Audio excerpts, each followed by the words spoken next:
for you. Mobile infantry made me the man I am today. Mordian 50s, where courage remains, with last guns gleaming and hearts of steel. They march into battle with grim resolve to deal. For Mordian's honor, they raise their cry against the Tau's fury. They'll never die. With discipline and valor, they'll stand tall. The Mordian 50th, answering the Emperor's call.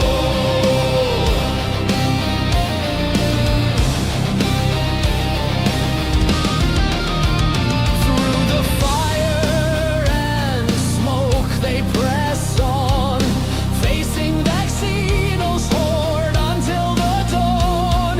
With every volley, they hold the line. Their determination, an unbreakable sign. For Mordian's honor, they raise their cry against the Tau's fury.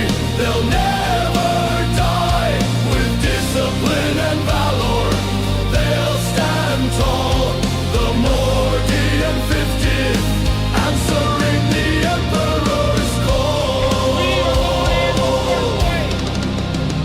Though the enemy's technology may be advanced, the Mordian spirit will never be chanced. With faith in the Good for you. Emperor, they Mobile fight infantry as made me the man one. I am Their today. bravery shining brighter than the sun.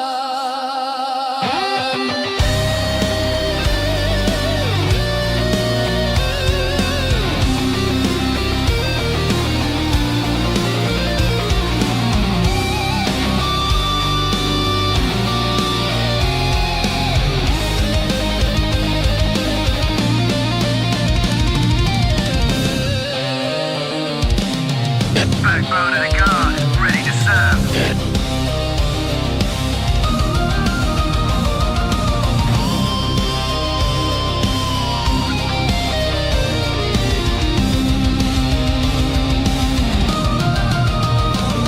For Mordian's honor, they raise their cry against the Tau's fury.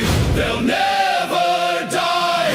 With discipline and valor, they'll stand tall. The Mordian 50th, answering the Emperor's call. So let their story be told through the ages to come, of the Mordian 50th rifles and of the wars that they have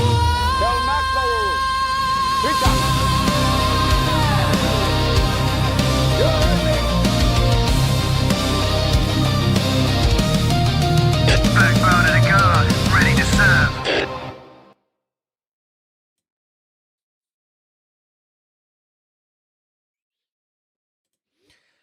Fucking hell, I should go away more often. Jesus Christ. Jesus Christ. I want to say, this is one hell of a welcome back, boys.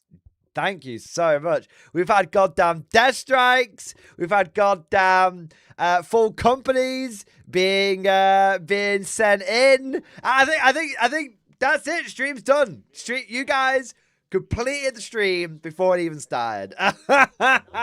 Oh wait, sorry. I'm in the way. Sorry. I'm just doing the introduction for the real host. There you go. I'm back, baby. Chair stream. Yeah. Woo. Chair supremacy. There we go. There we go. Praise the chair. Oh no! Oh no! I moved the chair. I've broken the chair slightly. It's fine. How are we all doing? It's 2026. It's 2026. My Fucking hell, my I don't think my computer can handle the excitement right now. My bloody monitors keep going off. Oh my god, it's literally been an entire year. Last time that we spoke, it was 2025.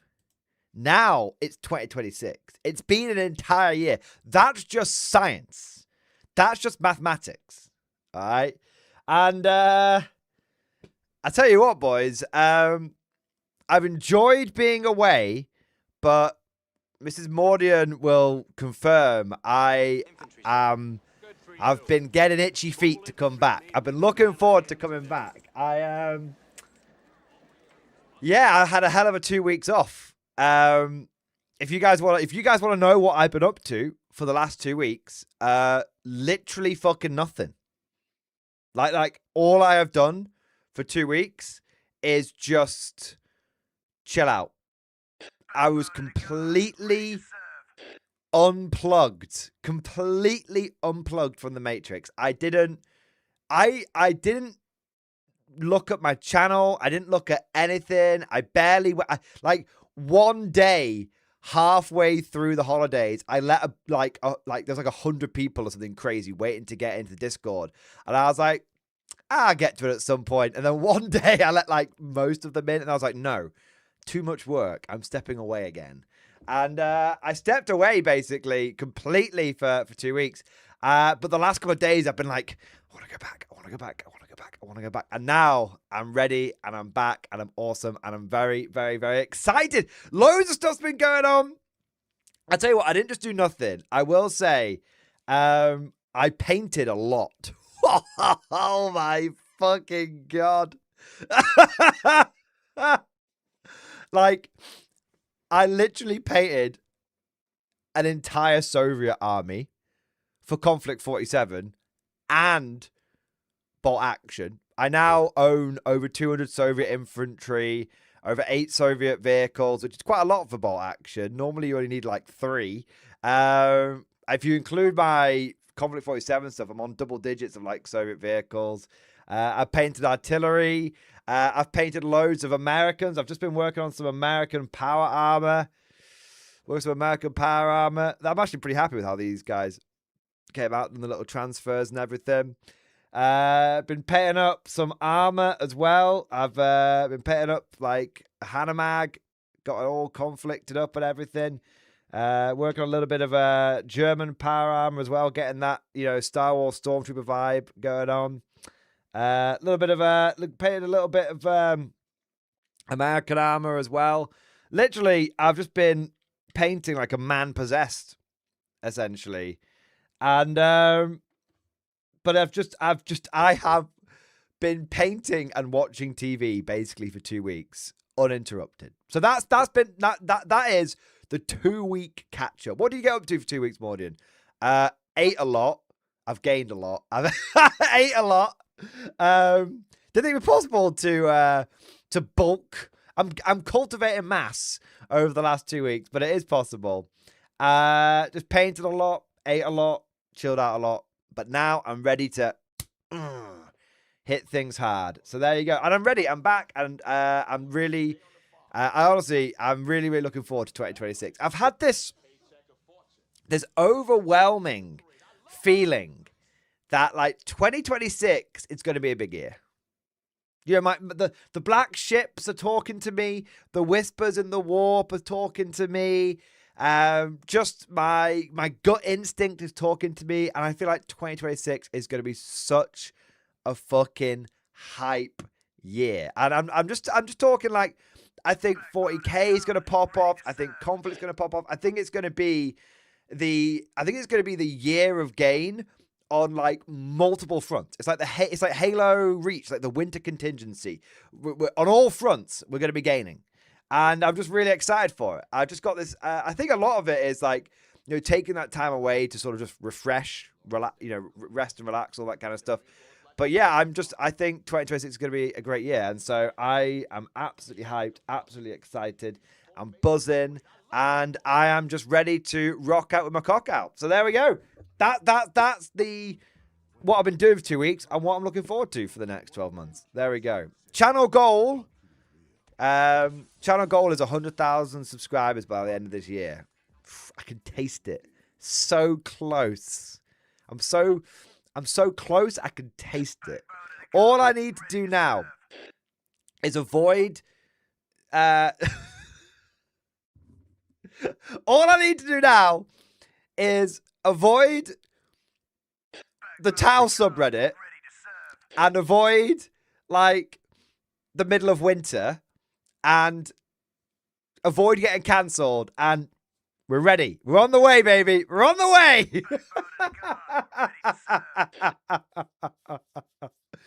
There we go. 100k in summer. There's no way I'm getting. There's zero chance I'm gonna get 100k subscribers by summer. I mean, it's gonna be by the end of the year. Yeah.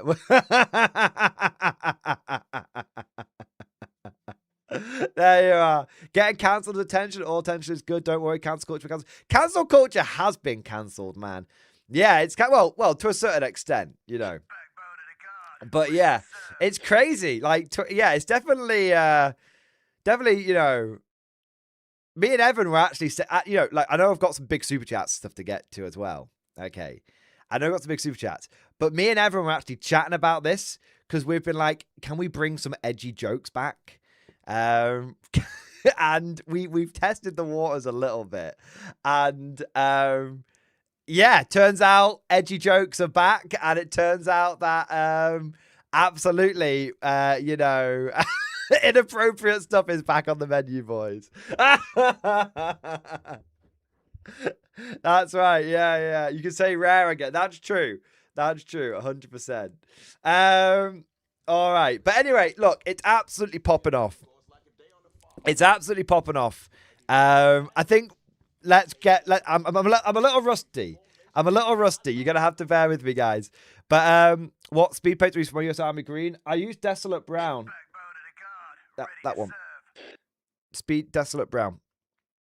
It's olive drab, basically. I use it over Colorforge matte white. Yeah. Yeah, you managed to trigger some people with the bolt action. Yeah, that was the test in the water. Rastafari, that was test in the water. Like, can we get away with some like bolt action memes, as it were? And yeah, I totally can. So yeah, there we go. I don't want to get into the spies too much. But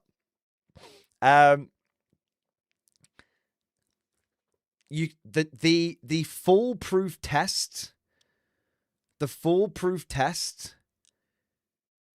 worked. If you know what the test, I'm not actually going to be disingenuous about it. I'm going to be very clear about it. Whenever someone comments on a video saying, "Oh, I hope that X, Y," you know, no. Whenever you get a comment on a video that says, "I've been watching this channel for a while now, but I'm going to have to stop watching," 100% of the time someone has left a comment like that, I've clicked on the name, and how many comments do you think they've left on the channel? One. And it's that one. Every time. And I tell you what, if you saw that bolt action meme, let me tell you, the test still has a 100% success rate.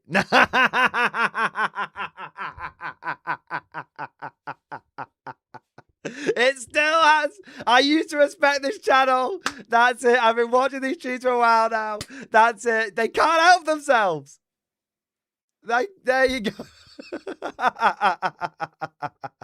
Just because they only leave one comment because they haven't, doesn't mean they haven't watched channel. Of course not, Mad Larkin. But it's not a foolproof test. There we are. Mad Larkin, first comment of the year. He's disagreeing with me. New year, same old shit.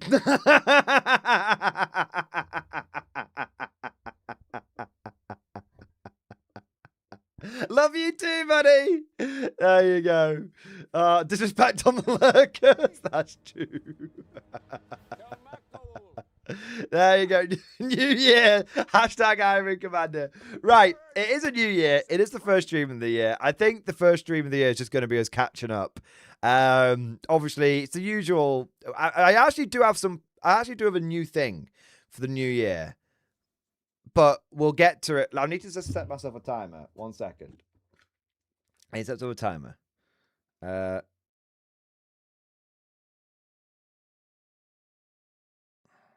I'm going to do it on screen at some point, but for now, this will do.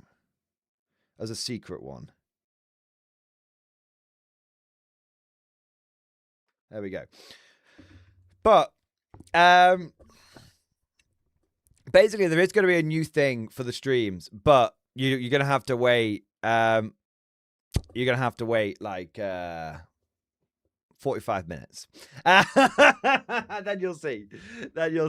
But long story short, guys, it's we're going to be catching up today. We've not done a stream in 2 weeks, so obviously there's going to be a lot of people that have going to been working on stuff. And we're going to be catching up and chatting and all that kind of stuff. We've got updates on and reminders on TTC and all that kind of stuff.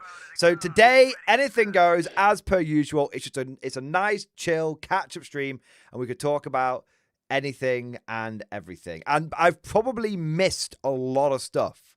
Like I haven't looked at anything on Warcom in 2 weeks. Haven't looked at. Have been completely. I'm a new man, unplugged for the last 2. So I'm only just back in the Matrix now. So if there's anything that I've missed, you guys will have to tell me about it. I'm not even joking. I looked at the 500 Worlds campaign. There's going to be 6 new detachments, and 3 of them are Space Marine, 3 of them are Necron. And I was like. Wait and see, Karl, telling me to wait and see that 500 Worlds is going to fix everything. Okay. And apparently the Titus, I heard, the Titus data sheet is busted. It's 90 points for 20 wounds or something. People keep saying Yarek's... They were saying Yarek was coming back before I went away, so nothing new there. But yeah, we'll see. It's not going to be Yarek. It's going to be Yarek's daughter. Remember that, guys.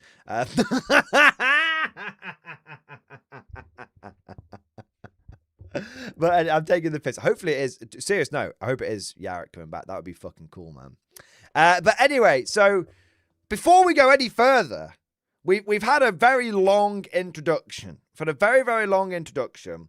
But before we go any further, we must, of course, remember that although it is a new year, it is still the same old Mordian Glory channel.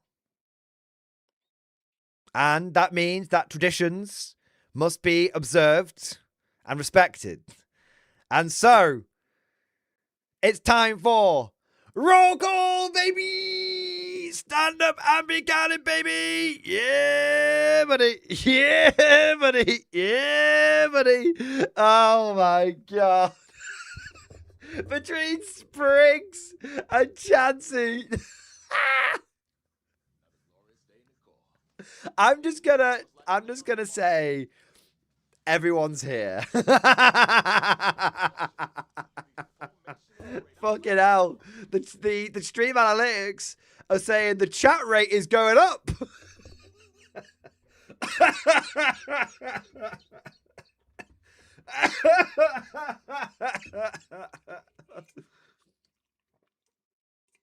You're all here. We'll obviously we'll do a proper roll call tomorrow, but you've got to let people be excited for the first one coming back. Do you know what I mean? You've got to be. I know that there's many of you guys are here, and I want to say a huge thank you to all of you for joining. Get it out of your system today. And we'll have a proper roll call tomorrow. There you go. There you are. All right. Yeah, the MG mods and the spammers in the chat. Brilliant. But I just want to say a huge thank you to so many of you for joining for the first stream of the year. It's great to have you all here. It's great to have you all back. I have to say, I was a little worried. I've got to go away for 2 weeks. It's a big break going away for 2 weeks. And I always worry a little bit what it's going to be like when I come back. But it turns out you guys are amazing. So thank you so much to everyone who has waited patiently. And thank you so much for all of you that have joined the first stream of 2026. Ugh. There we are. Now, we have had a lot of super chats come in here. So I'm going to take a moment now, probably a few moments to be fair, to catch up on the super chats, to say the big thank yous, and to show my love and appreciation for those people that have got the stream started off right. I will say one thing, though. I think you guys broke YouTube. Oh, my fucking God. 1 minute. 1 minute. Oh, my God. I think you guys broke YouTube. I'm worried. Hopefully, I won't miss anyone. No, I should be okay. I should be okay. I think we're okay. We're all right. We're all right. I've got it. If I miss anyone, you'll have to spam in chat that I missed you. Okay. But I think the first support of the year, the first support of the year comes from Chris K, coming in with a gifted membership, baby. Yeah, buddy. Yeah, buddy. Thank you for the first gifted membership of the year, sir. Thank you for your support. Thank you for doing your part. Speaking of gifted memberships, though, we've had one gifted membership, yes. But what about second to 51st gifted membership? Because Spriggs has started the year off strong. Very strong. With a whole goddamn company. He's coming in with 50 gifted membership, baby. Yeah, buddy. Yeah, buddy. Woo! Spriggs ended last year with a death strike. He started this year with 50 gifted memberships. My God, sir. My God. New year, new wave. Holy shit, man. Holy shit. 50 is 2 more platoons. It's a company with a few casualties. And with the guards, there's always going to be a few of those going around, isn't there? There we are. Holy shit, man. Spriggs, you absolute mega boss. You absolute giga chad. From the tip of my no longer mushroomy toes, I've actually cured it. No, over this, I've been blitzing it, and I really nuked it over the holidays. Who needs doctors when you can just cure your own manky feet? That's what I say. From the tip of my no longer mushroom encrusted toes to the end of my big rubbery nose, that hasn't changed. Thank you so much for getting the year started off right with the big support. You absolute giga chad. There we are. I also want to say a big thank you to Q-Tut, my boy. Q-Tut, thank you so much for the super chat, man. Going to a tournament tomorrow. List and pictures in stream discussion. My God. My God. First army list review of the year. Let's have a look here. It's Grizzled Company. Hey! I'll have you guys know that we ended the year with Grizzled Company tactics videos, and we mean to continue and begin 2026 with some Grizzled Company tactics videos. I already have 3 in the pipe for this week. One of them went out earlier today. It turns out, right? It turns out I've been trying everything. I've been trying Conflict 47, Bolt Action, Old World. I've been trying other factions in 40k. And it turns out the only thing that you guys really give a shit about is just me making Imperial Guard tactics videos. That's it. That's it. And makes sense, really. I want to be clear, by the way, we're still going to be doing a lot of Conflict 47 and Old World stuff, but I'm thinking that we're going to have, I'm thinking Fantasy Friday might be solidified in 2026, because I feel like the Old World stuff's been coming in a lot of like fits and starts, and I feel like I want to, like what we have Warlord Wednesday, I think Old World deserves its own dedicated day. So yeah. But anyway, getting back to this, Q-Tut. Let's have a look at what you've been working on, man. So we've got Cadian Command Squad, Commissar with Abhuman Detail, Creed Command Squad, Creed, and a Dawn Commander. 10 Cadians, I imagine, for some sort of Creed Command Squad jobby. 20 Kriegers, makes sense there. Triple Kazakin makes sense. So Cadian Command. So Creed's going to order these bozos around, right? Creed Command Squad's going to order these bozos around. Cadian Command Squad's going to order some of the mortars around. Probs. Yeah. But Creed's got a spare order, of course, because Creed does 4 orders in this detachment. Yeah, of course. So that makes sense. Commissar with Abhuman Detail, yeah. And then Russ Battle Tank and Russ Exterminator. Let's have a look at this. Wow. So I was gonna say that I was worried you didn't have enough like armor, but I think you actually, even though you've not got as much armor as I would like, you know I like my 4 tanks minimum.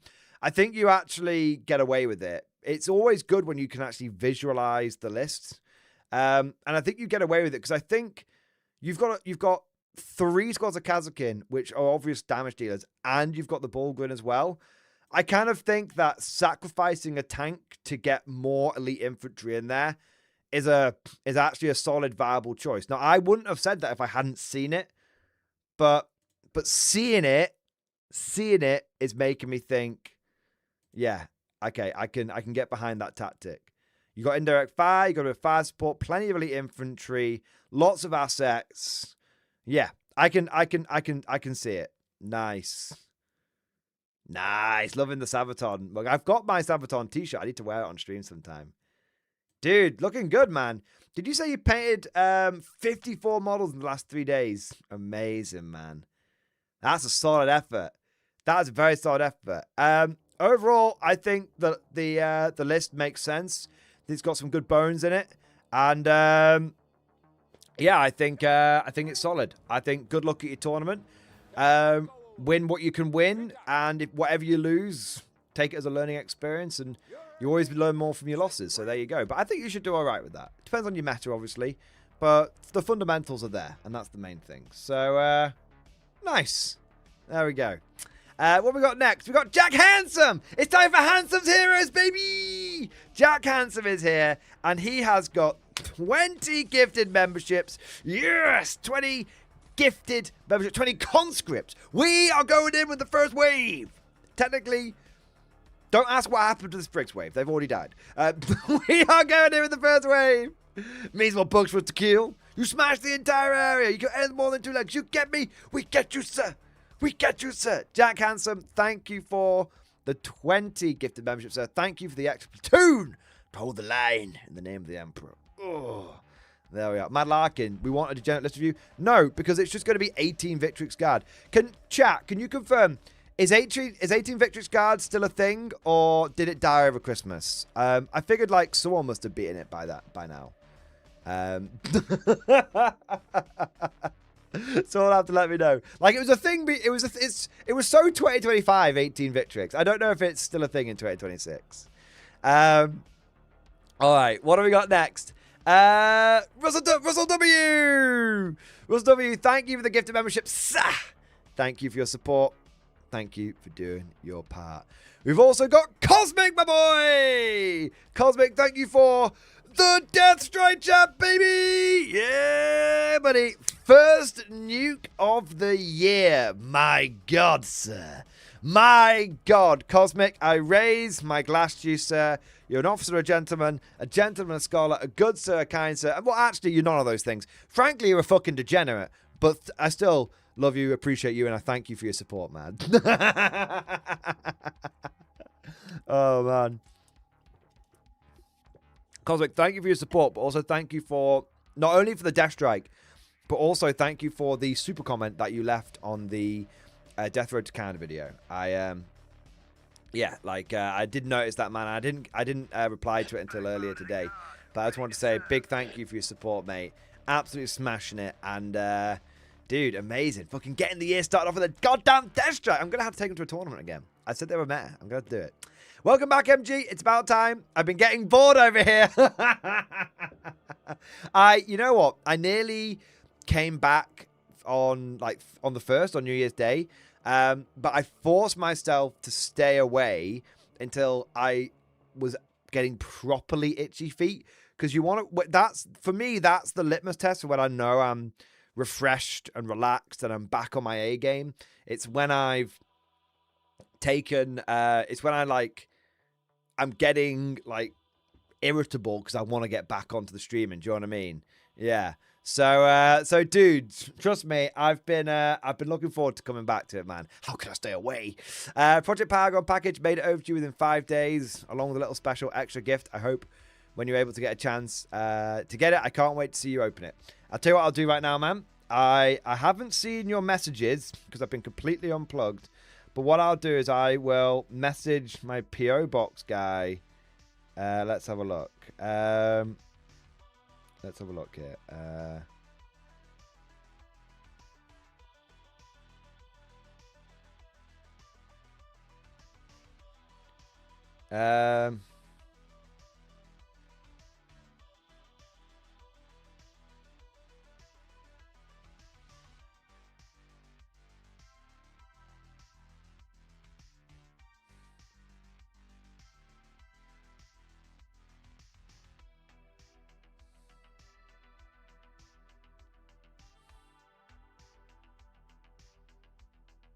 Oh, shit.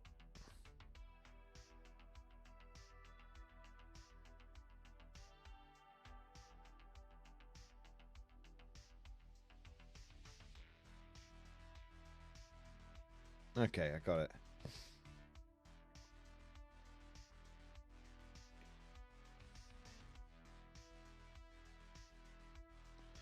Cool. I've sent him a message and hopefully he'll get back to me. Let's have a look. Cosmic. Dude, let me have a look on the messages that you sent me as well, man. Make sure I haven't missed anything too much.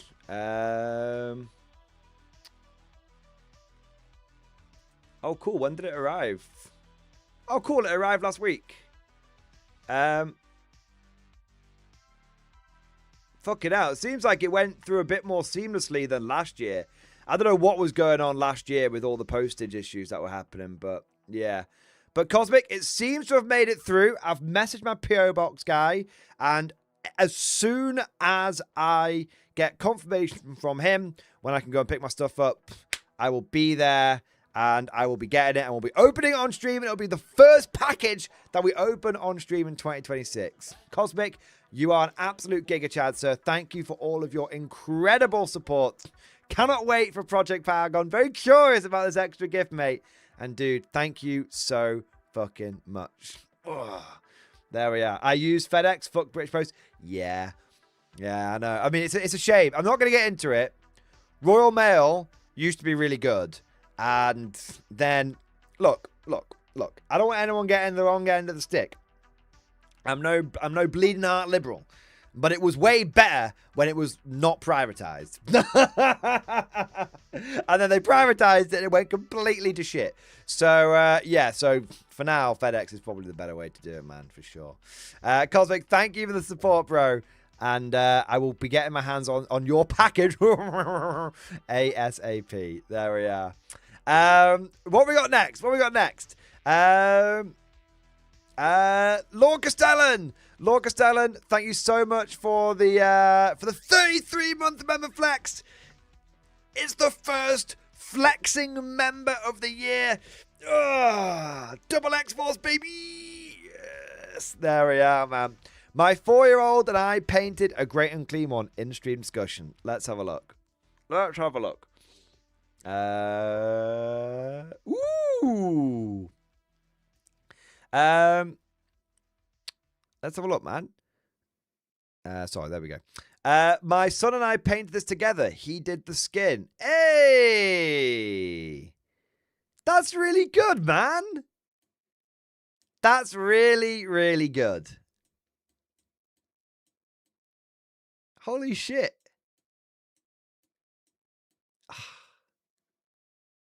I think that's great. And it's awesome to have that, you know, parent-child bonding time and all that kind of good shit. Some of my fondest memories are painting with either my brother or painting with my dad. So, yeah, like, awesome. 10 out of 10. Absolutely awesome, man. Fantastic. There we go. Look at that. Not quite first model showcase, to be fair. We had the cute stuff earlier. But first, painting only model showcase. No army list attached. I'm trying to give everyone a first of the year today. There we are. But nah, man, that's pretty fucking ace. Yeah, I like that. Good stuff. Damn good stuff, sir. Okay. We've got Nostalgia Vivek. Thank you for Super Chat, man. I bought more ships. Your turn. Nostalgia Vivek. One of the gaming groups that I am part of has been sharing some pictures of some drop fleet. I think I might actually have, and I think I might actually have no excuses now to not play drop fleet, because it seems like I have people to play with. It seems like I have literally, it's got good price, good models, good rules. It seems like and now I've got people to play with. I've got no excuse. So I'm going to, I'll send you a link. Please do, sir. And it looks like I'm going to have to get myself a little beginner fleet. Just whichever of the space, I want to collect the space humans. And as long as that's good, then that's where I'll be collecting for sure. There you are. The Nostalgia Vivek. I love that you bought more ships, man. Incredible. Dark Knight Curran's coming in next. Dark Knight Curran going with the double support. 007. Yes. Dude, thank you not only for the 33-month member flex. Almost triple X-Force. Oh, almost, man. Almost. Not only do I want to say a huge thank you for your long-term, incredible support of this channel, mate, but I also want to say a big thank you for the Super Chat for the Giga Chat. Yes. There we are. Kovashi, Armored Addiction Card, reporting for the greater good on L. Well, as the #1 Tau Tactics channel on YouTube, can't even deny it. Can't even deny it. I say thank you for your support, fellow member of the greater good. Amazing, man. We've got a lot more support coming. I'm gonna have to get a bit. I'm gonna get quicker. I'm gonna have to speed it up a little bit. Anthony Williams, thank you for the gift of membership, mate. Oh, thank you for doing your part, bro. We've got Simply Shores. Simply Shores coming in with the 30-month member flex double X Force. 2.5 years, mate. Incredible. Thank you so much for supporting the channel for well over 2 years, sir. 25k for the Catachans. Discord picks under Paint Junkies. Let's have a look. Aha, here we go. Let's have a look here. Wanted to push myself to max out my points. I think I'm around 27k, but hey, had a great time. Lots of great models I got done. Glad I could help out the great Catachans. Nice. So is this like a whole bunch of painting that you've done for like the TTC, bro? I like it. That's a cool little American army there. That's cool, man. Hey, it's like, wait, have you just been like painting multiple armies? Also, you can't count this one. He's not got a head. That guy's head needs doing. Oh, you can count all these. Even if these guys' heads are missing, I'm massively biased towards guard stuff. So yeah, this all counts. Double the points for this one. Like, what are you doing? You just paying like 7 armies. What's going on? Wow, that's a pretty cool model. Yeah. That's the, I remember that's the Orc like Megazorb or whatever it is. Yeah. Hey, that's cool. Are they some of the Space Nam models? Yeah, I think they might be. They're cool. Dogs to victory! They're very cool. Nice. I like some of the armor as well. This guy's cool as fuck. Fucking Catachan Doom Rider, man. Yes. Fucking Catachan Doom Rider. Now that's a Lord Solar Leontus model. Holy shit, man. Wow, that's a lot of Catachans. That's a lot of Catachans. Wow. Hey, they're cool. They're really cool. They better be like Torok stand-ins or something. They're fucking sick, mate. Nice. Yeah, I like that. Dude, incredible, man. Really, really productive painting. Like army after army, Some really cool, unique special models. And shitloads of Catachans. Nice. Absolutely incredible. Love that. Holy shit. You guys have been busy. You guys been doing a little bit of painting over Christmas, right? Oh, wait, we got some more pictures. Hang on, I nearly missed it. Got some more pictures. Look at these. Nice. They look great, man. Love the land speeders being used. Nice. That's cool. Yeah. That's a really cool model. Hey, got some Turners as well. Wow, these are... Wow, what the fuck's this?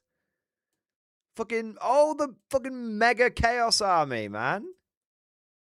And some fucking... some Skaven. Dude, is it any more? Okay, no, I mean... Not that I was expecting any more. Man's out here painting like 10 armies in like one day. Maybe not all of that was over Christmas, but definitely some of it was. Holy shit, man. Simply Shores. You certainly are a paint junkie. You've been smashing it. I want to say who we got next. Big thank you to Vladimir. Vladimir, thank you for the Giga Chat. Yes. Good to catch your stream. Had a hell of a 2 weeks. Just got over having pneumonia. Fuck.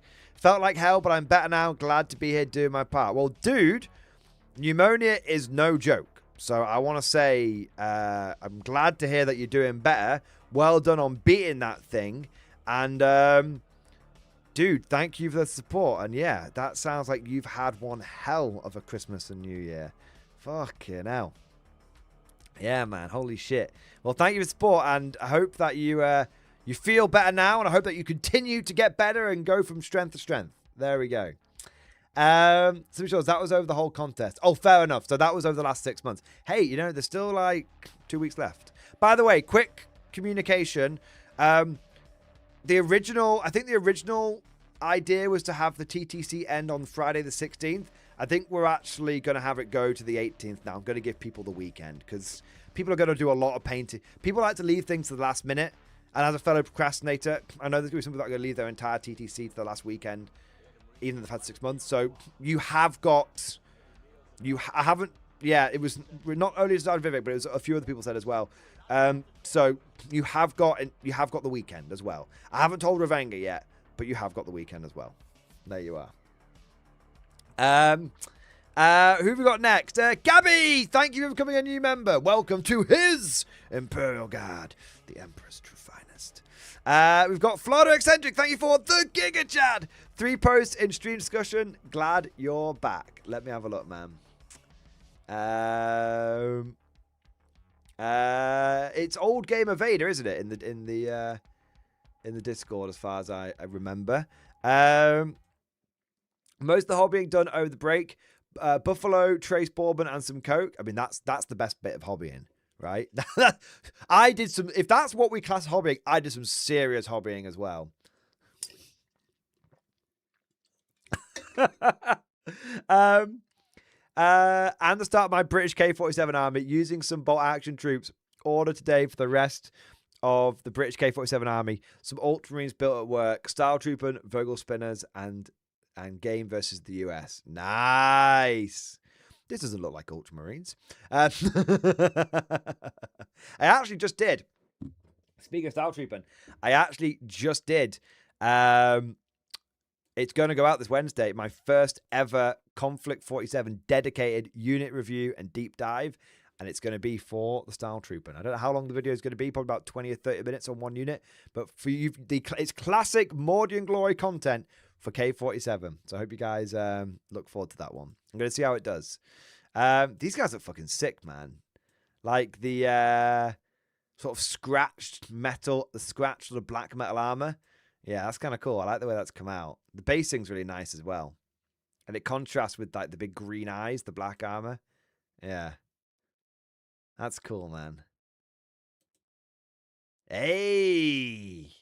How many Victrix Guard? 1, 2, 3, 4, 5, 6, 7, 8, 9, 10, 11, 12. Only 12. A reasonable number. All right. Hey, there we go. Nice. Getting yourself a bolt action army and a conflict 47 army in one go. Amazing. Fantastic. There we are. So that was like post number 1. Then we've got post number 2, which is the game versus the US. Ah, interesting. I see some Falcon troops on the side there. See some Paragons over here. Okay.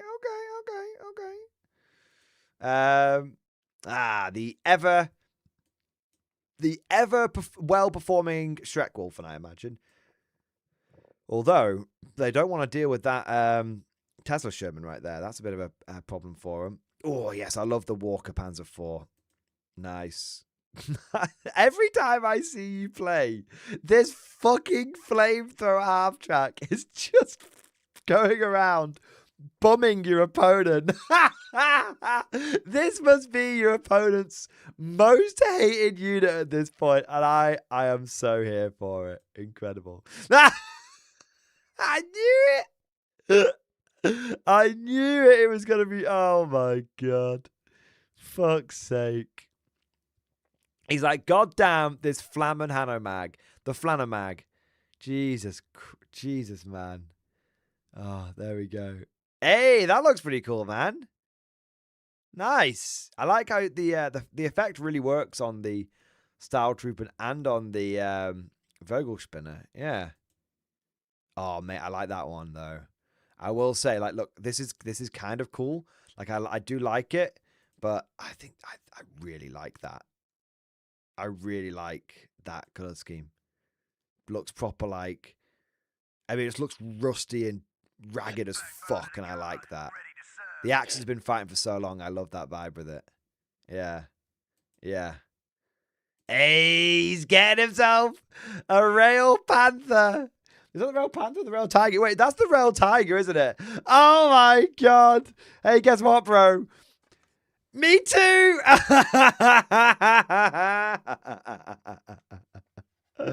Yeah. I fucking love the Rail Tiger. God, you give your opponent a chance, man. Oh my God. Oh my God. What have we got here? Oh, you've got loads of the you got loads of the cool models, didn't you? Yeah. Nice. Yeah, I bought all of my I bought all of the made to order figures that I wanted as well, man. So looking forward to it when my turn up. So you've got some got a nice mix there, actually. That's cool. More Flammen. He's like, I want all the Flammen. All the Flammen. I love it. Dude, amazing. Absolutely amazing, bro. Looks like you've had some fantastic hobbying and gaming recently, and also looks like you've got even more to look forward to, which is fantastic. There you go. Amazing. What have we got next? We've got Trooper number 2102. Thank you for the super chat, sir. Mudman is here. How much mud did you paint over the last 2 weeks? Go on, be honest. I bet it was a lot. 07, sir. Hobby update in stream discussion. Let's have a look, man. I think I saw this come in before. Where was it? Here we go. Welcome back, sir. I completed building and painting my Mark II robots for Conflict 47. These guys are so cool. Bro. I totally agree. Look, there's a lot of rumors going around. Not rumors. A lot of opinions going around at the moment that British aren't like the best faction in Conflict 47. And my response to that is, go fuck yourself, because they clearly are the coolest looking faction. I painted up a bunch of the Mark II robots, and now I'm in love. I want only robots. Like, I don't want to have a single meat bag in my army. Like, I just want, you know, pure beep boop. I want to go World War II Roger. It's that simple.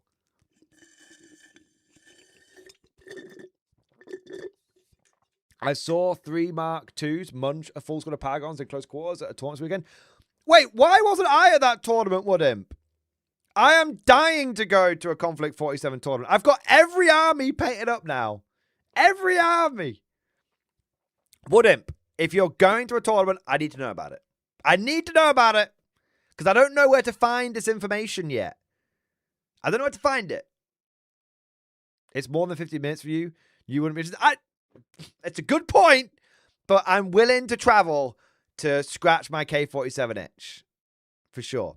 Let's have a look at what Trooper's been painting, though. Hey, they look pretty good, man. Mud! Glorious mud! Yes! There we are. Mud, glorious mud. Oh, he covered the mud up with some flowers. Damn it. I tell you what, though, on a serious note, they are very spiffing looking. And you've absolutely smashed it. I love them. Yeah. They're cool as fuck, mate. Yeah. They're cool as fuck. Nice. Someone, German man, does this mean we will see a British Battleport? Yes. I didn't do any gaming or recording over the holidays, so I haven't got one in the bank. But the first one that I do of this year will be with the British. Yeah, I'm really excited. I can actually show you the models that I painted up to get you to wet the whistle, as it were. Let me have a look. Here you go. So it was in my last vow. In my last vow, I painted up the last of my Soviets. So I am now the proud owner of a couple of hundred Soviet infantry. But I also, as you can see, painted up some of my robots. So I've got my Mark II robots there. And then I've got the new Mark I robots there. And I've got some of the power armored guys with the platoon commander as well. So I now have a lot of... I actually have a lot of British now, to be fair. They are really big. Look at these guys next to the Lee. Look at these. They're fucking huge, man. Look at them next to the guardsmen. That isn't like a weird perspective thing. The Mark II robots are like... They're bigger than Terminators. They're fucking huge. They're like mini mechs. Every single one of them's like a mini mech. Yeah. Like, they come with an autocannon, hard to kill, and damage value 7+. Are they like old center size? No, I don't think they're quite that big. No, not quite that big. They're like halfway between like an old Sentinel and a Custodes. No, yeah, an old Sentinel and Custodes, I would say. A little bit bigger. I think they're a little bit about Bulgrin size. Yeah. But relative to, relative to the rest of the game, that's quite big. Yeah. They're really cool. And I now have got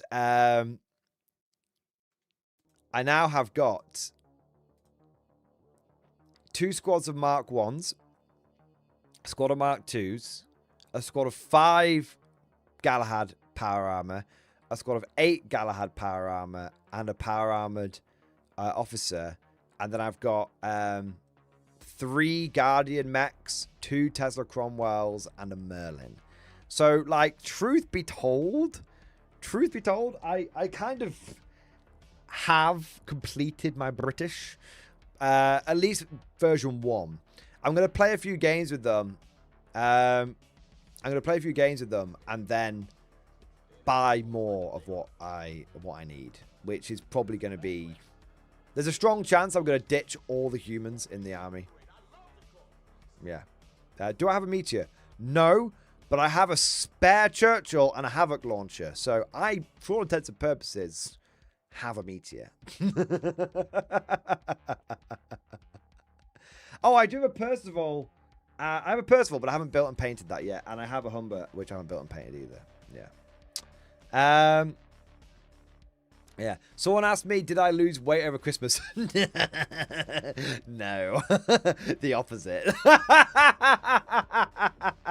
By a lot. I've been cultivating mass for 2 weeks, boys. Oh man. What have we got next? J Bond. J Bond, thank you for the 41-month member flex, baby. Starting 2026 with 41 months of duty, baby. Oh, 07, you magnificent bastard. Starting 2026, right? Yes. We've also got Still Unsure, who's also coming with a 41-month member flex. All the 41-monthers coming in today. Absolutely incredible work, boys. Over 3 years, triple X-Force and change, right? And a lot of change. Holy shit, boys. Still Unsure, 07 to you. J-Bond, 07 to you, man. Still Unsure, 2026, the year of wank-off Japanese armor commander. We can only hope. I haven't done any more with my K-47 Japanese. I have bought 20 Ashigaru to use as the Shiburu rifleman, Shiburu infantry rifles, but I haven't built and paid any of it yet. I need to circle back to my Japanese a little bit. Yeah.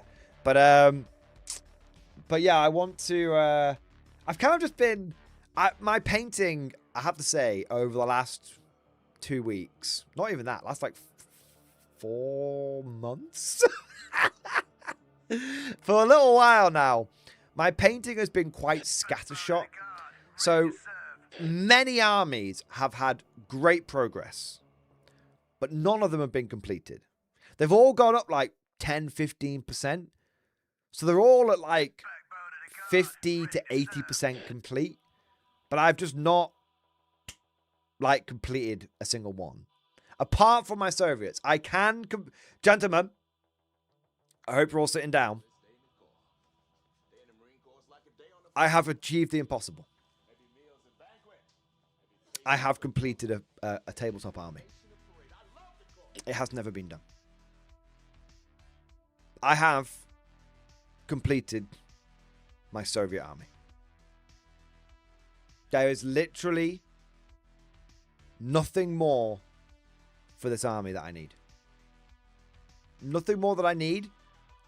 And really, nothing more that I want outside of some very vague twinges, which I put down to addiction. I now have got, and I don't mean to alarm you, but I feel like I might have completed it for K-47 as well.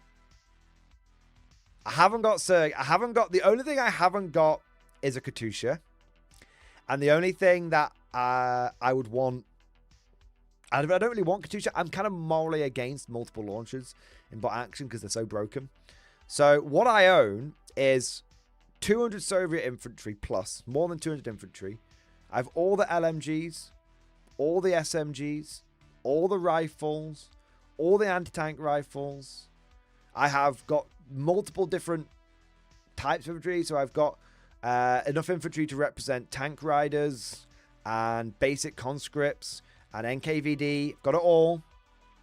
I've got tanks, multiple tanks. I've got T-34s. I got medium tanks. I got light armor. I've got heavy armor with my KVs. I've got artillery. I've got Zis guns. And I've got I've even got a truck. The only thing I might want is another truck. That's it. Conflict 47, I now have all the Mark 1 power armor that I want. The only thing I want for Conflict 47 is like basically a Molot or two. And maybe I basically want the starter set, F in the chat, but not an extra T-34 and an extra Molot instead. But that's it. Like, I've completed an army. It's never been done, but I've completed an army. I have nothing, still unsure. I have nothing that I'm going to buy. I will probably not buy anything for my Soviets for a long time now. I have heavy weapon teams.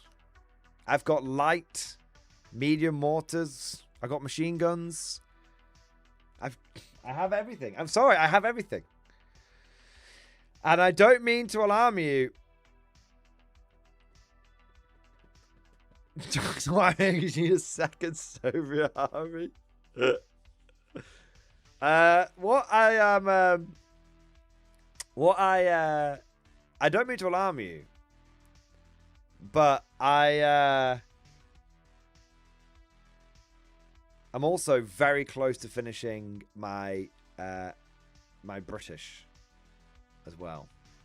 Very, very close. So I think 2026 might actually be the year of completing armies. Yeah. I think I'm going to be completing army after army after army in 2026. I've got so many that are at 80%, and I think it's time to get them all over the line. Just bang, bang, bang, just complete them. Yeah. There we go. We've had guys, I have about 5,000 points. Oh! My alarm's going off. Do you know what that means? It's time for my New Year's resolution. Now, I made this New Year's resolution at the end of last year. And I intend to keep my promise. And I intend to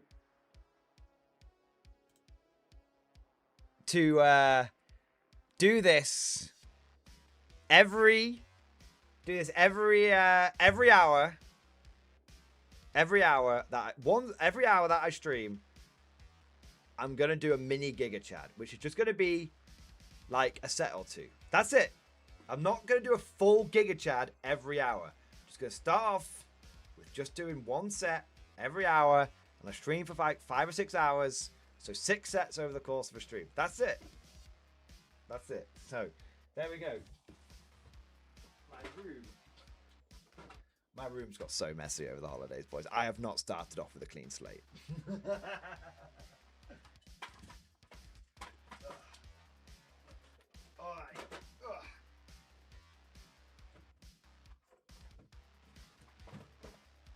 Okay. It's just, we're not going to make a big deal out of it. We're not making a big deal out of it. Just going to do a quick set. Oh, fucking hell. Don't want to smash the glass in my windows. Alright.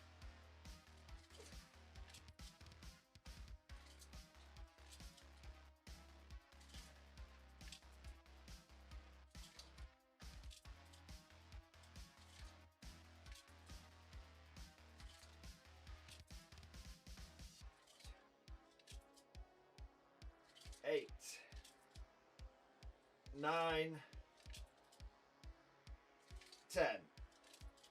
There we go. And now I am going to reset the alarm. And what I'm going to do is I'm going to have a countdown. Once I can be bothered to figure out how to make it work, I'm going to have a countdown on the screen. And it's going to reset every hour, basically. There we go. Just a quick Giga Chad.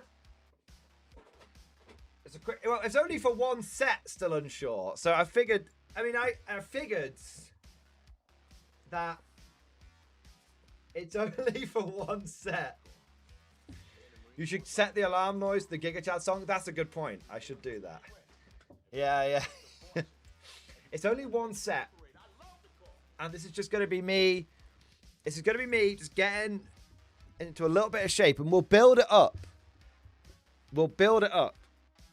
So start off one set every hour, and then maybe we'll do, once we've built up from that, and that's easy, we'll go to like 2 sets or some other kind of exercise. We're just gonna, I'm doing exercise every stream. Just a little bit every stream. There you go. That's what we're gonna do. All right. Because I don't want it to be too disruptive. The idea is I don't want the whole stream to just get completely fucked. Like, so just a little set. It's not too disruptive and allows us to just keep the stream going. And we've got a lot of super chat stuff, especially today. So You know, I don't want it to end up. I'm already an hour behind. Do you know what I mean? So yeah. What we got next? Arkan the Slayer. Thank you for the 5-month member flex, man. Please give us glory hole rumors about conflict, bro. I haven't got anything. I mean, I haven't checked. Let's have a look.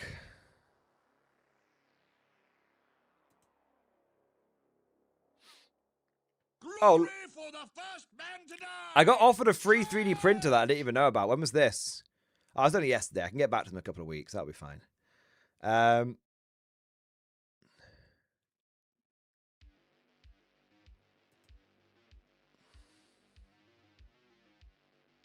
Oh. I'm checking my emails.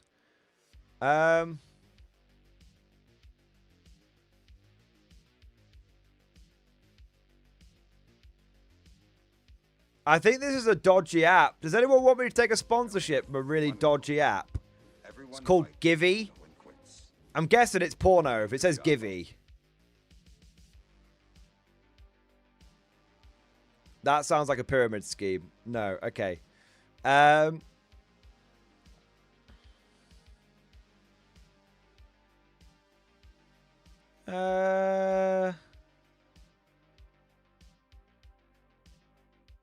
don't think I'm,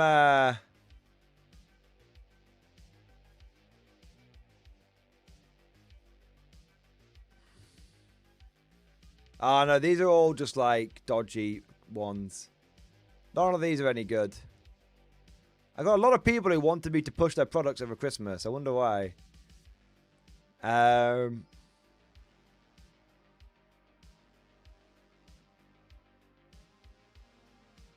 nah,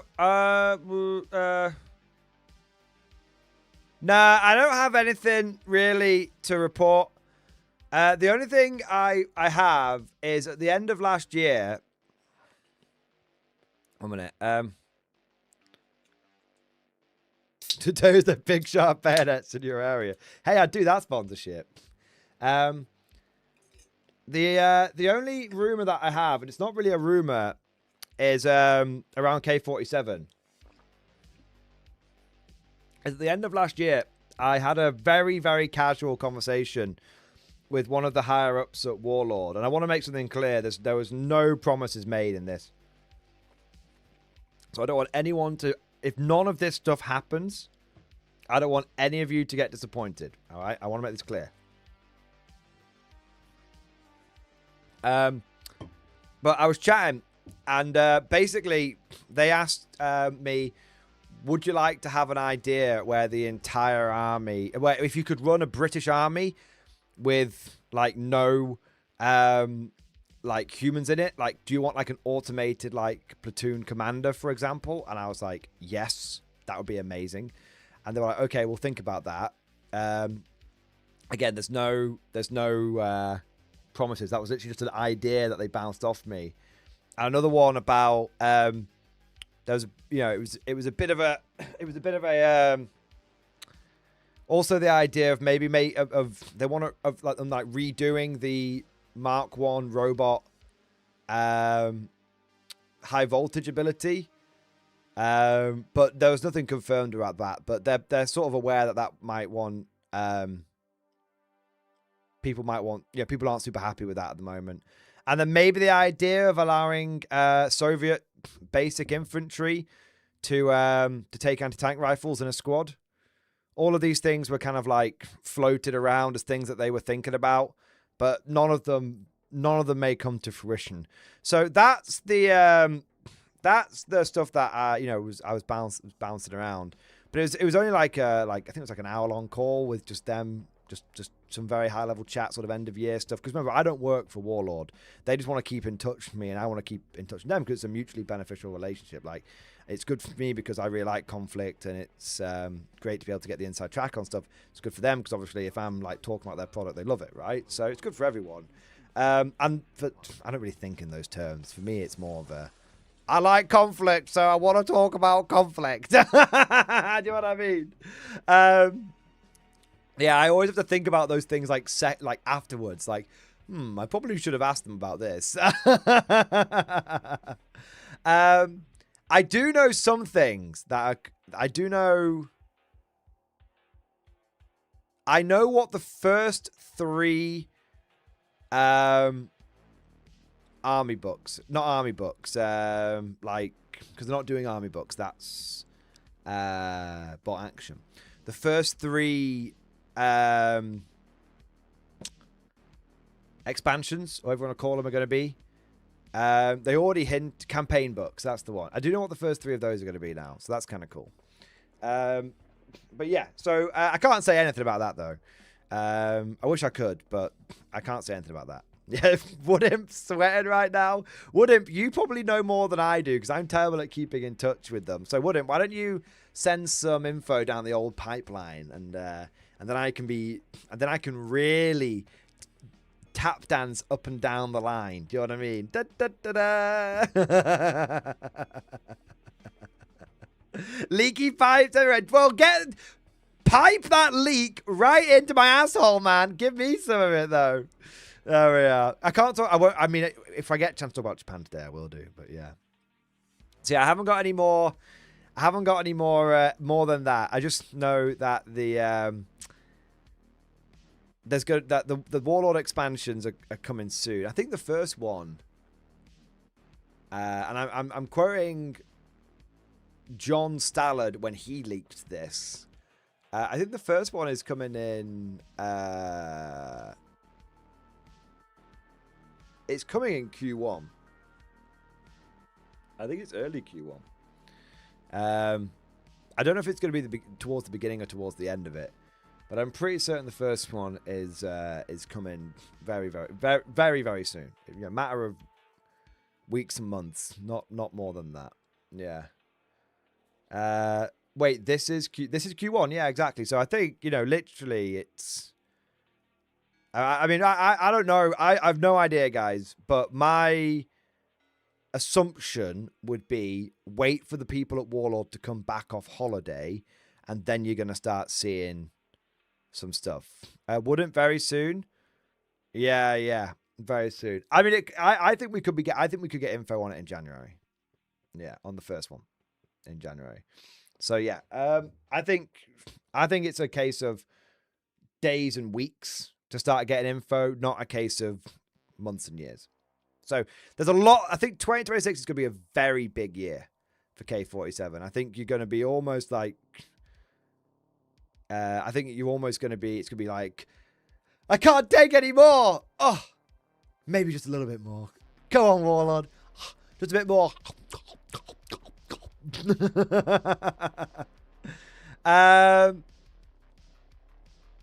Jack Hansen, thank you for the super chat.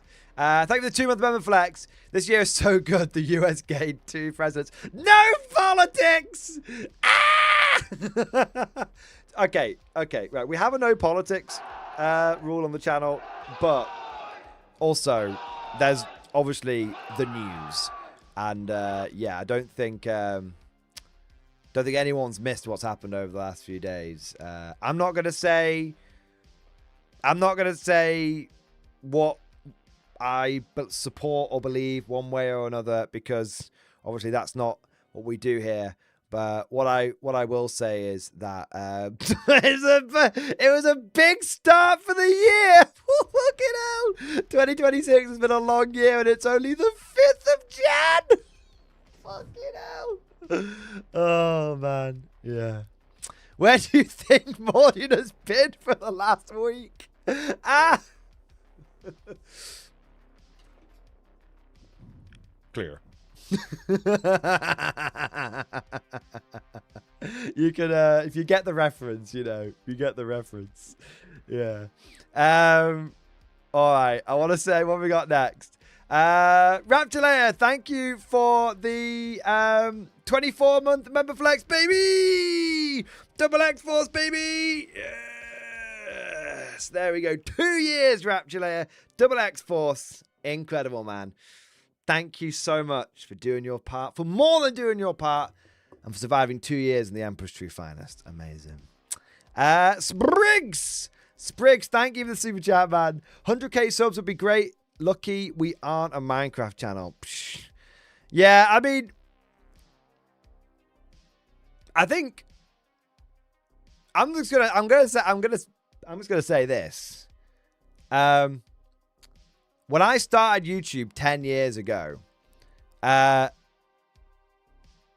don't think anyone, including myself, could ever have predicted that an ultra niche channel, an ultra niche within a niche, could even get close to 100,000 subscribers. Because I don't just talk about Warhammer. I talk about one faction within Warhammer. And I want to make something abundantly clear. I'm not saying this to wank myself off like, oh, look at me, I'm so great, I got my channel. No, I think that's, frankly, I think that's more of a testament to how widespread and like mainstream 40K has become. Frankly. Yeah, and tabletop gaming in general. The Towel, right? Yeah, the Towel, #1 Towel Tactics channel. But no, yeah, I think that is a real testament to just how popular tabletop wargaming has become. It's absolutely massive.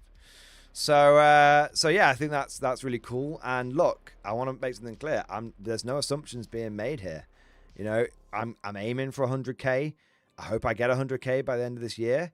But I'm just going to keep doing what I do, working hard, making videos, covering things that I find interesting, whether that's Guard, 40K, Old World, K47, or Bot Action, whatever it may be. I'm just going to cover games that I find interesting, and I'm just going to make content that I enjoy making.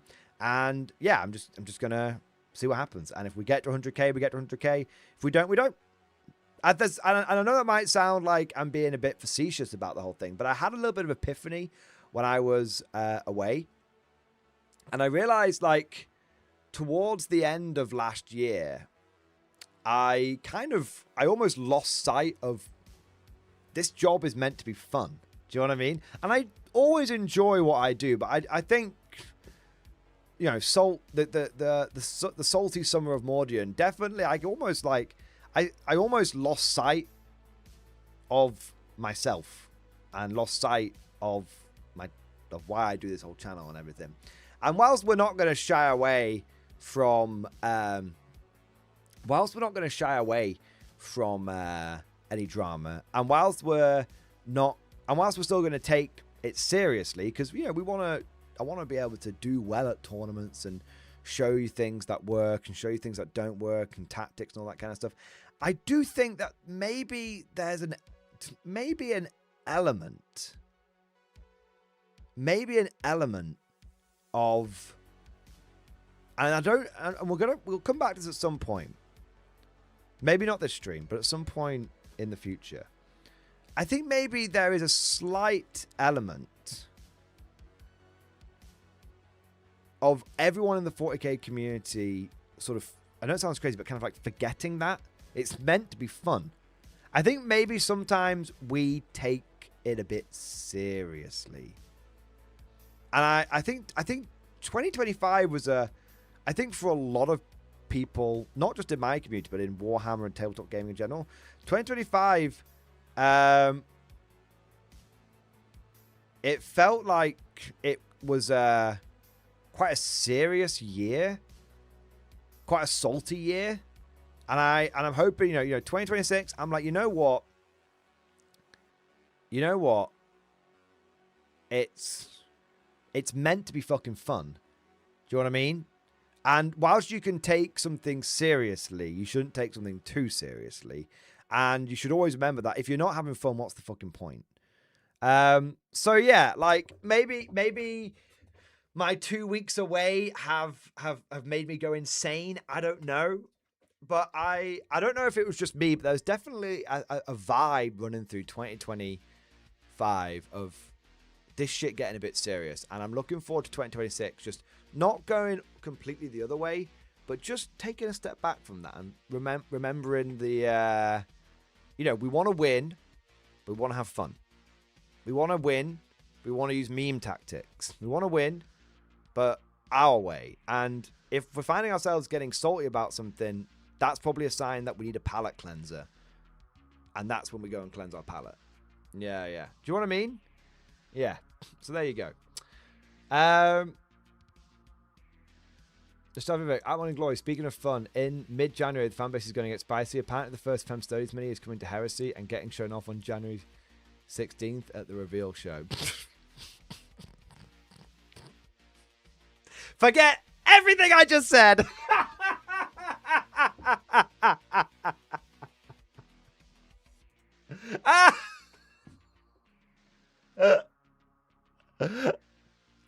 Oh, man. Bro. Oh my god. Oh my god.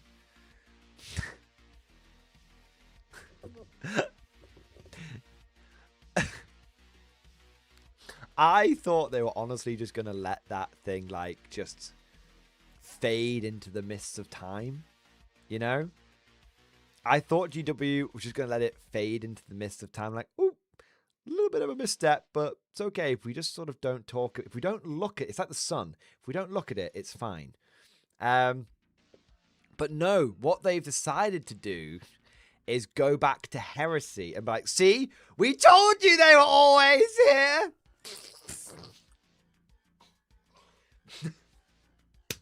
Wow. How to put this? Two things I'm going to say. Firstly, welcome to Conflict 47 Glory. 40k, never heard of it. Joking. But secondly, it seems like GW can't read the room. Like, GW, you know what year it is, right? It's 2026. We left all that shit behind in like 2024, 2025. Do you know what I mean? Like, come on, GW, you're out of date. You're out of date, man. You know, we don't do that anymore. You know, none of that shit. We don't do that anymore.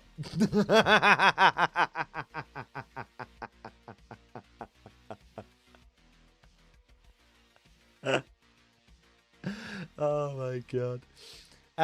Anyway, moving along. I told you the edgy jokes are back, boys. There we are.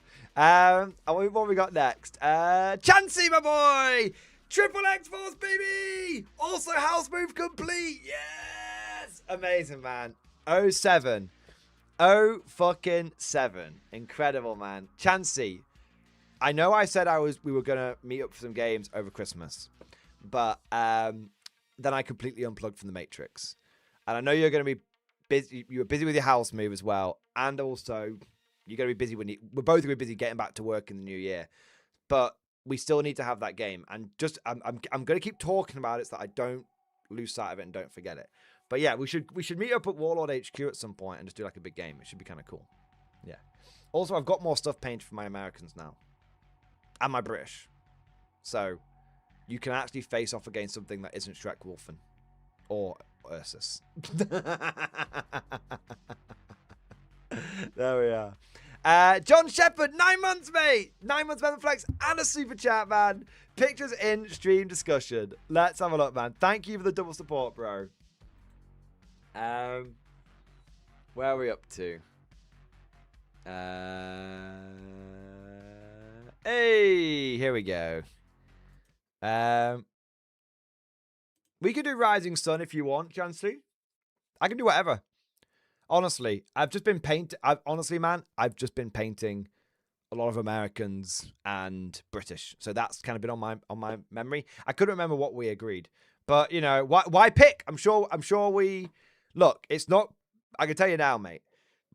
It's not going to be like that Horus Heresy battle report, which took us like 8 hours, and we had to rush it at the end. It's going to be like we'll be done in like 3. We might get 2 done in one day. I'm just saying we might get 2 done in one day. But we won't rush it. We'll see what happens. What theme is your Sabaton t-shirt? It's the Legends one. It's just the classic Legends one with like all the tour dates stuff on it. Yeah. Let's have a look. Hey, these are coming along all right, John. Nice. Naughty.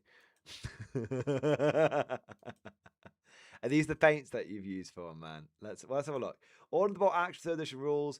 And Arms of Germany book and a Tiger Tank of the Warlord sale. Yeah, can we just say Warlord Games is like on a permanent sale these days. It's amazing. And I picked up some stuff today. And my Pack 40 done. And repainting my Minimag and Panzer 4? Yeah. /70. Going to touch on my Hetzers so they are all the same camouflage scheme. Nice. Is that the Jagdpanzer, is it? I think it's the Jagdpanzer is that one. Yeah. Nice. Or maybe that's the Hetzer. I can't quite remember. But dude, it can't be the Hetzer. It's the wrong track configuration. That's how nerdy I am. There we are. But yeah, man, dude, they're looking cool, man. Nice. Oh, there we are. British being played, a treat, I do say. I mean, I haven't played the British yet, but I'm hoping to play the British at some point. Yeah. Dark Knight Curran, thank you for super chat, man. Oh, I bet that was me crashing out about being offended by something on this channel for the 11th time. Probably what a change of mental health does. Right. I know what this comment, I know what the super chat's in relation to. I'm going to show you guys. Okay, so.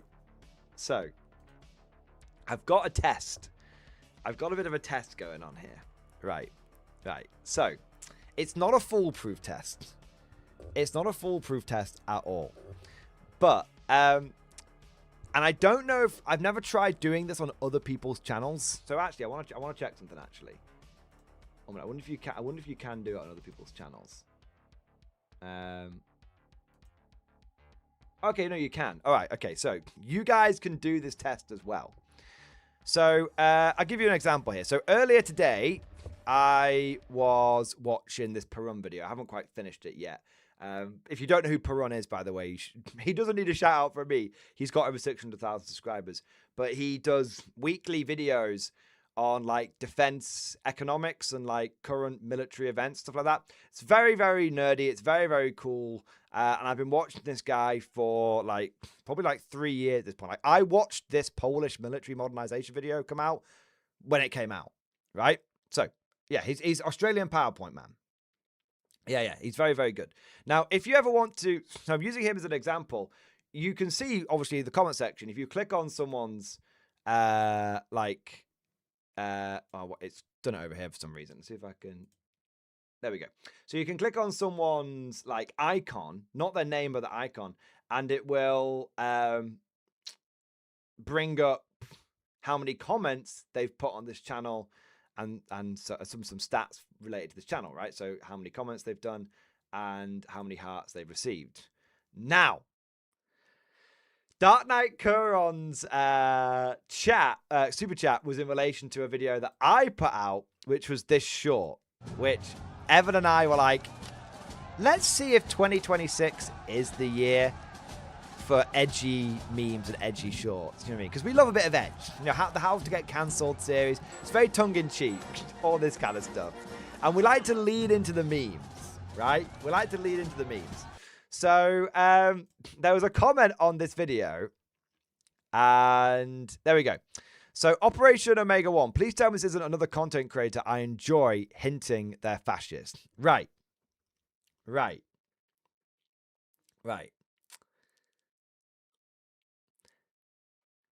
Whenever I have ever seen a comment like this, I don't even need to, like, click on the name to know that this person doesn't watch the channel. Okay? But the test is, click on it. How many comments have they done? 1. Which is this comment. So, they could be a lurker.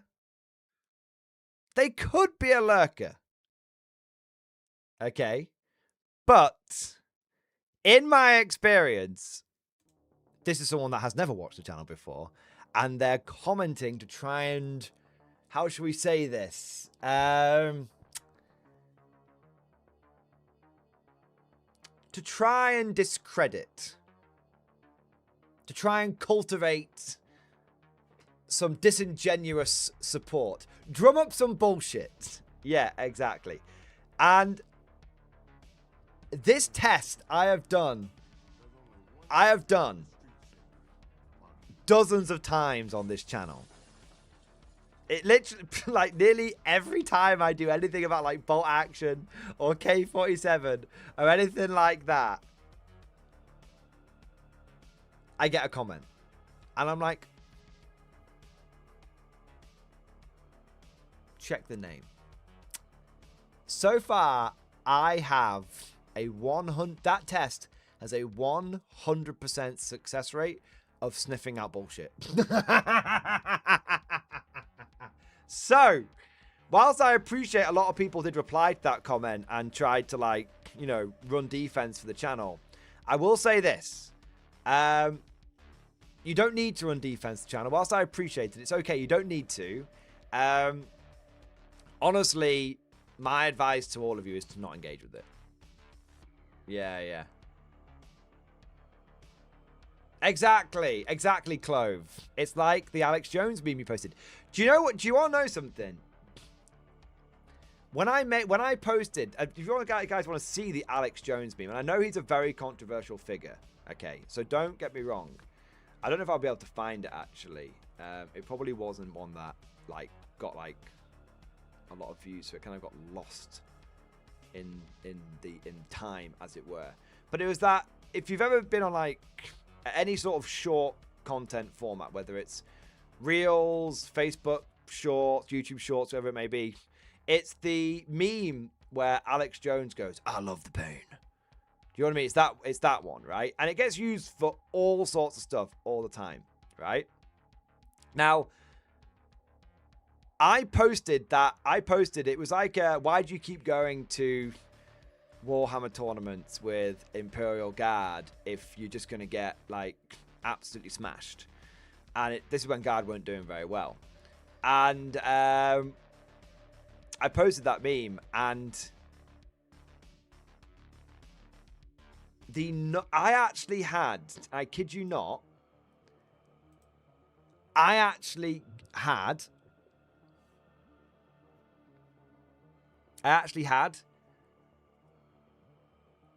more than a dozen people reach out to me and say, "You need to take that video down off your channel. If you don't, I'm going to like report you," and all this kind of stuff.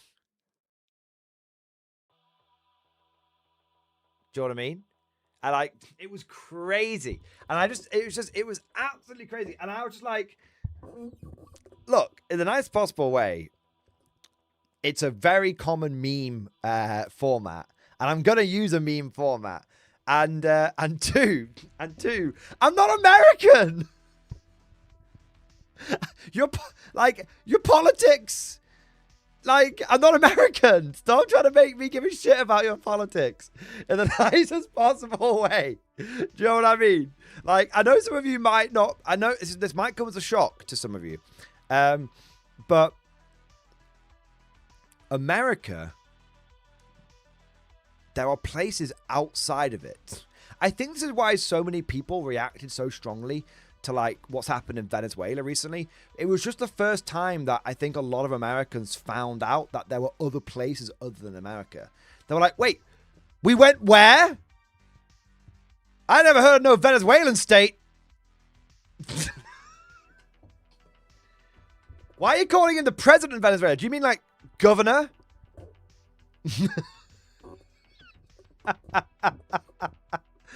That's why I think people were so bent out of shape about it. I was like, it wasn't that they were bent out of shape about what happened. They were just having to like come to terms with the fact that they had to look beyond a map of their country to find where they were going.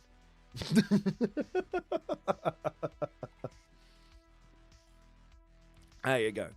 But no, on a serious note, it's all well and good to sort of chortle and laugh about, you know, some of the crazy people out there on the internet. But, you know, some people said in the chat, like, you should delete those comments. You know, I should delete those comments. And to them, I will say two things. I'll say two things. Okay. one. No, I will not delete that comment because I believe that people have... I believe that I am not above criticism. In fact, I wholly encourage criticism. And if I don't want people to just blindly agree with me. And whilst I'm not going to necessarily do anything about the criticism that you level my way, I still think you absolutely have the right to fucking tear a strip off me, right? So there's that. So that's the first reason. Free speech. Very important. I may not agree with what those people say. I may not agree with those people drumming up bullshit in the comment section. But I will not delete it. Because that's not my way. And the second thing is, if I delete the comment, that reduces engagement on the video.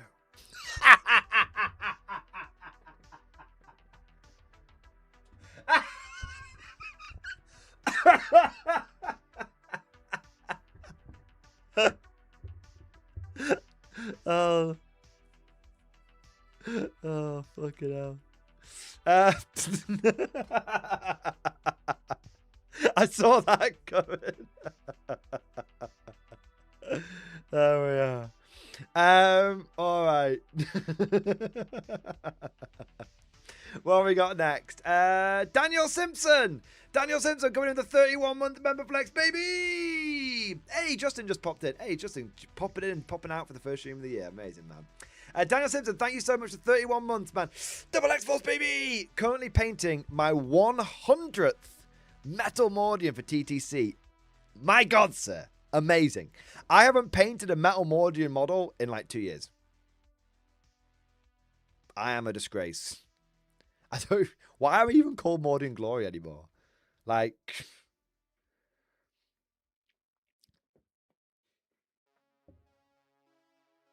I actually don't know when the last time I painted a Mordian infantryman was. I don't even paint Mordians. I don't even paint infantry anymore. What do I do? What should the new name of the channel be? Salty and Glory? Fraudian Glory? Sloppy Glory?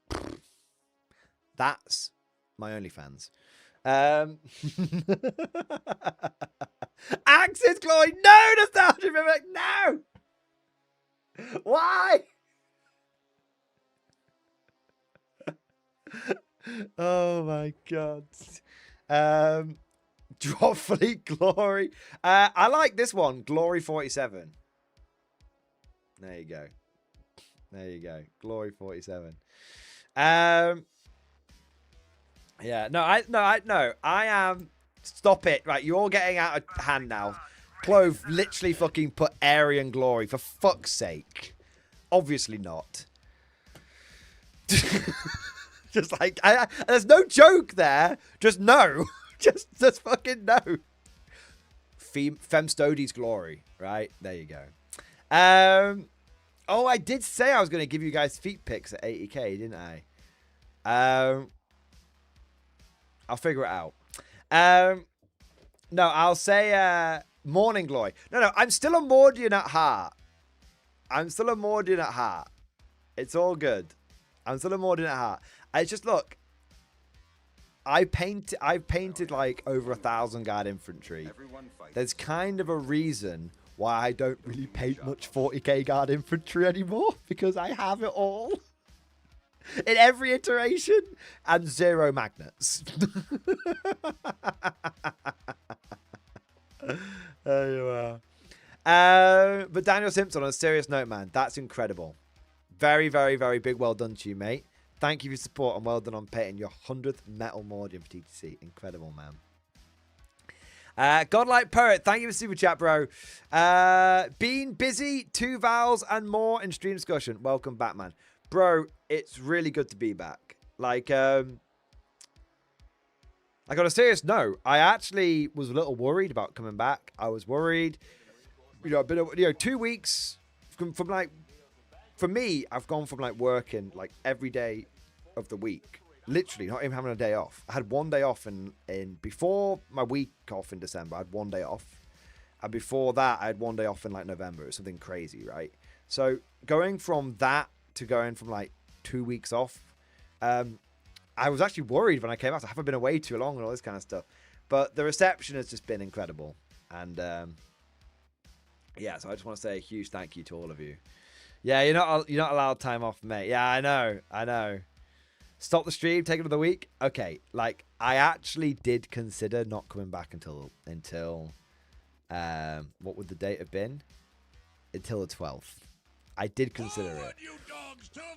I'll tell you when I considered it. About day 3 of the day off, when I was just about finally coming down after being in work mode for so long. But yesterday I was jonesing to get back on the streaming. Yeah. I think I will say this. I think maybe 8-hour streams were a bit long.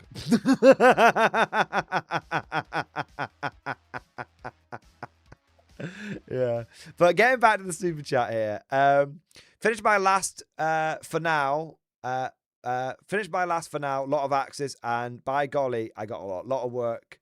I got to work on my British. Ah, yes, fine. British force.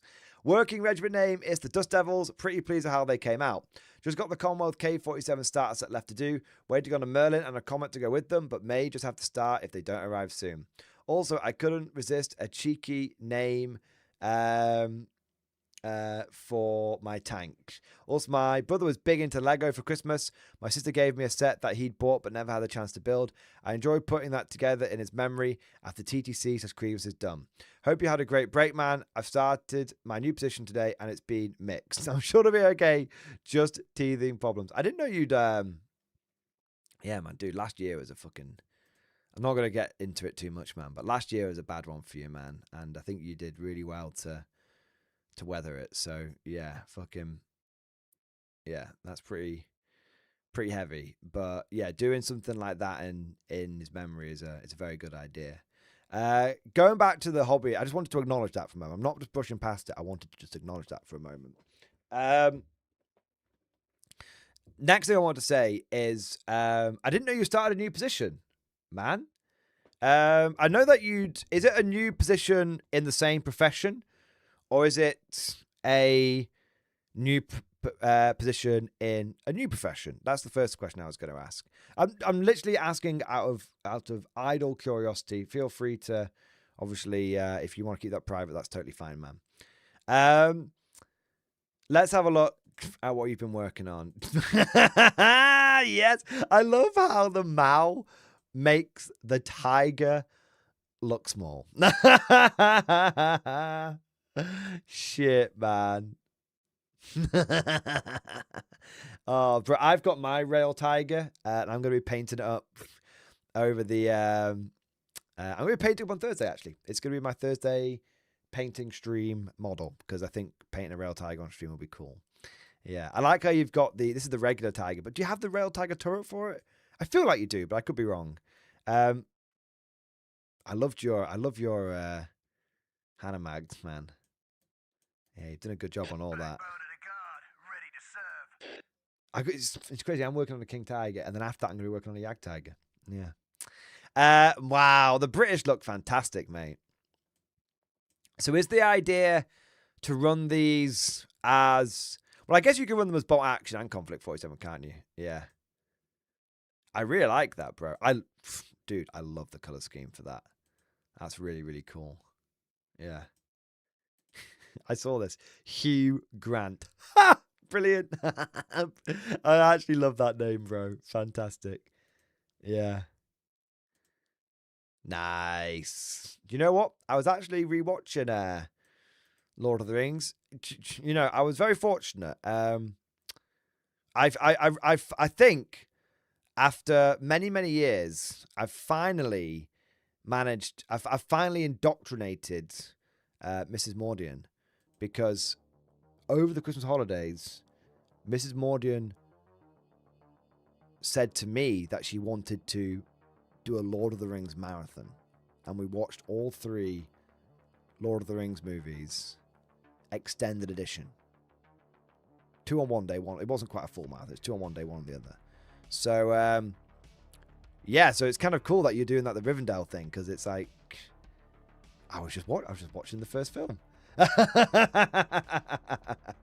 So yeah, there we go. There we are. Yeah, Two Towers is still my favorite, man. I think a lot of people say Return of the King is their favorite.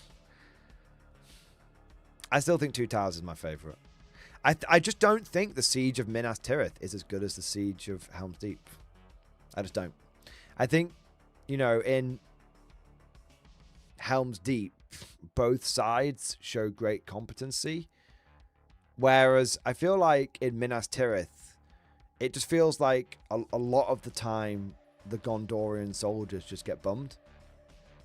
Do you know what I mean? It's like, I think, you know, there's some good bits, but it really feels like it feels like the Two Towers is as close as we will possibly ever get to like an actual siege on, like an active siege battle, not like just sitting around starving them out, but an active like siege battle, like the storm. It's the closest we'll get to like the storming of a castle that we've ever had. Whereas Minas Tirith and Return of the King feels a lot more like a shitty fantasy battle. And I know this is going to sound very controversial, but I think the last battle in the third Lord of the Rings film, the last one, not the Battle of Pelennor Fields, not the Battle for Minas Tirith, but the Battle of the Black Gates, I think is bad. I think it's bad. It's all of the good guys in absolutely zero battle formation, just in a circle. Like, what the fuck? It's like they're just all of them are sat in a fucking circle. No battle formations, no tactics, just classic. You know, classic like, let's just, you know, run in, and do the whole battle. You know, do the whole thing where the battle just devolves into a series of like 1v1s. Do you know what I mean? That's the difference between a good fantasy battle and a bad fantasy battle. A good fantasy battle has battle formations and the lines meeting and all that kind of stuff. And a bad fantasy battle is where everyone runs at each other and it just devolves into a series of basically 1v1 combats, which is just bollocks, basically. Yeah. So yeah, that's why I think the Two Towers is the better film. There you are. Anyway, where are we up to? Lord Castellan, thank you so much for Super Chat, man. Did you get excited when Walk-On teased the return of the old man? I'm getting more excited about it. Okay, now, bear with. At the end of last year, I was very, very burned out. And I was very cynical. And I was very, like, anything that GW did, I was like, fuck them. And now after a couple of weeks away, I'm much more, like, refreshed. And I'm much more positive. And so now I'm getting excited for it. Now I'm getting excited for it. But at the time, I was a bit like, I'll believe it when I see it, kind of thing. And I'm still a little bit like, I'll believe it when I see it, because they teased Battlefleet Gothic, but then didn't do it. So we'll see. But yeah,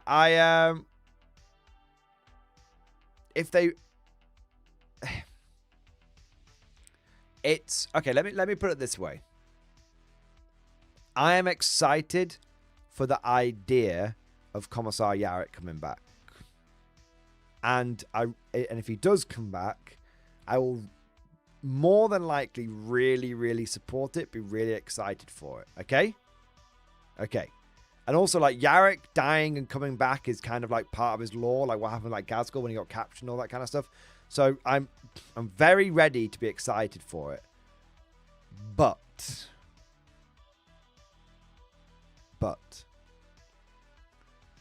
last year, GW dropped a lot of fucking balls. Okay? They dropped a lot of fucking balls. And so, it's not that I'm not excited about Yarrick coming back. I am equal parts excited for Yarrick coming back and worried GW will fuck it up. That's where my head is right now on the whole Yarrick thing. That's where my head is. I think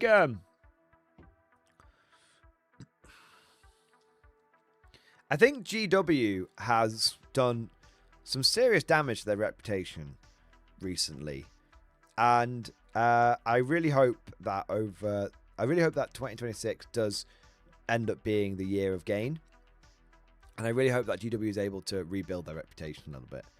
GW is it's a little bit like EA, you know. A lot of people rag on them, and it's kind of interesting because a lot of people used to say, oh yeah, EA gets voted as like the most hated company like 5 years in a row, but look how much money they make. Well, yeah, but it takes a little time for momentum to slow down. Do you know what I mean? So I hope that Games Workshop doesn't do an EA. That's what I'm hoping. That's what I'm hoping. I'm hoping they don't do an EA. I'm not getting salty or anything like that. I really am keeping a close eye on GW over the next few months, and I'm very hopeful that it's going to be the year of gain, because we've had Eldar Corsairs getting basically confirmed, and we've had Red Corsairs coming back, which is huge. Like, Red Corsairs are really cool. And if I was to collect a Chaos Space Marine army using like GW models, I'd actually probably go for Red Corsairs for sure. So yeah, I think, you know, Red Corsairs could be very much a jumping off point for like Traitor Guard and stuff, because Red Corsairs don't only just use Chaos Space Marines, they use a lot of regular like pirates and human heretics and stuff like that. So yeah, I am cautiously optimistic. I want to make something clear. I'm not being salty. I'm actually really cautiously optimistic for 2026 and beyond. I think 2025 was the culmination of the addition of loss. I think 2026 and beyond is going to be gain, fucking gain on all fronts. On all fronts. And so, yeah, I'm really, that's what I'm hopeful for. But I need to see, that's what I hope. I need to start seeing it coming from GW. Yeah. Yeah. So what do we got next? Where are we up to?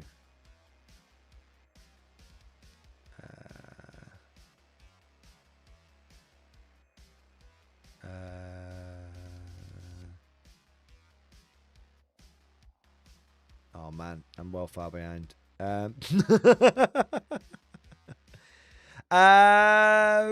Kerensky, thank you for becoming a channel member, mate. Thank you for your support. Thank you for doing your part. Captain Octorus, thank you for the super chat, bro.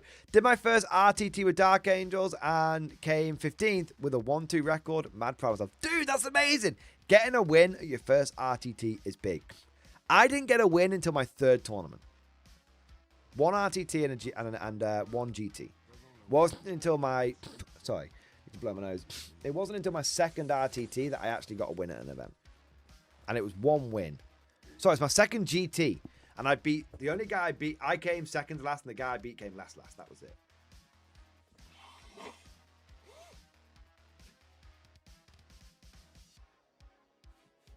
There we go. So yeah, you should be proud of yourself, man. That's really good.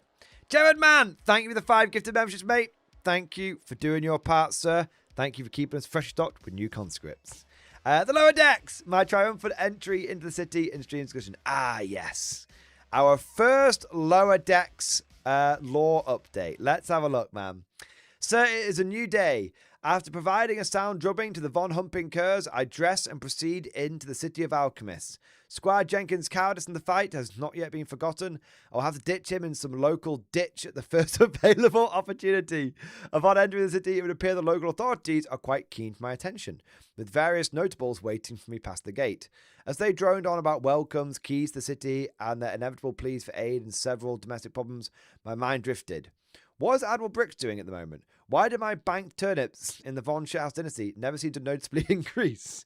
Why does one navigate the perils of love and affection in their first fragile weeks? Also, the locals are now looking at me expectantly after I zoned out. I have no idea what they said. To break the silence, I leaned from the saddle and punched Squire Jenkins in the balls. As the peasants fall to the cobblestones, the nobles titter and laughter.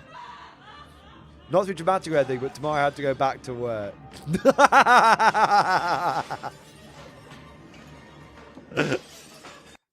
Yeah. The thing is, I can't actually relate to that because I was looking forward to getting back to streaming. I was. Oh, fucking hell.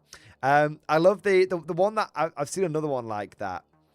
And the one I saw was Trailer Park Boys, and it's Bubbles going, well, apparently I have to get back to work. It's bullshit. Yeah, there we go. Lower decks. The reason why your banked turnips in the Von Shithouse dynasty never seem to notably increase is because you didn't read the fine print. It's like, you know, in Stellaris, when you've reached your resource cap. It's like that. Where does the extra go? Into my bank account.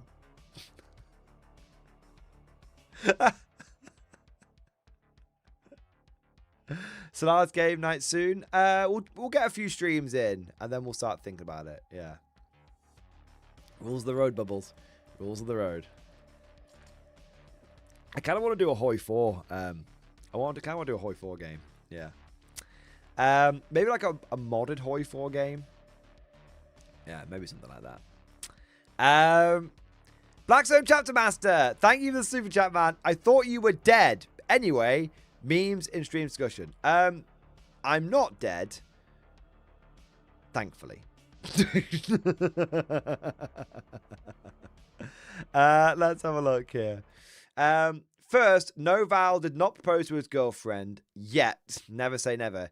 He just got her into Game of Thrones. Second, me and my friends got into a game called Species Unknown. The last 4 memes is what came from that game. It's very fun. Here's a trailer if you want to check it out. P.S. Yes, you can make Abe Lincoln in the game. I'm a little concerned, but I'll have a look. Hey, so me and my fiance want a Game of Thrones wedding. Do you have any suggestions for colours? Yes, sir, we do, but sadly we only have 2 colours. That's okay. What are they? Fiery red and royal purple. GW assassin. I mean, I get, isn't it? Is that like the ready? There's the red wedding. Is the purple? Is the red wedding when? Spoilers, by the way. Is the red wedding when Robb Stark dies, and the purple wedding when Joffrey dies? Because that's quite a good meme if that's the case. Local British man shit on stream. He said, that's it, and took a shit on the ground in front of us. Oh, man. Grudges. That's a lot of grudges. Yeah. What the fuck? The cuttlefish bum rushing us. Me and the boys' reaction to that. See, I haven't played the game, so I'm probably not going to get any of these ones. Go on, tell them. I attack from the vents. They'll never believe you. I have no idea what these memes mean.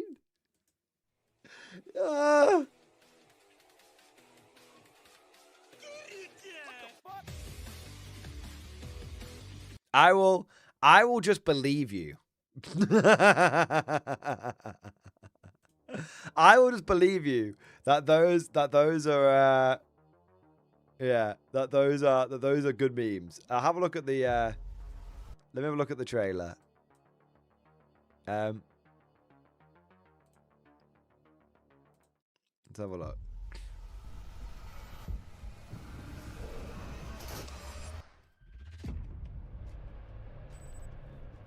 Is it like GTFO or something? Oh wait, no, maybe I know this one. No, I don't. I thought I played for the first time over Christmas with Repo. That's a good game. I think it is better than Lethal Company.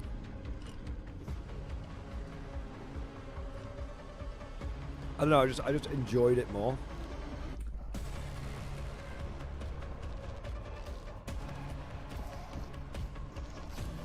Getting battered.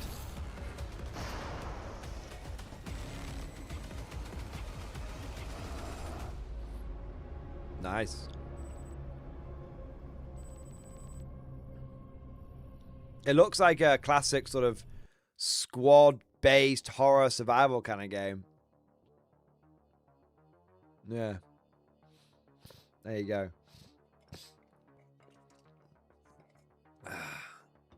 Let's have a look. What we got next? Nostalgia Vivek, thank you for super chat, man. TTC and general hobby update in stream discussion. Let's have a look. First, the TTC update. Chimera done and beginning the camo pattern on the rest of the Cadian armor, but sadly not much more. Area's been hit by some bad snow, and I've been hit with cozy gaming. But tomorrow I'm back at work, so we're getting the painting light under my ass from tomorrow. At Christmas, I got myself some more ships, who'd have guessed? And my brother got me another UCM Dreadnought. So now I have both the Washington-class supercarrier, the UCMS Manifest Destiny, and the newly built London Dreadnought, the UCMS Empire. I also got the start of my Red Corsairs army on Christmas Day, as well as a load of Soulblight Gravelords to play vampire counts in Old World. Hey! Amazing. Start to shift over to two thin coats, my regular paints, and they're very good. Also, the Drop Fleet guys are making a terrestrial war game at 40k scale in the Drop Fleet universe. Not to forget Warlord, my dad got me the Frau Growler, the German cameraman, and the Germanic chieftain with 2 dogs. Don't forget to give the update on the TTC date. Hey man, that's coming along pretty nicely. That's coming along very nicely.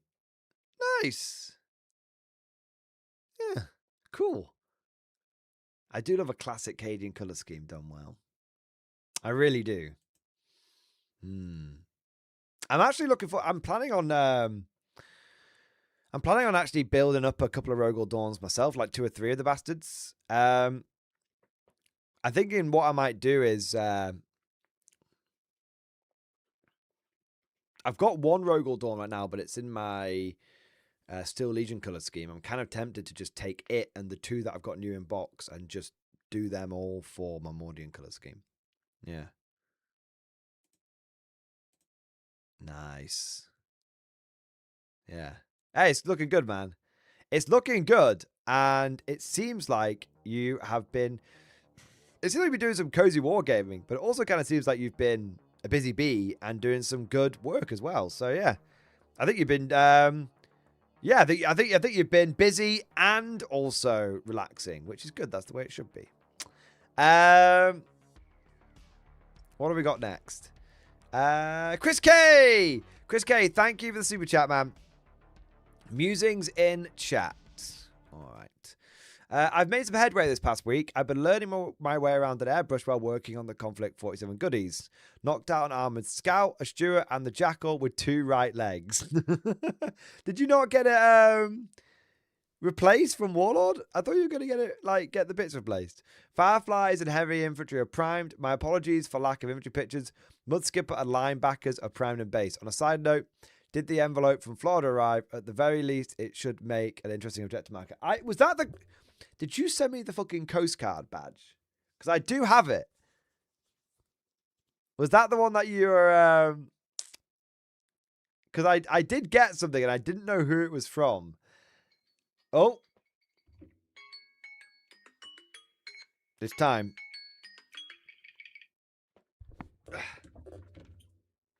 It's time. 1 minute.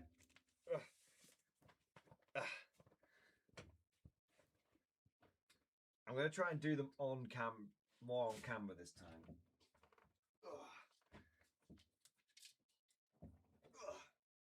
Okay. I've just got to try and get the angle right so I'm not bashing anything. Okay. 1, 2. 1 minute. That was a bit quick. I'm going to try them again. Do it properly. 1.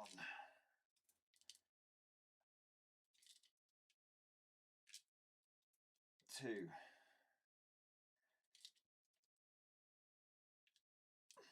3.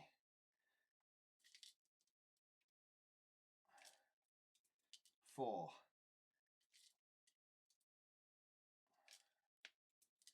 5.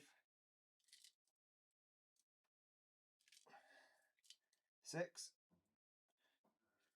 I just let out the most gross fart. 1 second. Okay. Oh god, it stinks, man. I'm giving myself pink eye. 7.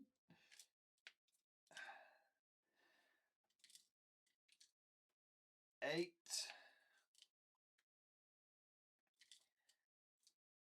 9. 10. There we go. That's the weakness leaving your body. Bask in your own glory. Oh, man. Oh. There we go. See, just, it comes around quickly. It comes around quickly. I need my, you know what I'm going to do? I'm going to get my dressing gown quickly because it'll be a bit easier to take on and off.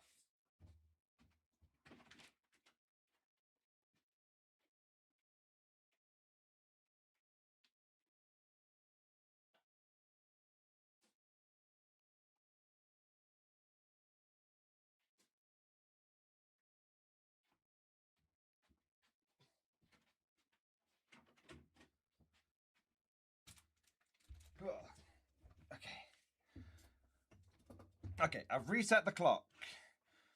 Next, another set in 1 hour. All right. So yeah, Chris K. I was going to ask, did you send me the? It was like a Florida or like a Miami Coast Guard badge. It was very, very cool, but I didn't know who it was from. Let's have a look at these things you've been painting up. Nice. Did you keep with the 2 right legs is what I'm kind of curious about. I think he kept with the 2 right legs. Bro, you should have just got one on to replace the part, man. But you do you. You do you. Hey, Chris K, that was cool, man. I actually have it downstairs. It's actually been on my living room table. You know, and it's been one of the things that I've been looking at whilst I've been having some dinner and stuff. Yeah, it's cool. Nice, that looks cool, man. I've actually I'm running out of Conflict 47 infantry to paint. So inevitably soon I'm gonna have to get on to my tanks, and one of the ones that I'm looking forward to is painting my Stuart up. Yeah. I just really enjoy painting conflict infantry, but I need to start painting some. I haven't painted my spider pans that I really want to. Yeah. Am I a little quiet? I might be. I was probably just I probably just didn't have the mic in the right position. There you go.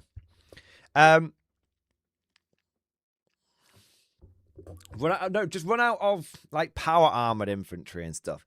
So I don't mean to alarm you, but my bolt action and conflict 47 palatine might have actually got to 40k levels of problematic.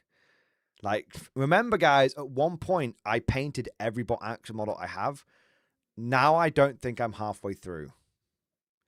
I've been treating myself quite a lot. This looks amazing, though. Hey, double linebacker, man. Sick, bro. Hey, that looks cool, man. I need to get myself a Tesla Greyhound for sure, man. It's such a cool looking model.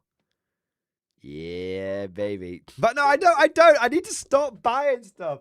Fucking hell. I think, guys, Chris K, this looks amazing. And I keep feeling like I'm getting lost in my own thoughts with your super chat. And I do apologize, man. Your stuff looks amazing. Really, really cool, bro. And thank you for sharing. I'm saying this before I forget. Thank you for sharing the pictures. And thank you for the Coast Guard badge, man. That was cool as fuck. What I was saying was I was mixing my own thoughts in with your pictures. Was I think I'm getting to the point where I might need to get rid of some stuff. I know. But you know, I've got too much. I think I've officially got too much. And I'm not just talking the wall Ario. I'm not going to sell the guard army. Fucking hell.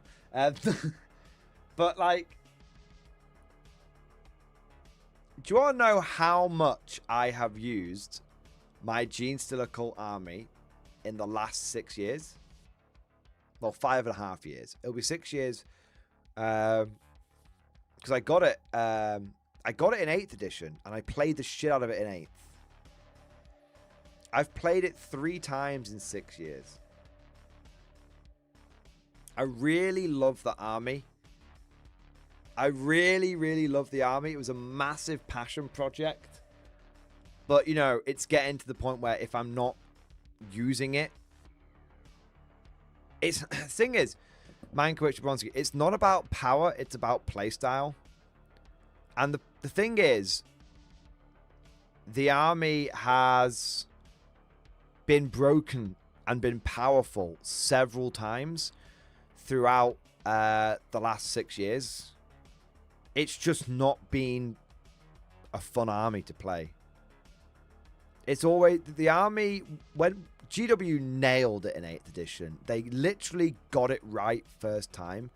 And then because they like to reinvent the wheel quite a lot, all they did is make the wheel go square in 9th.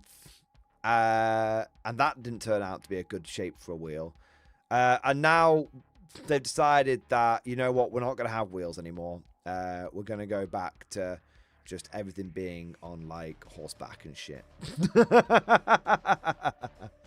So yeah, I think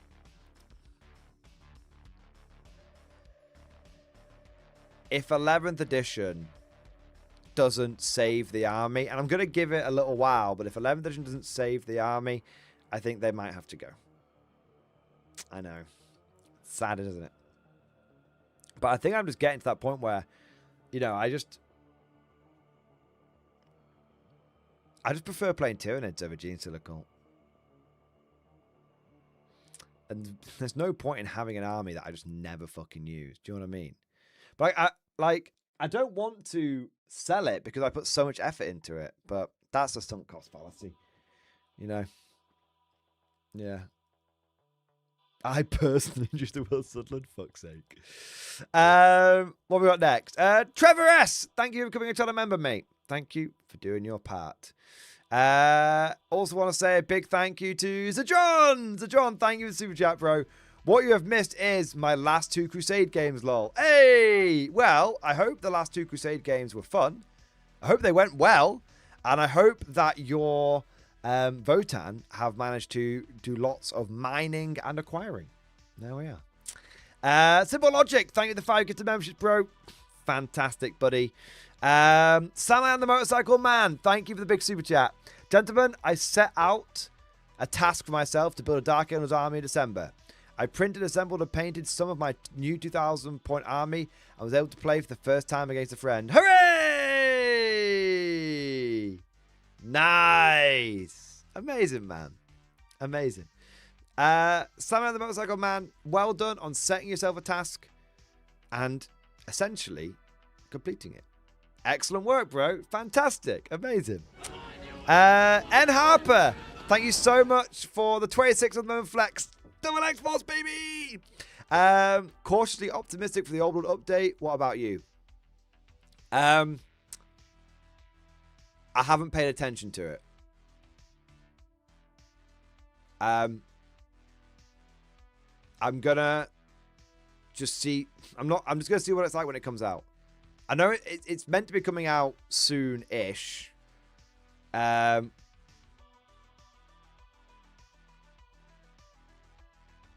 it already come out? Or is it coming out?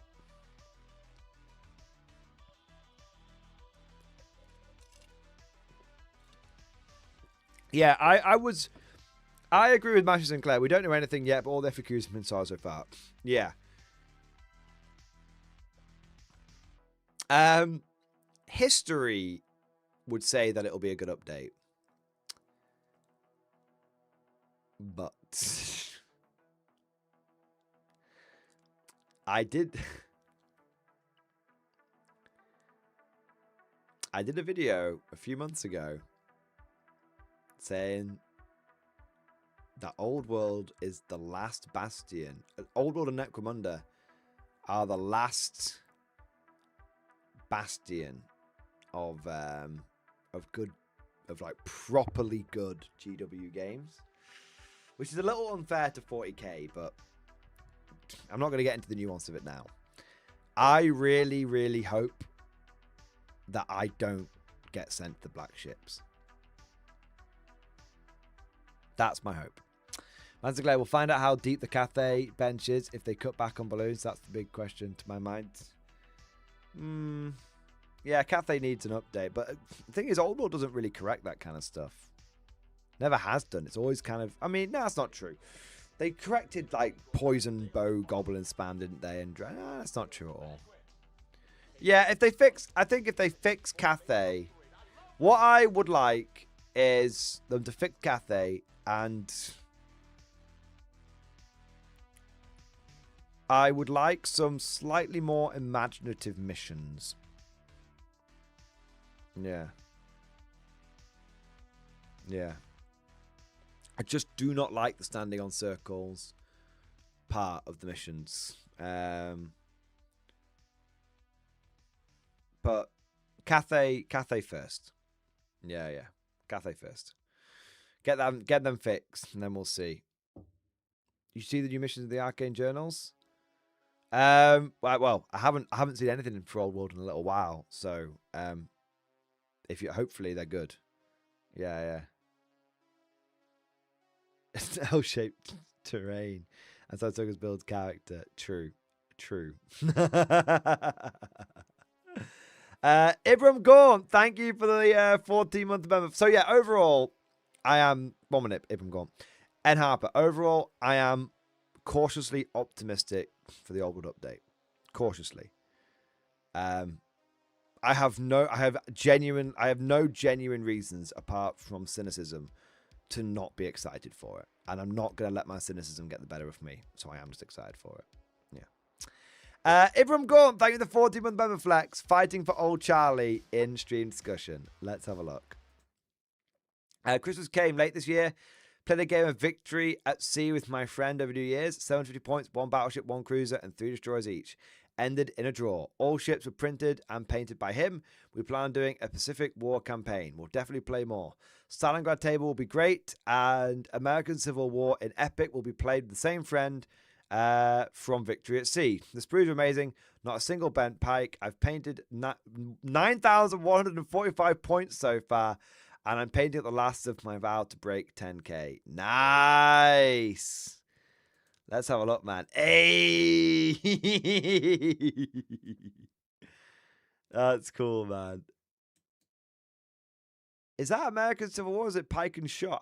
It looks like Pike and Shot to me. But I don't know enough about the... frankly, I don't know enough about the era. Was it English Civil War? English Civil War, not American Civil War. That's why it's ECW, not ACW. There we go. Yeah. Nice. I have to say, epic scale games are really cool. Hey, they look cool, man. God, there's just so many good games out there. The problem is I don't have enough time for all of the amazing games out there. Fucking hell. There's so many good games. Oh, I missed a picture. Sorry. Hey, these are cool, man. What tank is that? It looks a bit like a Grant, maybe? Or a Lee? Yeah, that's cool. Yeah, there's so many good games that I want to play. God.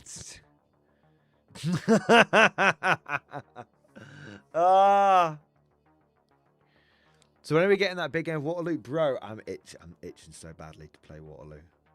Itching. I think I'm going to have to paint some more epic Waterloo up soon. Yeah. I kind of feel like I just need to sit down and just do it. You know? I know I've just been off for 2 weeks, but I really feel like in my next big break, I need to just paint epic scale. I've got a lot of it primed. A lot of it's primed and ready to go. So I just need to actually get on it. Yeah. Ibram Gaunt, though, dude, I love the epic stuff. Wouldn't do it, Mordian. The thing is, you've got... Look, you paint up the epic pike and shot. I'll paint up the epic Napoleon. And then someone else paint... And then Varak can pay someone to paint up his epic Hail Caesar. And we'll all play... we'll do a big epic scale day. I know it sounds a bit crazy, but I would... Because I love epic Napoleon. I love the idea of it. But I kind of wish I'd got epic Hail Caesar of epic Napoleon now. I just feel like there's... Epic Waterloo is very limited in scope. It's like Waterloo. Whereas epic Hail Caesar feels like you can kind of play any games with it. You can play a lot of different battles with it. Yeah. More scope. But we'll see. We'll see. Hi, Marshall Bungle. Hi, Marshall Bungle. Thank you for the super chat, man. Happy New Year. Happy New Year to you too, man. Picture and stream discussion. Help. I'm building my first Deathcore Krieg. The box is only one part 73, so I can only equip one special weapon. What do I do? Okay. Let's have a look. I do have an answer for you. You're not going to like the answer. It's not a very helpful answer. Ah, yes. So this is where you have to pick between the melter gun and the plasma gun. Yes. So I remember this bit. So I'm going to give you some advice now. And it's not good advice. Well, no. It's very good advice. It's just the advice you don't want to hear. Which is, don't get the plastic Deathcore Krieg models. They're really bad, man. They're really fiddly to build. They're really weird. They're actually quite an early new style GW kit. So the sprue layout is dog shit. They're really hard to build. Like, build this one squad. Okay? Build this one squad. But then, honestly, just go third party.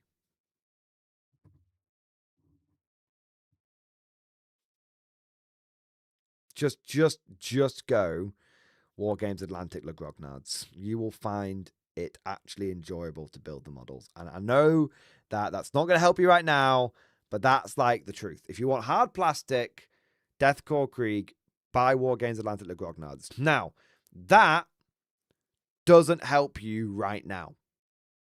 So, I will help you right now. I will do what GW wouldn't do and actually give you some help on how to build this guy. Give me 1 second.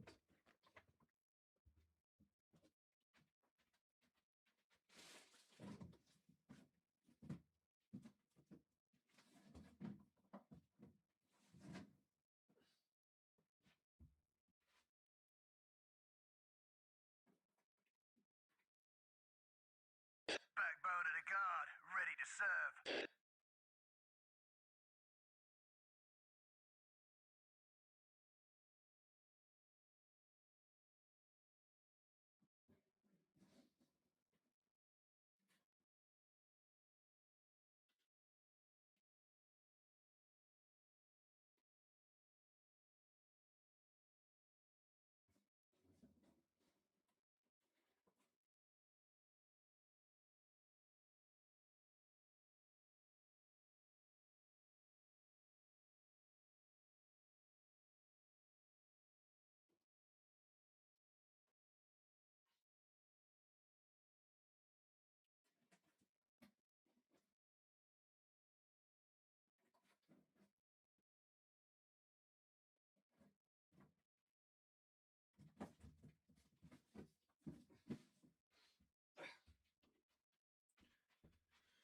Okay. Here we go. Oh shit, me! I've dropped him. Okay. Give me a second. Oh, amazing! It did work.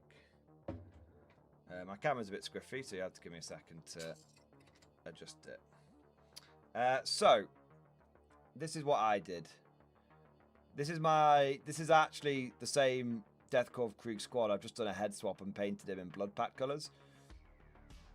The model that I found easiest to convert into the melter gun guy is the one with the trench club.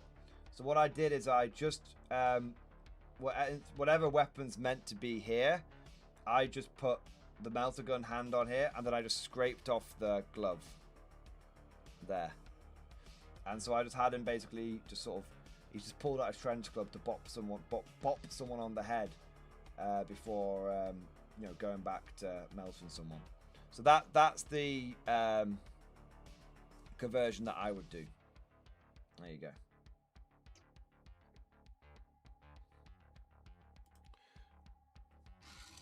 There you go. All right. Let's have a look. Yeah, look, the Death Core of Krieg. I want to say something. Plastic Death Core of Krieg are really cool, and we waited years and years and years for them, and you know, like I still am very grateful to GW for like giving us plastic Death Core of Krieg, because no matter how bad the plastic ones are, they're way better than the resin ones. And a lot of people go, "Oh, I prefer the old resin ones." No, you don't. You preferred buying your old resin ones from like Forgery World, but Forge World resin is terrible. The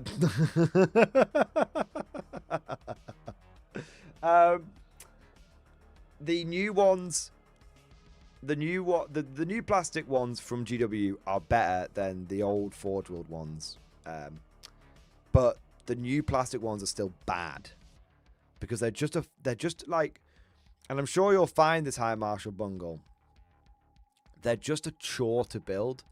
Like, it feels like the kit is fighting you at every step of the build. We're like trying to find the arms that go together, trying to find, because the parts are so like weirdly laid out on the sprues and everything. So my recommendation is build the one box, struggle through it, but don't force yourself to do it more than once. I have got an army with a bunch of Death Core of Krieg models in it, my blood pact, and I just mix and match them into my my third-party alternatives. Now I've got a bunch of 3D printed stuff and a bunch of third-party stuff from Anvil Industries, and they look perfectly fine mixed in. So my advice, mate, is build one, take it as a bit of a learning experience. Use the models. You don't want to waste your money, of course, but don't be afraid about having them mixed in alongside a bunch of Le Grognards from Wargames Atlantic. You'll be doing yourself a massive favor, and you don't want to get burned out and pissed off. You want to enjoy the building process. That's my honest to God advice, mate. And I hope you can see I've been pretty balanced there. I've been pretty balanced and tried to give you a reasonable take, not just a jumping on a salt wagon take.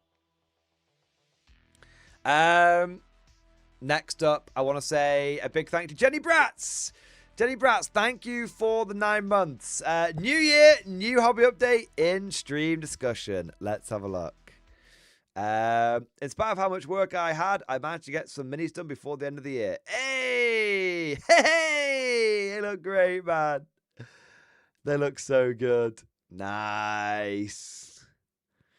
That's so cool. I love the color scheme. Yeah, man. I love the color scheme. Oops, sorry, I clicked off it. I had a lot of fun. I built a truck over Christmas. I built the this is the Opal Blitz. I built the Studebaker. If you're ever looking for a truck kit from Warlord, I can really recommend the Studebaker. I very much enjoyed building my one. Yeah. It's for the Russians and the Americans, but I reckon you could get a captured one for your Axis if you needed it. Yeah. The Opal Blitz truck is fantastic as well. I really enjoyed it as well. Hey, these are cool, man. Some lizard men. Is that like? It looks like a headless chick. That's cool. Nice. Dinosaur. That's cool. Get away from the tank. Yeah, man. Nice. I've the Opal is a piece of piss to build. No need for Yankee trucks. That's fair. God, let put. I haven't built my. I've got an Opal Blitz that I need to build actually. I have a. I had a thought over Christmas. I feel like I might repaint some of my German tanks. Because what I did with my German tanks is I painted them all in Panzer Grey. But I did it, they're too dark.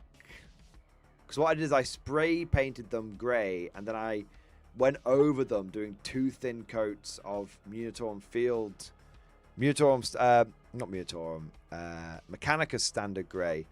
And then washed it in Northern Oil, and it just came out way too dark. And I don't know if you can see this on camera, but like, look at the difference between the two. Like, this one is grey, but you can actually like see what's going on. This one is just like a blob. So what I was thinking of doing is I was thinking of, because the thing is, I did all my tanks in Panzer Grey because I was like, I wanted to do them like Hollywood Germans, like, because everything in Hollywood, the Germans are always great, right? But it's basically an ahistorical color scheme already, right? Because I've got like tigers that are in grey and stuff, and it made me think, well, I can either have a badly painted ahistorical color scheme, or I could have an ahistorical color scheme which can make sense in universe. Because what I was thinking of doing is, you see like what I've done with this Hanomag, right? It's just a normal German Hanomag. I've not like put any weird rift energy on it or anything. I've even got like, you know, the Wehrmacht like Iron Cross there and stuff. And I've just got like a normal like number on the, you know, numbering thing on the side of it. But what I was thinking, but you can see it's got the Conflict 47 badge on the front. And so what I was thinking of doing is taken all of my existing German armor and repaint it, because it doesn't take long to paint this. It took me like a couple of hours to paint this vehicle. It doesn't take long, so I wouldn't be like massively increasing my backlog. I could probably get them all repainted in like a week. Do you know what I mean? It wouldn't take long at all. And my thinking is repaint them using the lessons learned. So don't do the really dark grey, do the lighter grey, and then put some like green Volt symbols on them. Not over, like, this one's really obvious on the front, but maybe be a bit more subtle with it with some of the other ones. Or not. And have it be that when I'm using them in bolt action, that yes, they are German, and yes, the color scheme is somewhat ahistorical, but that's because I'm playing in the Conflict 47 timeline. And the idea is that my army is one that was loyal to the Green Volt before they were, you know, but they were sort of, they had their colors, so they could like identify other Green Volt, other Green Volt sympathetic units, but they were, you know, they were sort of like undercover, as it were. And if someone ever asked, they just go, oh, that's just our unit, that's just our unit symbol. Yeah, exactly. Early Wardens, exactly. And so that's why, like, it's a little bit like, yeah, I'm playing bolt action today. Yeah, I've got a Panzer IV and a ahistorical color scheme, but there's a reason. Like, rather than just being Hollywood Germans, it's like this is just in the K47 timeline, and there's a few little like Easter eggs hidden throughout the army explaining it. That's what I was thinking. Yeah. We'll see. My idea, though, is I'm going to paint up the new armor and then go back to the old armor. Because there's no point in, like, you know, that armor's painted now. So there's no point in it's usable in-game. I might as well get more Vogel spinners and stuff painted up before I do anything else. Do you know what I mean? Yeah. Otherwise, I'm just repainting the same shit over and over again. Writing comments, listen, I can't work out if I want the Humber or not. I think the Humber's very good. I think you'll want it. It's cheap. It's cheap armor. Depends what else is in your. Depends what else you've got available in your motor pool, I would say. But Mountain, thank you for the super chat, man. A little bit of hobby progress in stream discussion. Let's have a look. Too busy to get much hobbing done, given that my wife and I welcomed our second child into the world a few days ago. Hey! Congratulations, man. But I've got a couple of work in progresses started, assault frames, and excessively top-heavy Schwerfeld auto blinder. Nice. Hey, they're coming along nicely, man. Yeah, they're coming along nicely. Hey, dude. You know what? It looks a little silly, but when it's K47, that's okay. Yeah. There you are. That's cool, man. Congratulations, bro. You know, I hope you and Mrs. Butt Mountain are doing all right. There you go. Godlike Poet, or you could just be like me. That's not an accurate color scheme. I care not. That's true, Godlike Poet. I mean, there's an element of that. Yeah, and that's kind of. It's funny because I've been painting my my second squad of Schwertruppen up. I'll do it. There you go. You can see it here. I've been painting my second squad of Schwertruppen up, and I'm really like happy with the vibe of them because they look a bit like World War II, like Star Wars stormtroopers, which I'm very happy with, and I actually kind of prefer this color scheme in the white over the Feldgrau color scheme that I've been going for. So I'm a little bit of a crossroads of do I like repaint some of like my early stuff and whatnot, but I don't think I'm going to. I think what I'll probably end up doing is actually I've got one squad that's painted up in green, one squad that's painted up in white, and I think what I'm going to do is have one squad that's painted up in like mismatched colors. So like, you know, like one's gonna have like a green shoulder pad, but then like white armor. One's gonna have like green armor, but then like white shoulder pads and stuff like that. And then the idea is I can mix and match them together, and it kind of shows like some of the power armor. The power armor started off in field grey, and then some of it's been repainted into the white, but for some of them it's where the replacement parts are coming. So like someone's shoulder pad got damaged, that got replaced from a green one to a white one, maybe. But you know what, I'm probably just gonna stick with the idea of the Wardens and making everyone in white power armor be fanatics. But I kind of want to make my entire army fanatics. And I think you can make Schwertruppen fanatics. I think you can. Want to have a quick look? I'm pretty certain you can.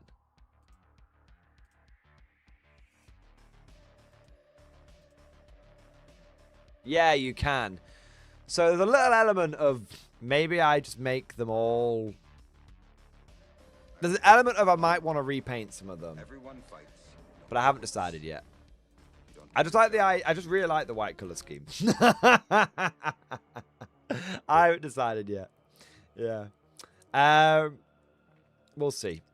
The thing is, I've got so much stuff. I can't really be fucked going back and repainting it. Must always be pushing forward. Yeah. Pete Jobson, thank you for 22 months, man. Any chance of seeing Simon's Grey Knights in a battle report? Yes. Simon and I will be getting back to doing. I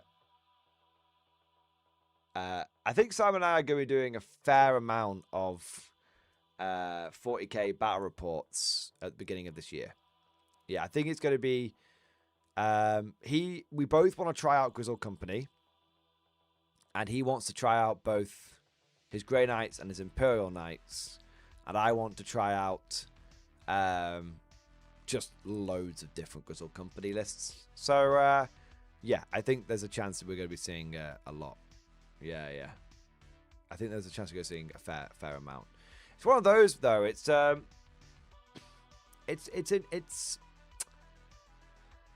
I'm definitely going to be doing some Grizzle Company battle ports, but there is an element of, you know, you've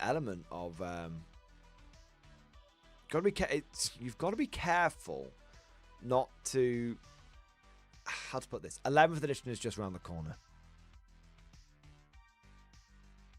11th edition is just around the corner.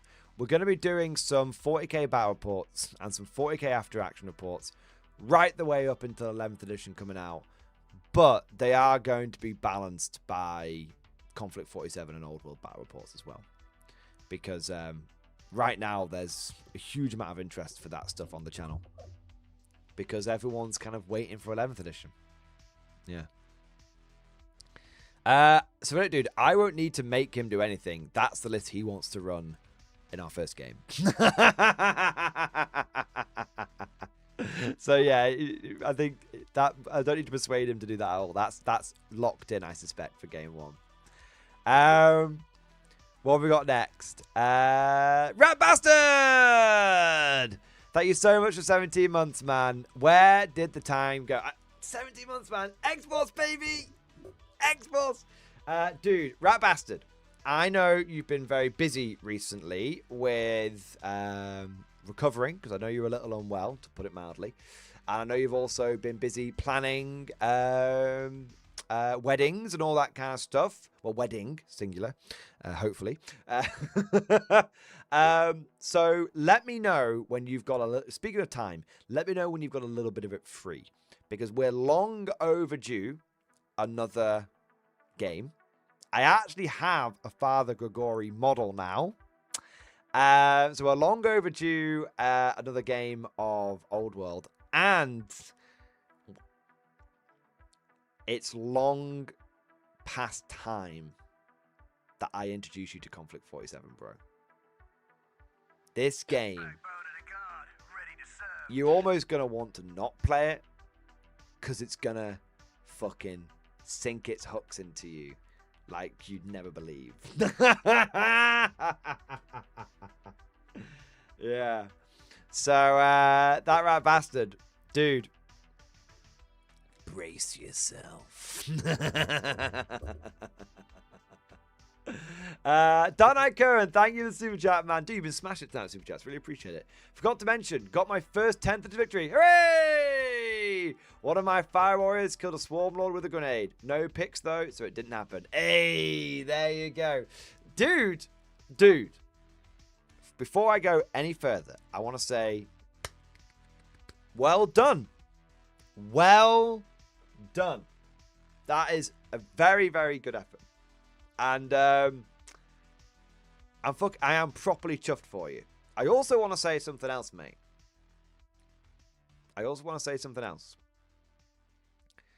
We were right. Dude, we were right. You know? The guardifying of the town. And I say we. I credit you with much of the success of that sort of theory, of that tactic, right? Because for those that don't know, Dark Knight Curran, he actually has been part of the community for a long time, but when he first joined, he was a bit of a, and he'll openly admit this, a bit of a typical town player, you know, getting a bit bent out of shape, used to get very upset about me shitting on, you know, the tower a little bit and stuff like that. But, you know, as he said, he's been through a bit of a journey, and he'll say, I'm not putting words in his mouth. And, you know, he sort of crashed out of the channel, but he's come back. He's come back, you know, better than ever, stronger than ever, fantastic.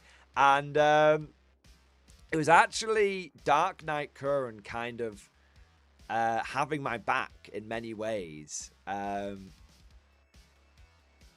that made me want to, like, you know, do the Gardified Tau thing. Narrow was there as well, whispering in my ear, saying that he thought there was some play to it. But there was, it's just, you know, what I'm trying to say is,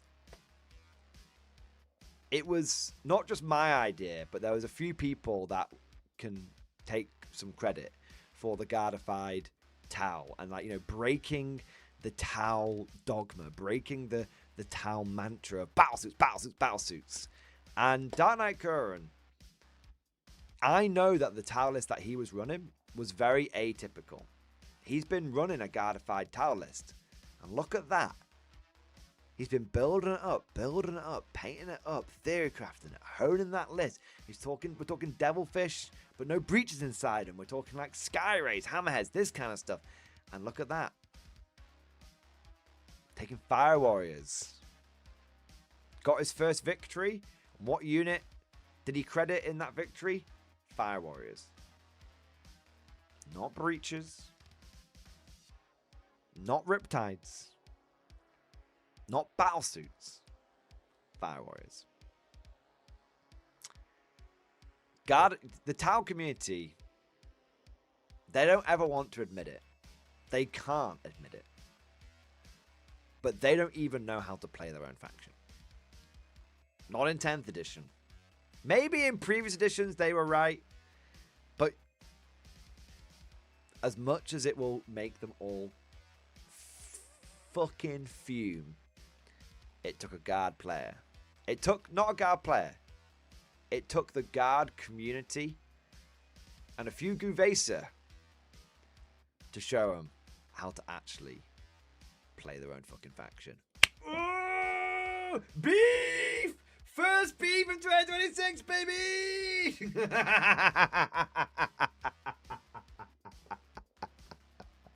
They hate us because they ain't us, boys. They hate us because they ain't us. It's just that fucking simple. There you go. There you go. There you go. I want to say, I've said this before, I'll say it again.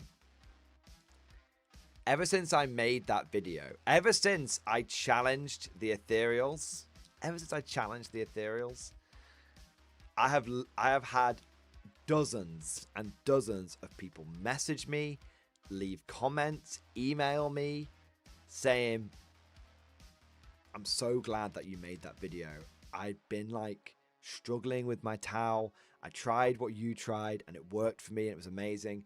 And I've had so many people say, I've been doing this for like months, and whenever I've tried to like talk about it in like the Tau community, they've shouted me down and said I was wrong. I've never been able to get a word in edgeways. Now I actually feel like I can fucking say that I knew I was right and I've got a bit of a voice and all that kind of stuff.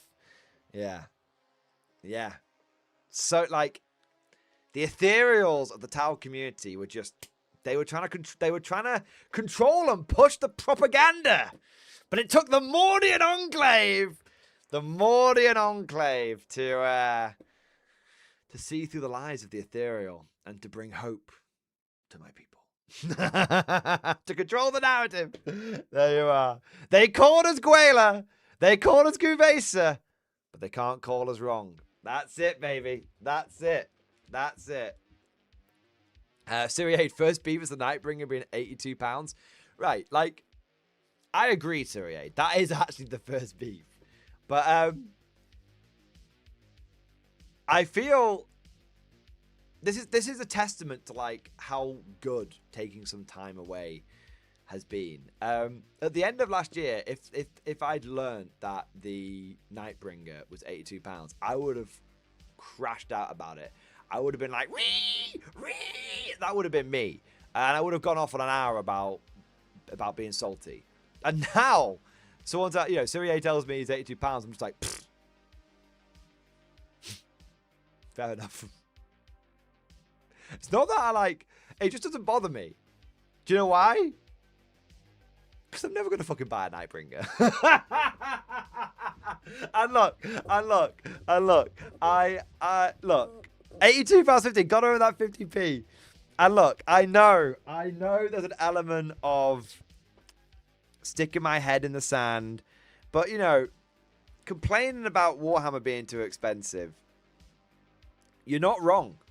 You're not wrong, but I want to say this, okay? Warhammer is too expensive. And I agree, it's too expensive. But at this point, I have complained about it as much as I can. And if I do it anymore, I'm just going to be repeating myself. Like I am. At this point, and I say this for myself, but you very well may still be in the complaining about Warhammer price phase, okay? Okay, right? So bear with me. This is a journey we all have to go on. You can absolutely complain about the price of 40k. But at some point, you're going to get to that stage of the journey where you're like, I just can't complain about it anymore. You're going to get to that point where you realize complaining, you're beyond that. And you just get to that point where you just quietly vote with your wallet. And that's where I am. I don't support the price of Warhammer. It's way too expensive. Okay? It's way too expensive. But, and I think Warhammer has always been expensive, but I truly believe it has crossed into the territory of too expensive. But I'm not going to be making any big song and dance about it. I'm just going to quietly vote with my wallet. And that's where I think a lot of people will eventually get to. Look, the idea of, oh, well, Warhammer has just been going up in line with inflation. Yeah, that's not really an argument. That's just the red herring. That's the smoke screen that gets thrown out there. It is. Because, as we all know, not everything has gone up with inflation. Cough, wages, cough. And all that kind of stuff. So, Warhammer can go with inflation as much as it wants. But that doesn't really get rid of the point. Yeah. That doesn't really get rid of that. Saying it's going up. This is what people do. They go, oh, well, Warhammer just gone with inflation. Like they're winning the argument. And it's like, no. You know? No. That doesn't win the argument. Warhammer being too expensive is a very, subjective thing. And I've talked about this before. Let me bring it together because I feel like I'm waffling. I know, me, but when people roll out arguments for why Warhammer is the price that it is, it feels to me like the same people that use Math Hammer to try and prove everything in 40k. You're like quoting a whole bunch of numbers at me to try and convince me that what my eyes are telling me and what my gut is telling me is wrong. But I'm not saying data isn't valuable. I'm not saying facts aren't valuable. I think in many, many, many walks of life and in many, many stages and parts of life, they're very important. Of course. Of course. But it is important to remember that there are lies, damn lies, and statistics. You can make statistics do whatever you want. Okay? You can come with any number of numbers to try and prove your point. But at the end of the day, for some things in life, the numbers actually don't matter.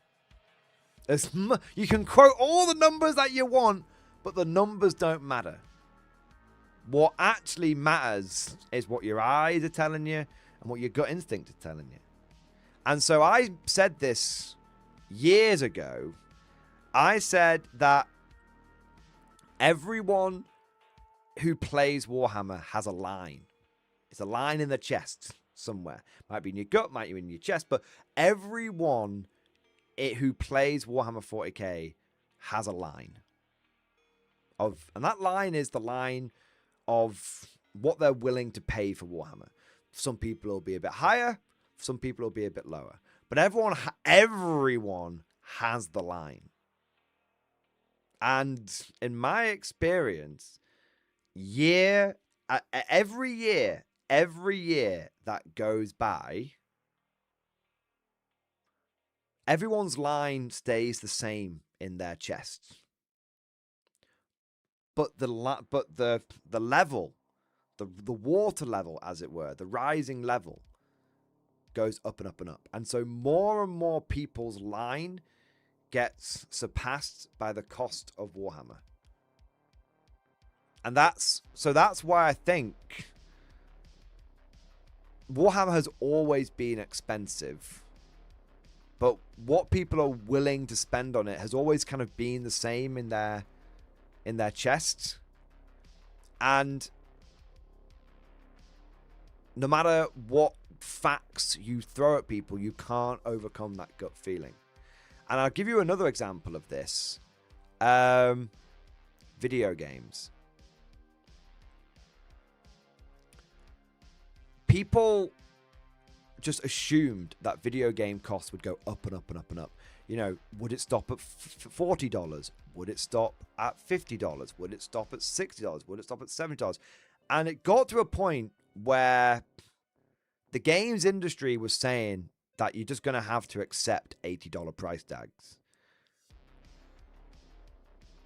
But enough people, their line for what they were willing to spend on a video game had been surpassed by what was actually being asked of them, that they just said no. And so the idea of $80 and $100 video games has basically died. It turned out there was a ceiling. No matter what inflation said, no matter what inflation said, no matter what was said, no matter what statistics were quoted, there is a line. There's that gut instinct line, because humans are part logical but part instinctive. And it's the same with things like not just video games, but like games consoles. When the like PlayStation, whatever is it PlayStation 5 is the latest PlayStation that's out. That came out and it was like 500, 600 quid. And I was like, I'm just not going to pay it. But you know what? I was looking in, whilst I've been doing a lot of Christmas shopping and stuff recently, going in various stores, I saw brand new in box PlayStation 5. I think if that's whatever the latest PlayStation is, latest PlayStation, sub £300. I think it was like, if you got the slimline version, it was 300. If you got, it was either the slimline version was 350. Normal version was like, no, I swear the normal PlayStation 5 was like 229.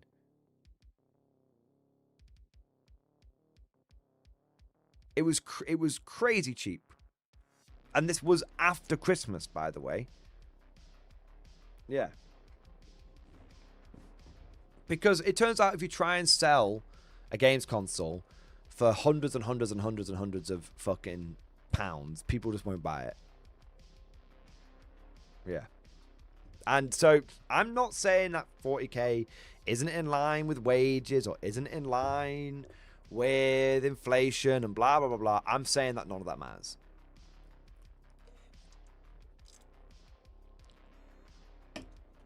I'm saying none of that matters. Everyone's going on about like, oh, RAM costs. And it's like, RAM costs for DDR5. And it's like, okay, I guess a bunch of people will just buy DDR4. Because turns out that actually you can play pretty much all the video games you want just on the not cutting edge machine, just like 1 or 2 levels below it. Yeah. Yeah. It turns out that what's going to happen is games are just going to be better optimized. Helldivers went from like 200 gig to 20. something mental. Yeah. Because, and I think that's what's going to happen. I don't know if that will happen with 40k. What I'm saying is that despite what people might think, 40k, the line can't just always go up. The price can't always go up. There is a limit. I don't know what the limit is. I don't know what the limit is, but I don't think the limit can always go up. I think if GW wants the line to always go up, what they need to introduce is pocket money boxes back in. That's what they need to do. But we'll see. Obviously, they're making like an infinite amount of money at the moment. But yeah. Yeah, the profit line can always go up, but the sale prices can't. Yeah, I think it's... We're at the point where we're paying £40 for a Chimera, man. What the fuck? Like, if I want to buy 5 Chimeras, I have to spend £200. Like, I think we are getting to the point... We're getting close to $1 equals 1 point. Fuck. What? Yeah, but like, do you want... I bought an entire Sisters of Battle army in in the late stage 8th edition. So that's like 6 years ago. It's not that long ago. For £250, and it was new in box. Now, yeah, I got a lot of it from discount retailers, but yeah. So my point is this. 40k can get too expensive. It can. I just don't know if we're there yet. I think we'll get... I've been priced out for a long time. My line got crossed in 9th edition.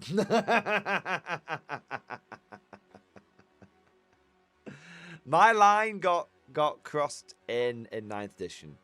Yeah, there you are. Master Claire, facts don't matter. Quote anecdotal facts, make your mind up. I think that Matthew and Claire, you and I don't necessarily agree on this. And I think there is a difference between... I think there's a difference between saying facts don't... I know I said facts don't... I didn't say that... We are not going to agree on this. I see where you're coming from. But I think there is a difference between, like, statistics, like quoting statistics at people, and realities. And I think that I can see things from your perspective, and I know that you're a person that is like, look, I think that, you know, it's up with, like, maybe in line with this number, in line with that number, and I can see that, and I can respect it, and I can believe that's fine, and I can 100% see that. I'm saying that it is... What I would say is this. It is only half the picture if you only look at things from a statistical, logical point of view. I think you're right. I think a lot of what you say is right. But human beings are not the most logical people. Even those of us who are quite logical, who are more predisposed to being that way because we're nerdy, right? Nerds are both very logical people, but also nerd rage is a thing, right? So yeah, I think you need to not just look at the logical argument. I'm not saying you have to be emotional, get in touch with your feelings, gay. No, I'm not saying that. But what I'm saying is there's logic and there's instinct. And 50% of the argument is logical, 50% of the argument is instinct. Yeah. All right.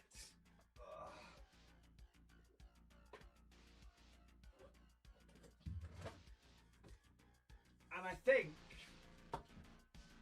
my argument would be this, that two things can be correct at the same time. You can have a really, really, really good logical argument and still it doesn't matter. Because at the end of the day, if you ask someone, would they be willing to spend £1,000 on a Warhammer army, most people would say no. If you went, it's £1,000 Warhammer army. That's, when you think about it, that's like asking someone, would you spend £1,000 on one faction in a video game? It's not a great comparison, I acknowledge, but you know what I mean? Would you spend £1,000 on that? Most people would say no, but what people don't realize is that for a lot of them, that's how much it's going to cost if they want to buy a new inbox from GW. Yeah. Anyway, next set.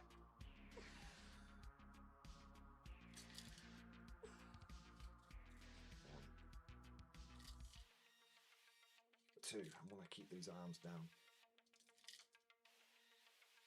3, 4,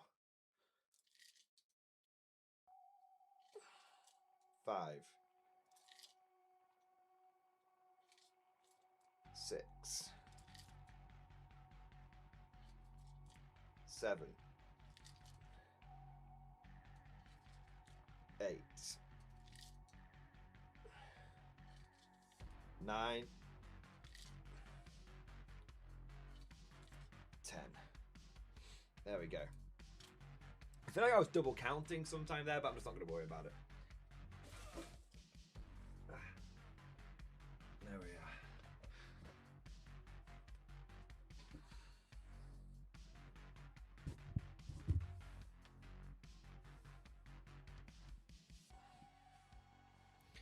Yeah, math. So yeah, I think it's. Do you know what?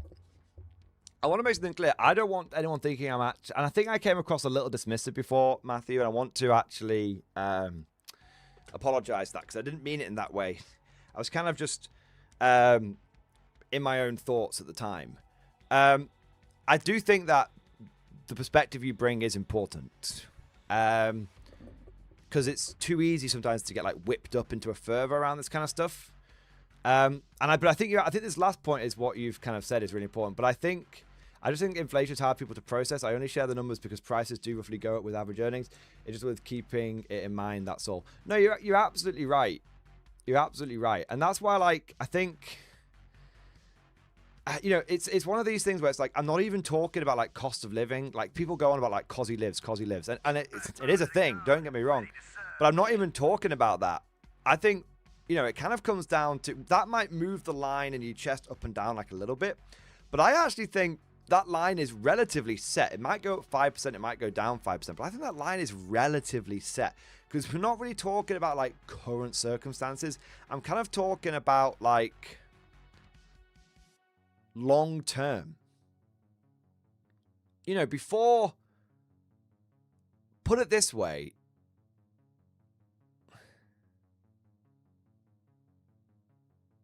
if tomorrow Games Workshop slashed the price of a Chimera by 25% and made it £30, I'd still think it was too expensive.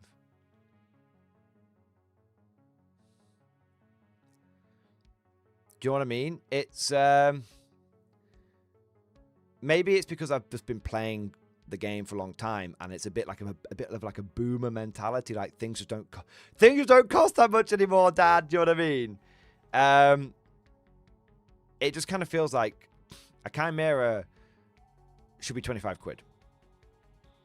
That's how much I think it should cost. Lehman Russ, 30 quid. You know, do you want to know something that's crazy? Discount retailers, discount third-party retailers, a lot of them aren't even doing the discounts anymore. Maybe that's a testament to the lack of control we have as a community. But look, I like Element Games. You guys know I shield for Element Games a fair amount, but Element Games has just stopped doing discounts on a lot of pre-order boxes now. If it's 155 quid from GW, it's 155 quid from them, because they know that once GW runs out, they're like the next place everyone's going to go to, and they know they're going to sell out as well. It's you know, and it's one of those things where it seems that no matter what GW produces, it seems to sell out. If I was Games Workshop, I would think my shit didn't stink. Yeah. Yeah. So, but we'll see. Ride Master, I need to get. I've fallen behind as well. Ride Master, thank you for 38 with member flex. Triple X Force, baby! For us and the All Father, here to serve 07. Thank you for your support, mate. We've got Sammy on the Motorcycle Man. Thank you for the Giga Chad. Do 10 more. No, I'm not doing weights for money. I will die. I know what you guys are like. I will die. Matt Larkin, thank you for buying your own commission, man. We should have done a manhunt for you. We could have, maybe not this stream, but you know, tomorrow's stream we should have done a manhunt for you, man. But I know you were like, you sort of called it, but no one picked up on it. I think it's just because it's a busy stream today, man. Yeah. Noctilon, thank you for the double Baneblade, baby. Yes. There we go, man. Thank you for the big, generous super chat, you crazy bastard. Welcome back, Mordy, you beautiful bugger. Hope you had a great New Year. I had a great New Year, and I had a great Christmas. Yeah, I really enjoyed it. Here's my Christmas gift, albeit late. Dude, it's not late. It's very well, very gratefully received. I start my own hobby painting channel. Hey, shameless plug.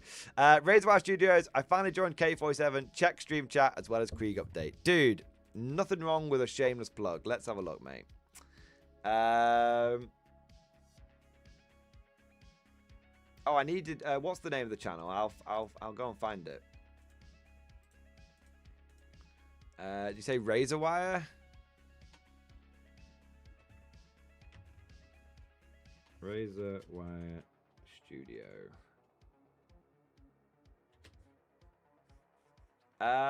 It might be because you're only just started out, but YouTube is struggling to find you. You have to put a link in. We'll have to put a link in stream discussion. YouTube can't find you. It's because you're a new channel. It's that simple. It's because you're a new channel. Yeah. But in the meantime, because I'd happily show you off and give you a bit of a plug and all that kind of stuff. Do you know what I mean? Let's have a look here. Nice. The revolution spreads, brother. The fire rises. Yes. Fuck yeah, man. Here we go. I love it. More and more people jumping on K47 every single day. I tell you what, I've been seeing more and more people getting into it. It's definitely taken off. Yeah. It's definitely it's picking up. It's taken off. I love it. I do love Conflict 47, man. I really hope that I can start going to some more games of it. Yeah. I really want to go to some like events. Ah, so cool, man. So cool. Hey, look, he's got some more coming. Nice. Dude, that's a cool little setup. I like it. Yeah, I got the basic Conflict 47 bag, but you know what? I think I'm going to end up getting the faction-specific bag for each one. There's just nothing like having the right bag for the right faction. Do you know what I mean? Yeah. Oh, this is cool, man. I like that. Fantastic. You can see the heat coming out. Well, the red interior coming out from the red lights coming out from the vehicle, man. That's cool. Nice. Now, is that for your Krieg or for your Traitor Guard? Because I know you were working on some Traitor Guard sort of last year. Nice, man. I love it. Yeah. Fantastic paint job. Absolutely beautiful. And give yourself a fucking plug in stream discussion. We can pick it up and I can show you off a little bit. Ride Master, thank you for the 10 gifted memberships, man. Thank you for keeping us freshly stocked with new conscripts. Amazing. We'll have them holding the front line in the name of the Emperor before the end of the stream. Sturm Tiger, thank you for the super chat, man. Hey, just won my first 40k game because of you. Hey, amazing, man. That's very, very kind of you to say. Thank you for your support, and I'm glad that you won your game, man. That's incredible. Victory is assured. Solarius, thank you for the super chat, bro. Christmas painting in stream discussion. Let's have a look. Hey, nice. That's cool, man. That's absolutely banging, mate. You've smashed that. Incredible. I love it. The Katachan sniper on the wall. Grid Killer 2-3 is hot. Recommend mission abort. We're going in. Get tactical, Marines. Hey. Old classic Katachans. Some people say they haven't aged well. I think they've aged like a fine milk. No, I actually really like... Look, right. Obviously, the new Kazakin look amazing. Obviously. I mean, look at the difference, right? Obviously. I'm not blind, okay? And Solaris has done an amazing job on both. So we're not criticizing the paint job here in any way, shape, or form. I just really love the old goofy models. I just love the old ass goofy models, man. I do. Solaris, excellent work, man. They've aged like Steven Seagal. Fucking hell. Plop. Thank you for the support, man. A reminder to check your WhatsApp after New Year's. Oh, yes, thank you. I think I did get a message from you, didn't I?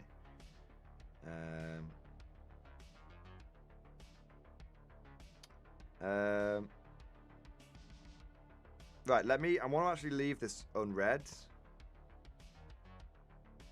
A minute. If possible. Just because I don't want to forget the message.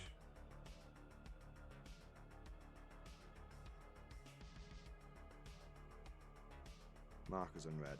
Perfect. I'm going to do that so I don't miss it. But yeah, thank you for the support and Plup. And we'll see how we go in like January. Not like even the whole of January, like just like the beginning of January. I want to see how I get sort of back into the content, back into the flow of things. Although, to be fair, I tell you what, guys, it was a little bit of I actually took this as like a really like positive sign. And I was really, really happy about this. This was the first year coming back after a Christmas break where I felt like it was very natural coming back. Like I recorded 4 videos today.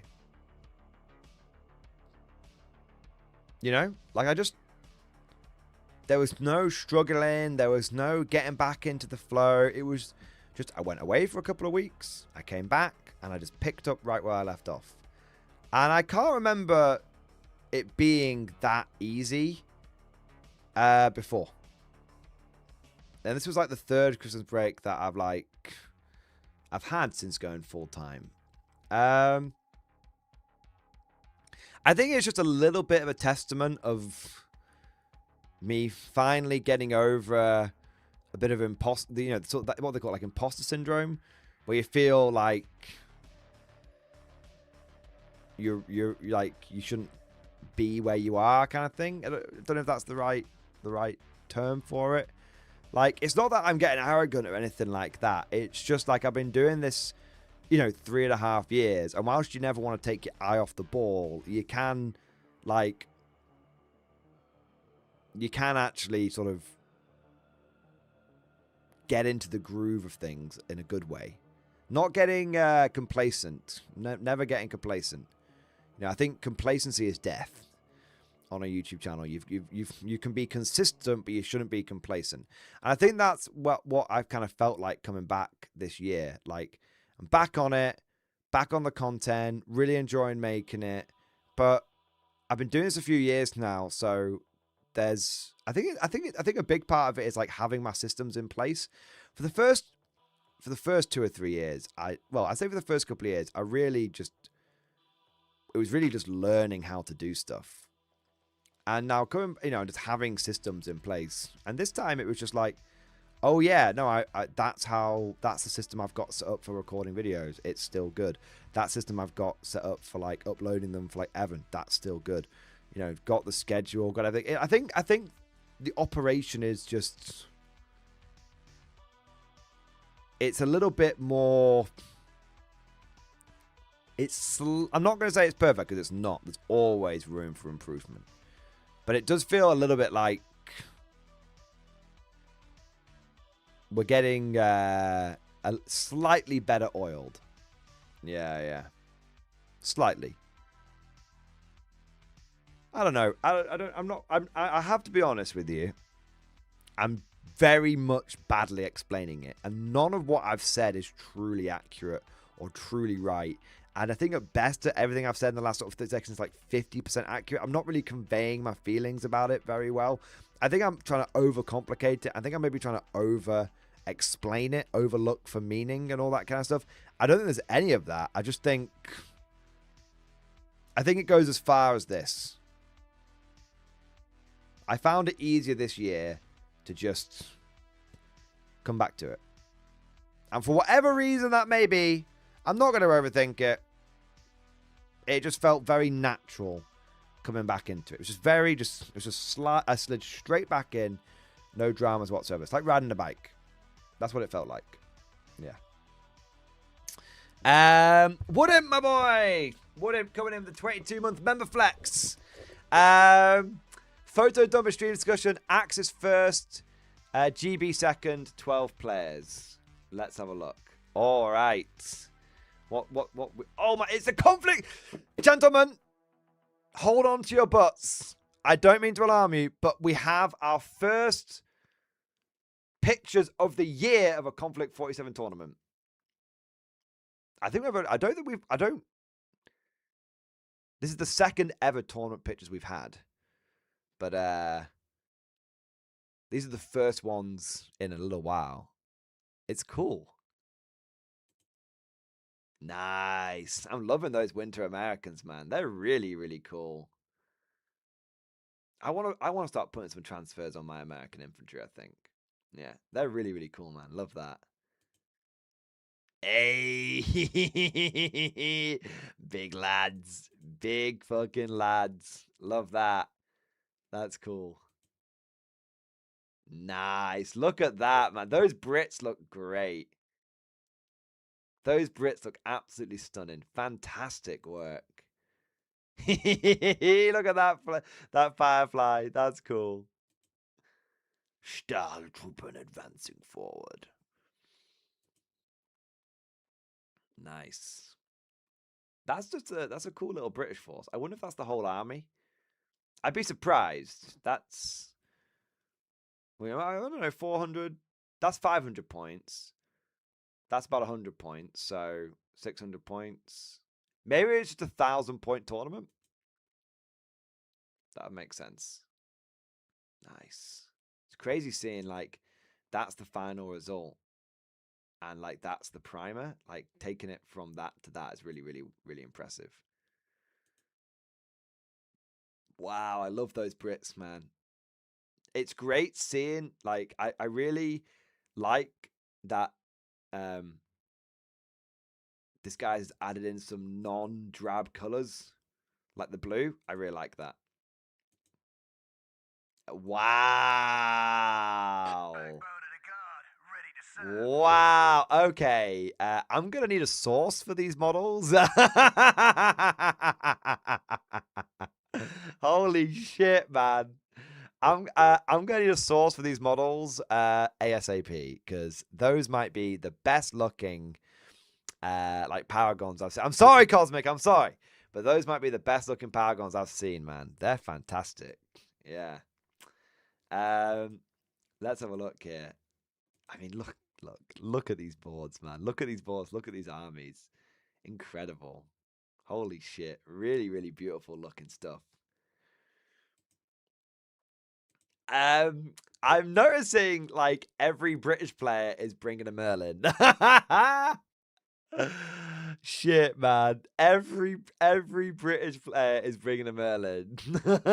What have you been going around telling everyone that That Merlins are really good. Oh my days. Let's have a look. Hey, finally, man. We've been seeing Brits and been seeing Americans and been seeing Axis, but you know, these are my boys. Got to get the Soviets. Got to get the Soviets in. Nice. Yeah. Wow. Yeah, these are really some really cool armies. Hey, I love that color scheme, man. That feels like they're almost like medieval coat of arms style. Yeah, I really like that. Also, I quite like the idea of having a truck for the robots. I never really thought about that before, but yeah, they're slow, so getting them a truck really helps them. Yeah. Is that the KVZP? Yeah, yeah. I feel like the KVZP is being slept on in a big way because Fireflies can't kill it by dropping on its bum. They can kill the all this kind of shit can happen, but you can't do that to the KV. Yeah. I mean, just some truly staggeringly beautiful armies and terrain. I want to say a huge thank you to Woodimp for sharing those photos, and big shout out to Goblin Box in Neath in South Wales. Nice. That's cool, man.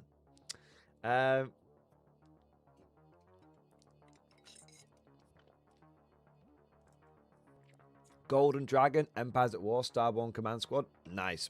Love that, Sonubi. Thank you for letting me know. They're cool as fuck. Yeah. They were really cool Paragon models. They were really cool Paragon models. I really want to play this. I need to find... when's the next K47 tournament? I actually got some information on this from Spriggs at one point. I need to check.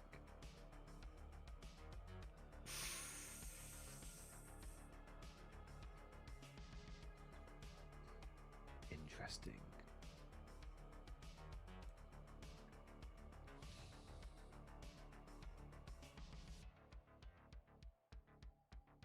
Let me check something.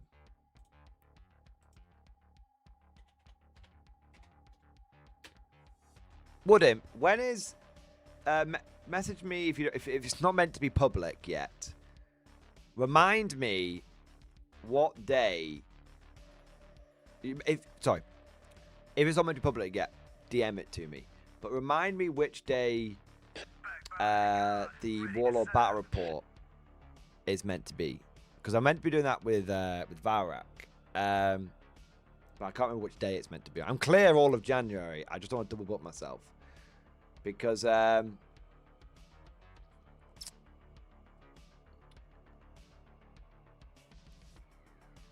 what a time for you to lag. What was that? Sorry.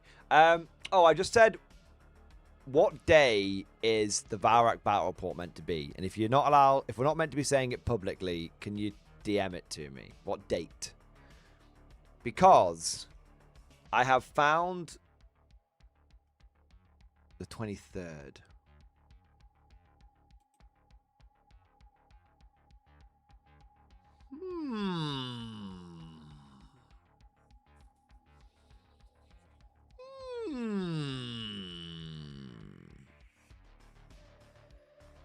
Interesting. So the reason I'm saying interesting, I've got some inside info. I don't know if this has been published yet or made available yet or whatnot. But a little birdie has told me that there might be an event for K47 on the 24th of January. So I'm thinking, go down on the 23rd, film the battle report, stay over. I'm thinking this for me. I don't know if you want to get in on this, but stay over, go to the event on the 24th. Double doozy. Goddamn double doozy. I'm just saying, there's double doozies available here. Double doozies. Hey, well, it was more just I was throwing the idea out there, Woodham. I was throwing it out there. You know, yeah, you are working on the 24th. Working on getting that win rate up in K47. I'm just... Go on, you got like a month. You can rearrange that shift. It's fine.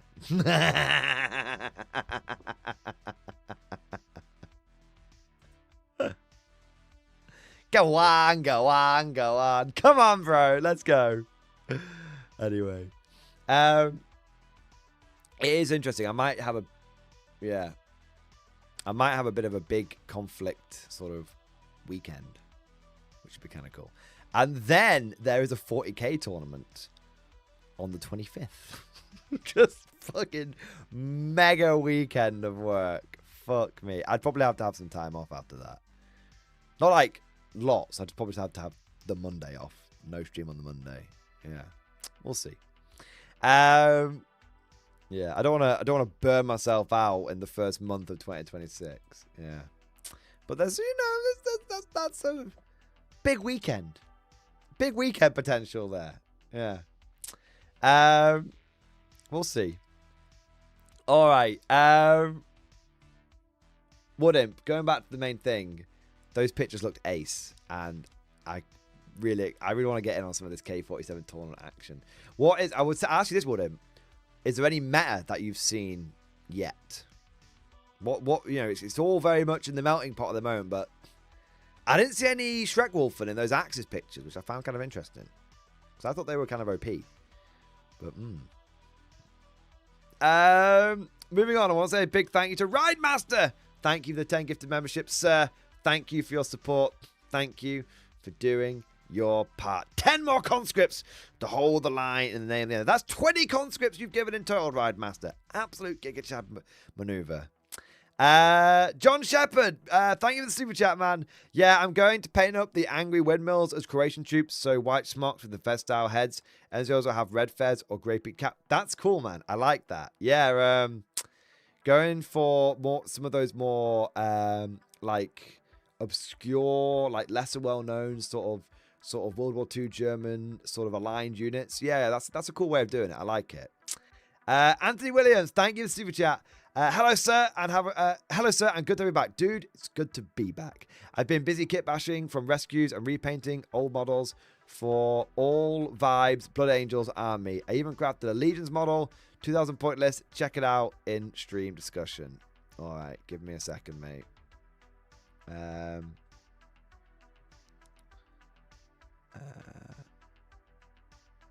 Okay, let's have a look. Ooh.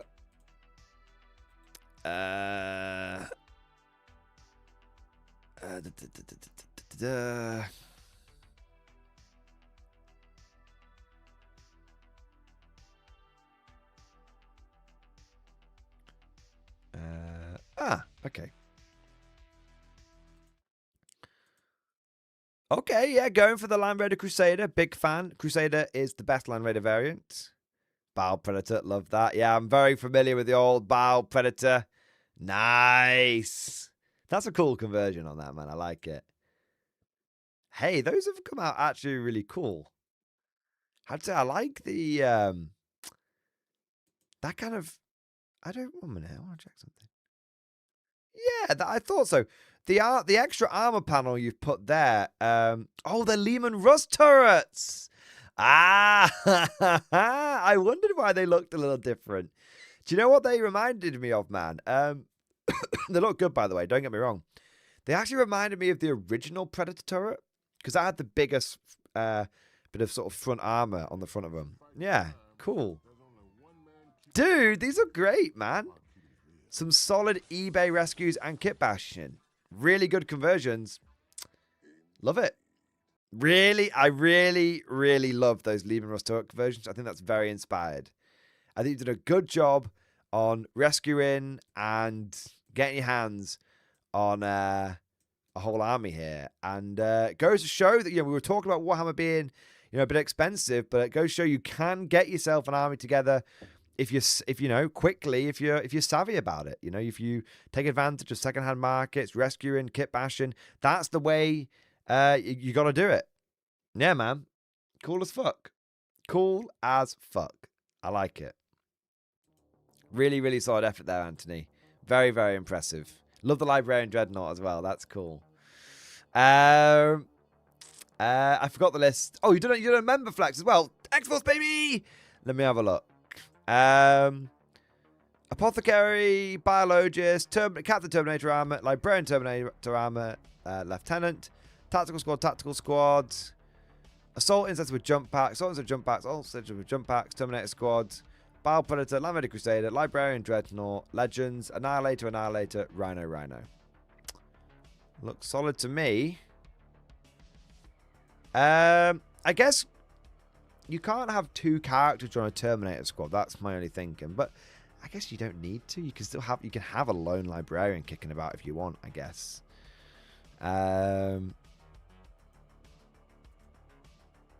Yeah, I guess my only concern is are there going to be some characters which don't have any units to join? I guess that's my only concern. Other than that, I think the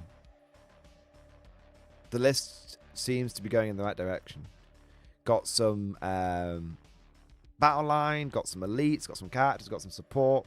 Yeah. Solid. Very solid. Cool. There we are. Fun Jacob, thank you for the support, man. Vow modification requests in Imperial Legion. TTC vows. My God, sir. My God. Let's have a look. How dare you? How dare you want to modify a vow? It's utterly unacceptable. Tragedy. My local game store had an order mix-up. I won't have the tile for a few weeks. Too late to finish for TTC. Can I swap out the 690 points of Devilfish and Hammerheads for a Bane Sword, 450 points for a revised total of 1,145 points? Also, where is your mustache? I personally have no issue. So firstly, I personally have no issue with you changing that up, because that's outside of your control. Yeah.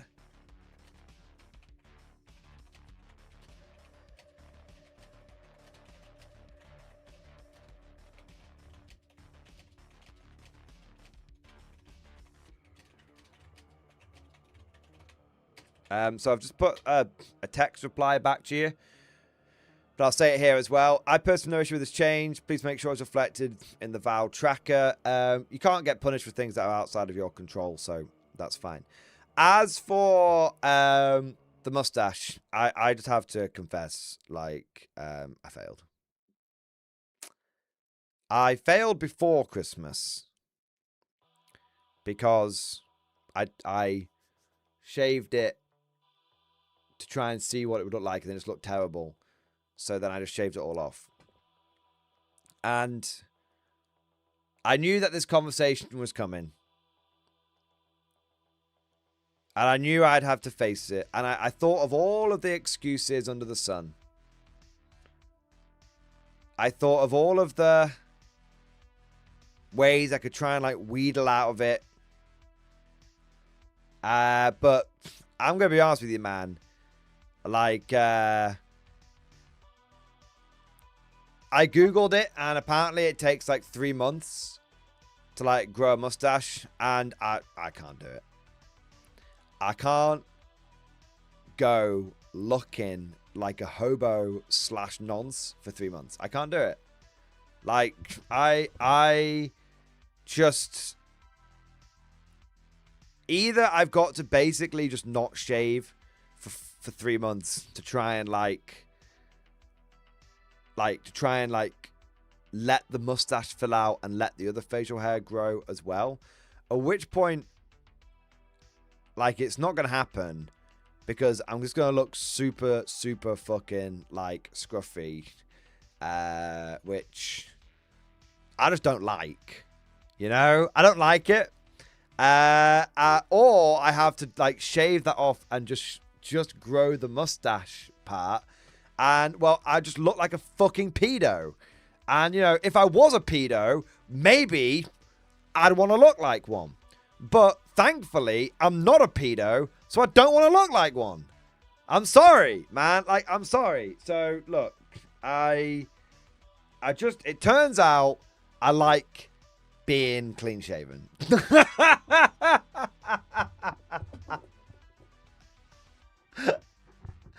It turns out I just like being clean shaven. I like how it feels. I like, I like it that way. And truth be told, Mrs. Mordian also likes it when I'm clean shaven, and I don't do it for her. I do it for myself, but at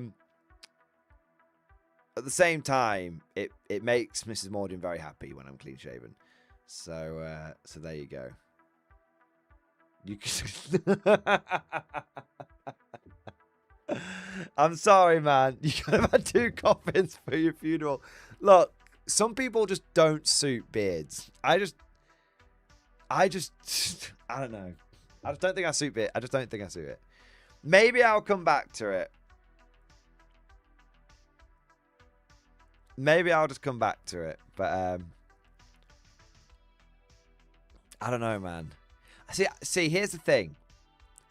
I liked when someone did an AI image where they got like ChatGPT to give me a mustache. I thought that looked amazing. I thought that looked really good. And I still want that. I just don't want to wait 3 months for it. I just don't think I can grow one, man. Like, I was looking at my upper lip, right? I was looking at the upper lip, and I was looking at, like, my hair density. I just don't think I've got the hair density. Like, you can kind of see the stubble, right? So, this is after, like, this is, like, 2 days, or a day. I don't think I shaved yesterday. This is 2 days. Bro, it's not even, like, a millimeter. Right? It's not even like I think, yeah, I have no patience. Yeah, I just don't think I have the hair density.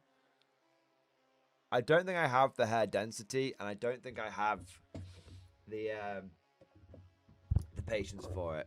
And do you know what I need? I need like if I could like just get a mustache like in like 2 weeks, I'd do it. Yeah. But some people can grow like a full beard in like a week. If I don't shave for a week, I just look like shit. Yeah. Stashgate. Stashgate.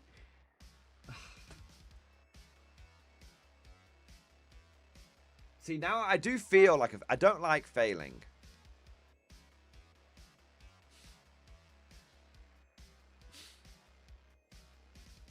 See, I don't like failure. I've never failed at anything. That's not true. I've failed at many things. But I've never, like, willingly failed at anything. So I don't... Let me be clear. I don't like this. I do need to commit Sudoku. I do. Right? I don't like it. I don't like letting you down, and I don't like letting myself down. But at the same time, I also feel like I have to be like... At the same time, I kind of feel like I also have to be honest with myself. And I kind of feel like I have to be honest with you guys as well. Even more so. I can lie to myself, but I should never lie to the boys. And at the end of the day, I think it's a bit like the Jedi Order. I like the idea of it, but not the truth. I think I like I don't think there's any man out there that doesn't like the idea of having a magnificent mustache. But the truth is, I don't think that. Whilst I don't think I like the reality of it. Yeah. And that's a me thing. That's a me thing. I've never been one for facial hair. I don't care if other people have it, but I've never been one for facial hair myself.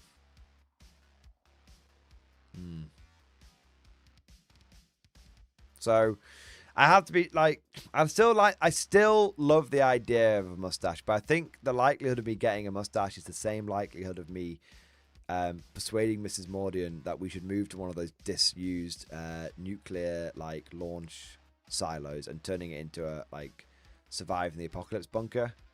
Like, it's a cool idea and I'd love to do it one day, but it's probably never going to happen.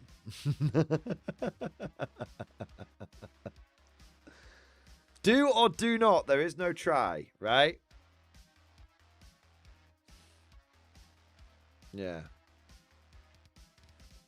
May actually say she could see my beard growing back in over the hour after I shaved. Yeah. I grew a full beard in a week and I just accepted I'm permanently going to have facial hair. Though I do keep the mustache trimmed shorter because I don't like it getting in my mouth. Yeah. Do those exist in the UK? No, we don't. I don't think we have any land-based silos. Not that the government's told us about. All of our nukes we put on submarines. Because the UK is like so small that there's nowhere like nondescript to put them. Like maybe there's some up in Scotland. Maybe we've turned like the Outer Hebrides into like one giant nuke site. Maybe. But there you go. This is just one more thing. Johan von Glory effortlessly beats you at. Yeah, my brother can grow better facial hair than I can. But the thing is, he's had his for a long time. He's had his for like years and years and years. So, yeah, I think it's a little different. I think he, you know, when he was, you know, many years ago, I think he basically like bit the bullet and went, I'm just sort of grinned and bared it. But I still think it only took him like a month. If I didn't shave for a month, I wouldn't have my brother's facial hair. If I didn't shave for a month, I would just have like scruff. Yeah.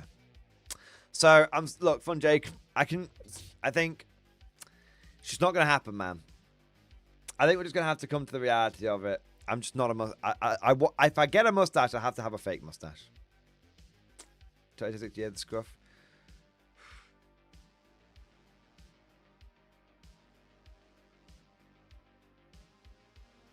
I'll tell you what. I'm just not going to put any pressure on it. I'm just not going to put any pressure on it. Look, we're just not going to make a thing out of it. Maybe I shave this week, maybe I don't. You know? Like I said, I don't like failing. I don't like failing or quitting. We're just going to, like, maybe I shave, maybe I don't. If I do, we don't worry about it. If I don't, we don't mention it. Alright? I'm not quite closing the door on this just yet. I'm a competitive person. I don't like giving up. Not quite closing the door on it. I'm just thinking about it, alright? I'm not committing. Not blue balling. I'm just not making a thing out of it. Alright? In the nicest possible way, Squawk, I actually think that might be part of it. I haven't been doing much exercise. Maybe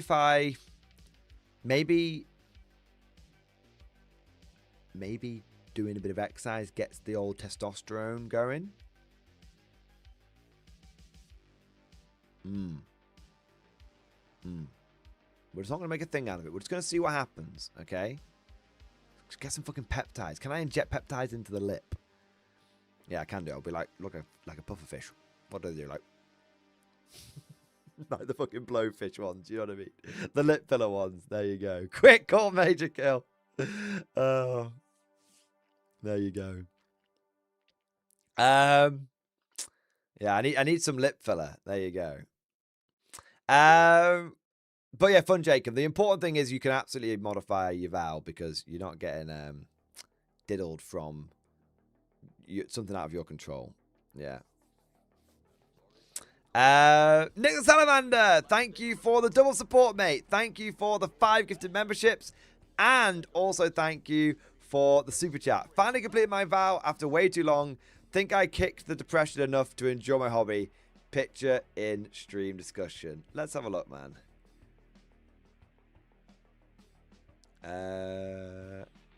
Hey, dude. Completed vow and found a treasure in an eBay rescue. Bro. Mate.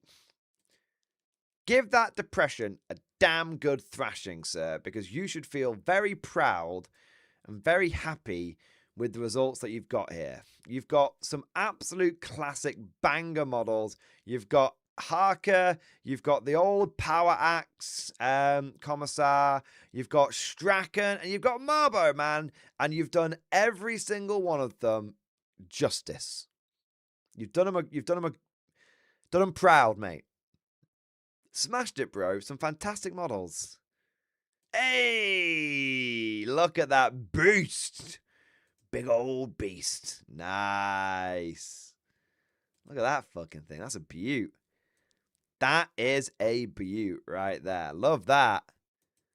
Dude, fantastic, mate. Look, I've never been truly depressed in my life. So this advice might be completely wrong and inappropriate, and I apologize if it is. But whenever I'm feeling somewhat demotivated, do you know what I find is the best solution? Not to, like...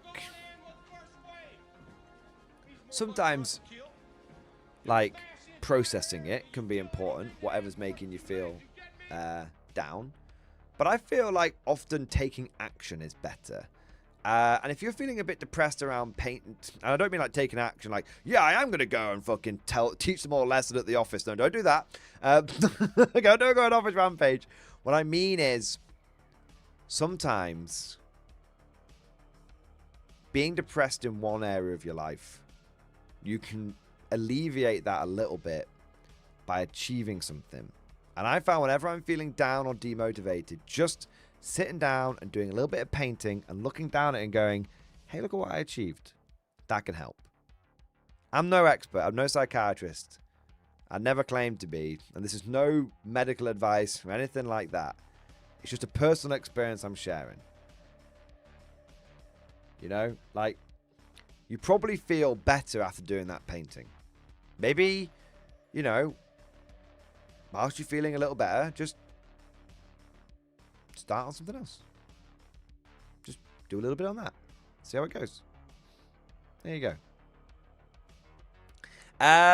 Big thank you to Matthew Sinclair. 34 months, baby! 34 months, man. Incredible. Nearly triple X Force. Nearly.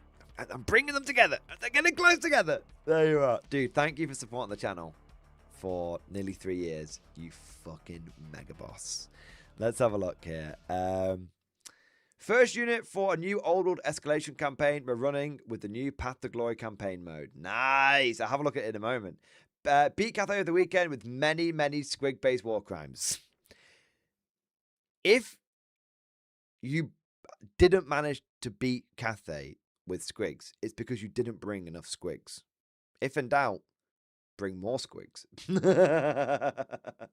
And I got a new game. My 7-year-old loves the Punic War so much we decided we're going to share it. Hey! Final quick question in case anyone on the stream knows.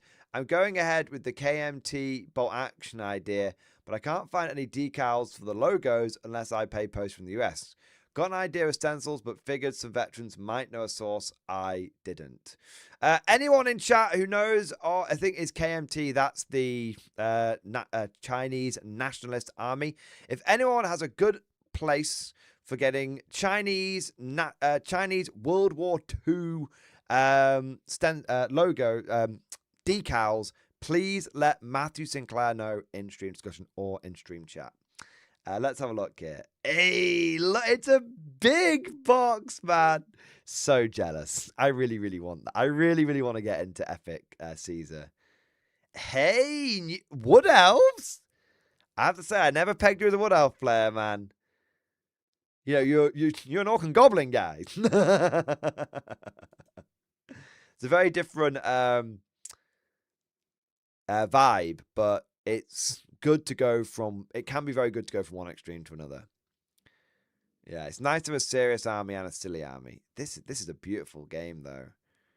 Holy shit! Look at those balloons. I'm loving the ancient Greek-themed Cathay army. That's incredible. Look at all the squigs. Oh my god. Hey, that's some dwarves there, man. That's cool. Run! Run! I mean, I know you won't be able to run quickly, but run! I'm not saying run to the goblins either. Fucking hell. Boing, boing, boing. Oh my days. Not a good time to be a dwarf. Jesus. Dude, that looks like a ton of fun. Looks awesome. And please keep me updated on the Hannibal thing. I want to live vicariously through you with that one. For sure. Merlin, my boy. Merlin coming in next with the Bean Blade. Thank you for the big super chat, man. 2026 only started, but I already made an unwise hobby spend. Bought the rulebook and all codices for 40k 5th edition because it was my favorite and I'd love to play it again if I had other players who wanted to play again. Oh, dude, you reminded me. I need to try out some Oldhammer. I really, really, really want to try out some Oldhammer. I've been struggling to find someone that wants to play it. I might hit up Mordy Bro again because I know he's very much into the K47 at the moment, but I think he'd be up for a bit of a Oldhammer. Yeah. I just need to. You know what? I'm just gonna message him now. I just need to message him. Yeah, that's it.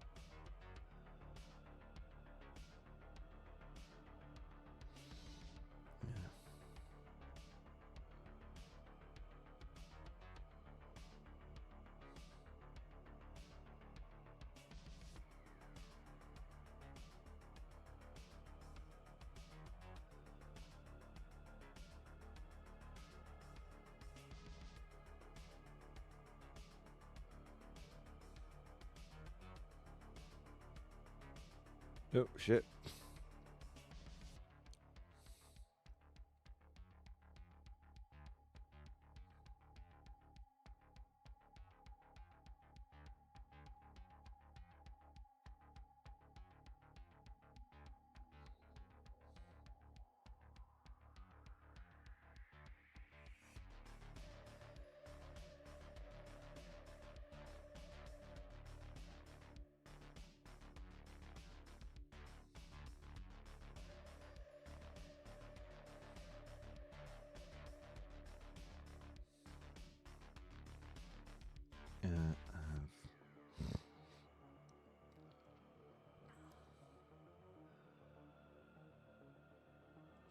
There we go. Cool.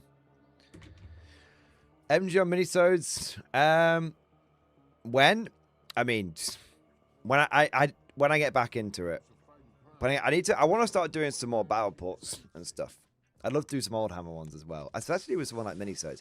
I'd love to see how he does things. I'm not going to steal his techniques or anything like that.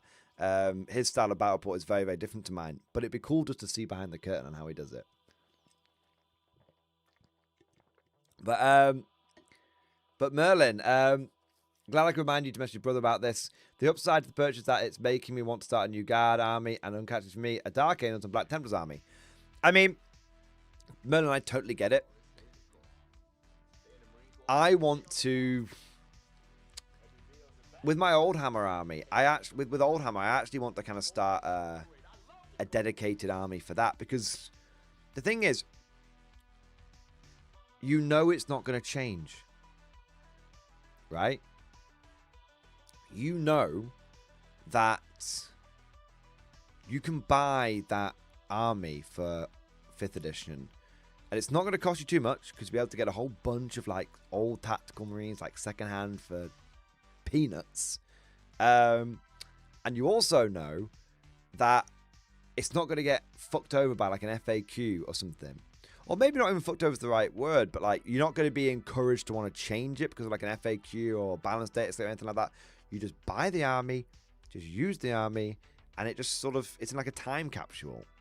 So mate, I totally get it. And in a funny way, I actually feel very similarly about that to how I feel about some of my like bolt action and like old armies and stuff like that. Yeah. So Merlin, thank you for the support. Thank you for reminding me to talk to my brother about that, because I do want to get some Old Hammer going with him, and I would love to see.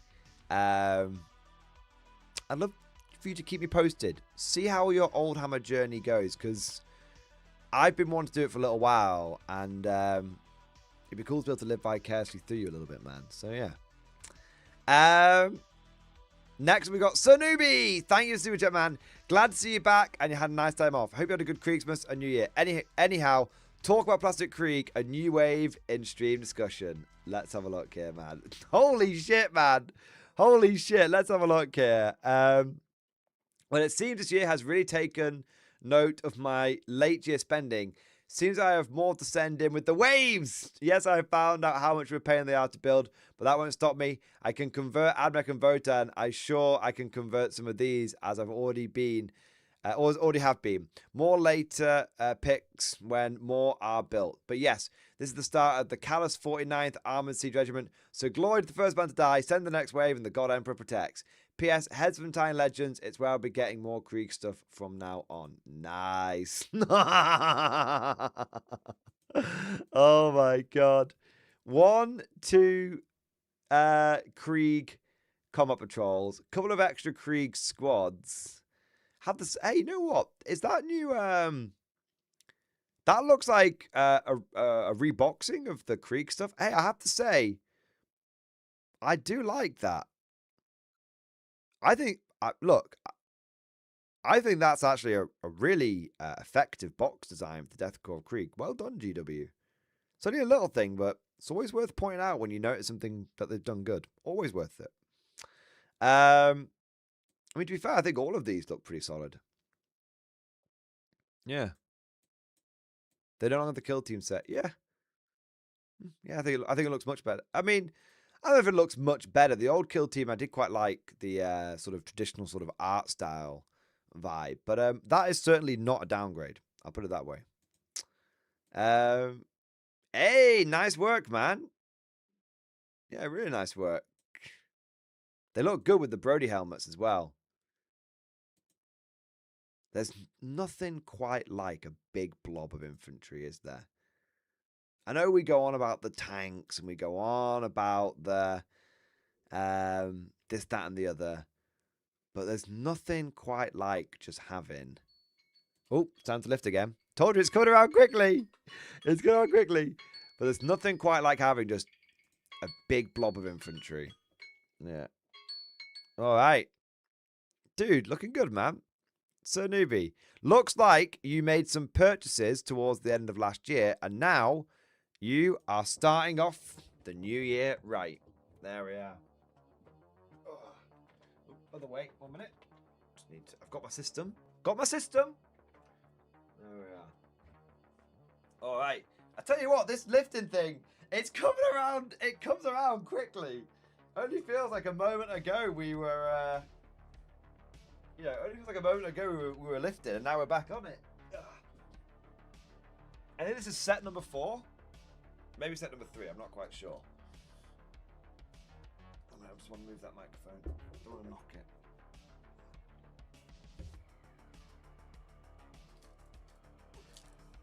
One.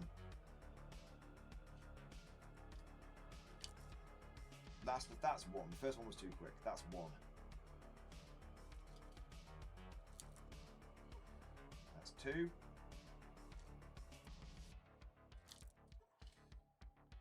That's 3. 4.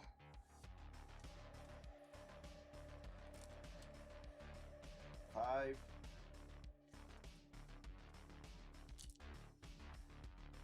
6.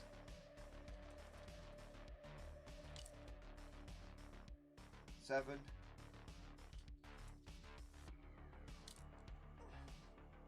8.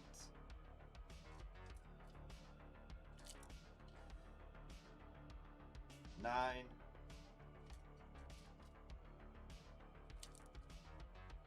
10. There we go. Oh.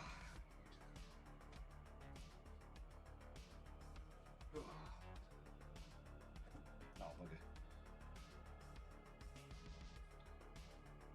So it's the same models, but it's just a new box, which that's fine, to be honest. I think they actually ended up going down in cost because they don't have the extra kill team stuff in there now, which is kind of good. What do we got next? Briars and Bantams! Thank you so much for the double support, mate. Thank you so much for the 33-month member flex. My man! Thank you, bro. X-Force, baby! Double X-Force. Hell yeah, more Schwer Trooper. Dude, I love the Schwer Trooper models. It's, I didn't think I would. And I think it's a testament to truly how shocking the Warlord Games paint scheme of these guys is. Like the weird, like, orange armor. But, I think there's only one reason I'm holding off on buying more Schwer Trooper. I want to see what they look like in plastic. Now, I don't know if they're coming in plastic. I've got no inside track on that. All I know is that Warlord said plastic, plastic, plastic, right? So I've no idea. But I'm kind of fucking ready for them. If they come out in plastic, I'd buy so many of them. Like, I'm not even kidding you. Like, I would love it if they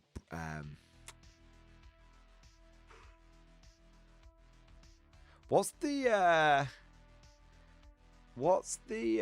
minimum squad size? 1 minute. Is it 7 or 6?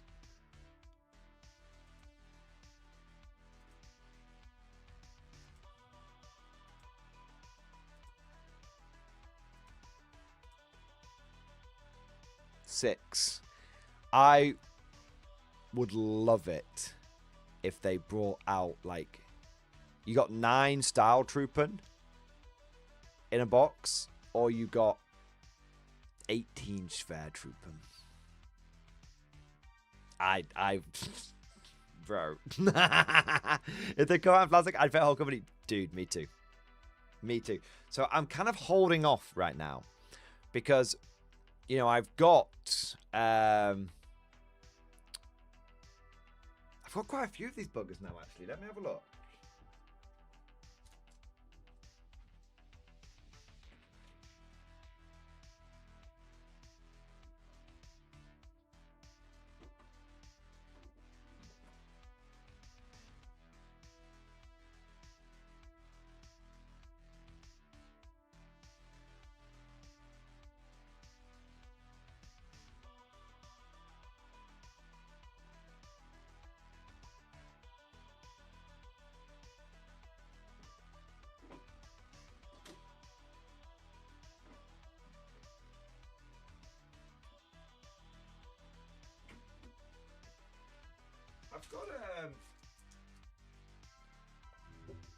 I've got 20 of them. 2 squads of 10 with the LM, you know, 2 squads of 10 with 2 LMGs in each one. But I want to check something.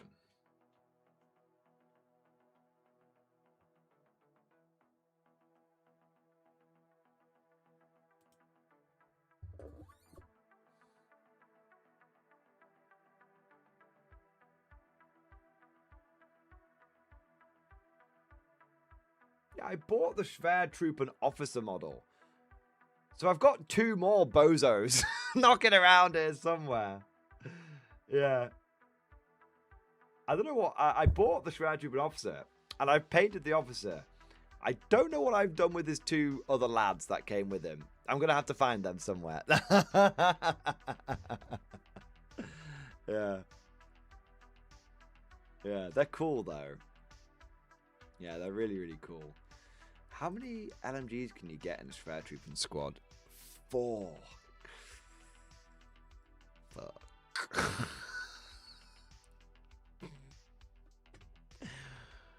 Shit.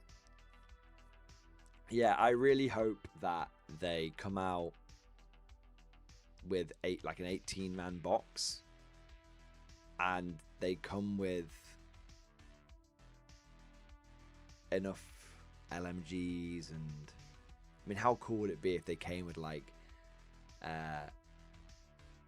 each 6-man sprue had 6 assault rifles, 4 LMGs, and a Panzerschreck on each one? That would just be perfect. That would just be sick, man. We can dream, man. We can dream. We can hope. I've no idea if it'll happen, but yeah, it would be good. I've no idea, but I hope it does happen. Browser Bantams, thank you not only for your 33-month member flex and for your support of the Schwertruppen, but also for the 10 gifted memberships, baby! That's 10 more Schwertruppen right there, baby! I love it, man. Thank you for your support. Inquisitor Baneblade, thank you for the 36-month member flex. Triple X Force, 3 years! 3 years, bro. Holy fuck. Finally got that plasma pistol. Incredible work, man. Mac and cheese is just cheese noodles. Nah, man, because noodles are long and mac and cheese is little. Hard disagree. I mean, I don't mean to disrespect you on your 3-year member flex, but hard disagree. Like,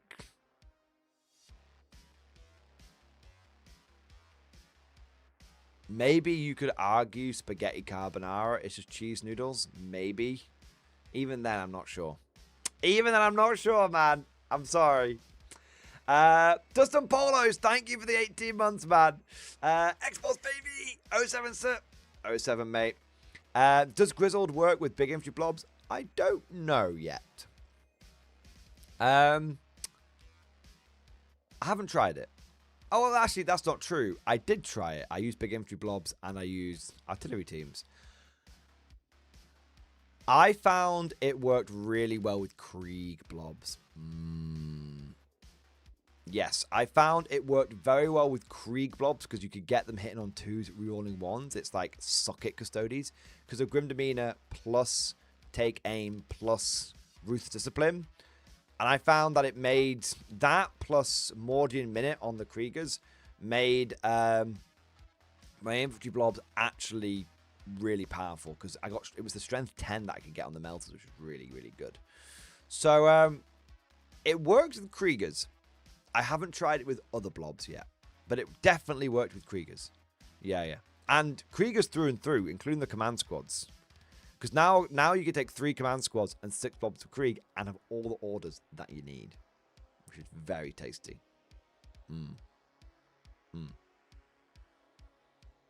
Good. I've tried, but I just can't get behind guard as an elite infantry army. Same. True dat, brother. True dat. Just doesn't feel right. It doesn't. I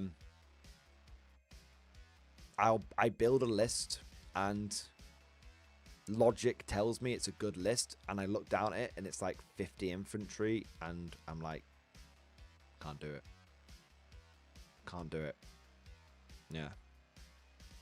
I'm still going to make myself do it for the sake of like trying some things out of tournaments, but in my heart belongs to the classic guard. You know, I I can't change that. No matter how hard I try, I can't. We're the same, Justin Follows. We got that same mindset, that guard mindset, you know. Ed Bailey, thank you for the super chat, man. Need your help, big pork sausage daddy Tim. No, you need psychiatric help, not my help. Got a game tomorrow. Put my guard down for a game or two because I played them for 6 months straight. For Marines? Wait. You want me to give you advice on Marines and not on guard? Okay, I'll give you some advice for Marines. Put the Marines fucking down and pick the guard back up. That's my advice for you. That's what big pork sausage daddy Tim says. Because the guard is for people that have big fucking sausages. Because that's it. That's it.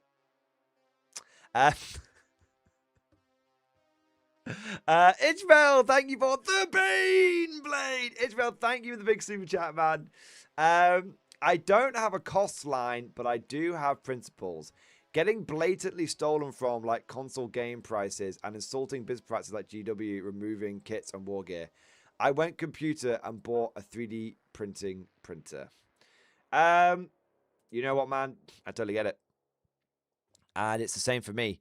I moved away from console I moved away from console when I found out that video games were more convenient and cheaper than on PC. That's it. For years, I was a console gamer. Like, I grew up with PC. But most of the time, I was just playing the same game, like Homeworld or Caesar or like Red Alert or something like that. And my go-to game console forever was the Xbox OG, because it had Halo Combat Evolved and Halo 2 on it. So why would I really need anything different, right? But then it started being like, do you know what made me get a PC? A gaming PC. Halo 4. Halo 4 was so phenomenally mid, it made me go, why am I doing this? And once that splinter was in my mind, I started looking elsewhere. And then I was like, you know what? I'm just going to get... I got a gaming PC. Well, actually, I got a good laptop. Not too good, but I got a good laptop for university. And I started playing some games on it. And I was like, do you know what the first thing I saw when I went on my gaming on my new laptop? I installed Steam, and I opened it up, and there was a Steam sale on. First thing I saw, I went, what? Because you can never get sales on console, unless you bought second hand, and then you had to buy like the disc, and maybe the disc, it was meant to always be working, but game stores can be a little, So I just went, wait, I can buy. There's a game on sale. Do you know the first game? I think the first game I bought on Steam, Killing Floor, 95% off. And I got it and all of its expansions for like £4. And I never looked back. Do you know what I call my Xbox now? I call it my Netflix machine. And you know what?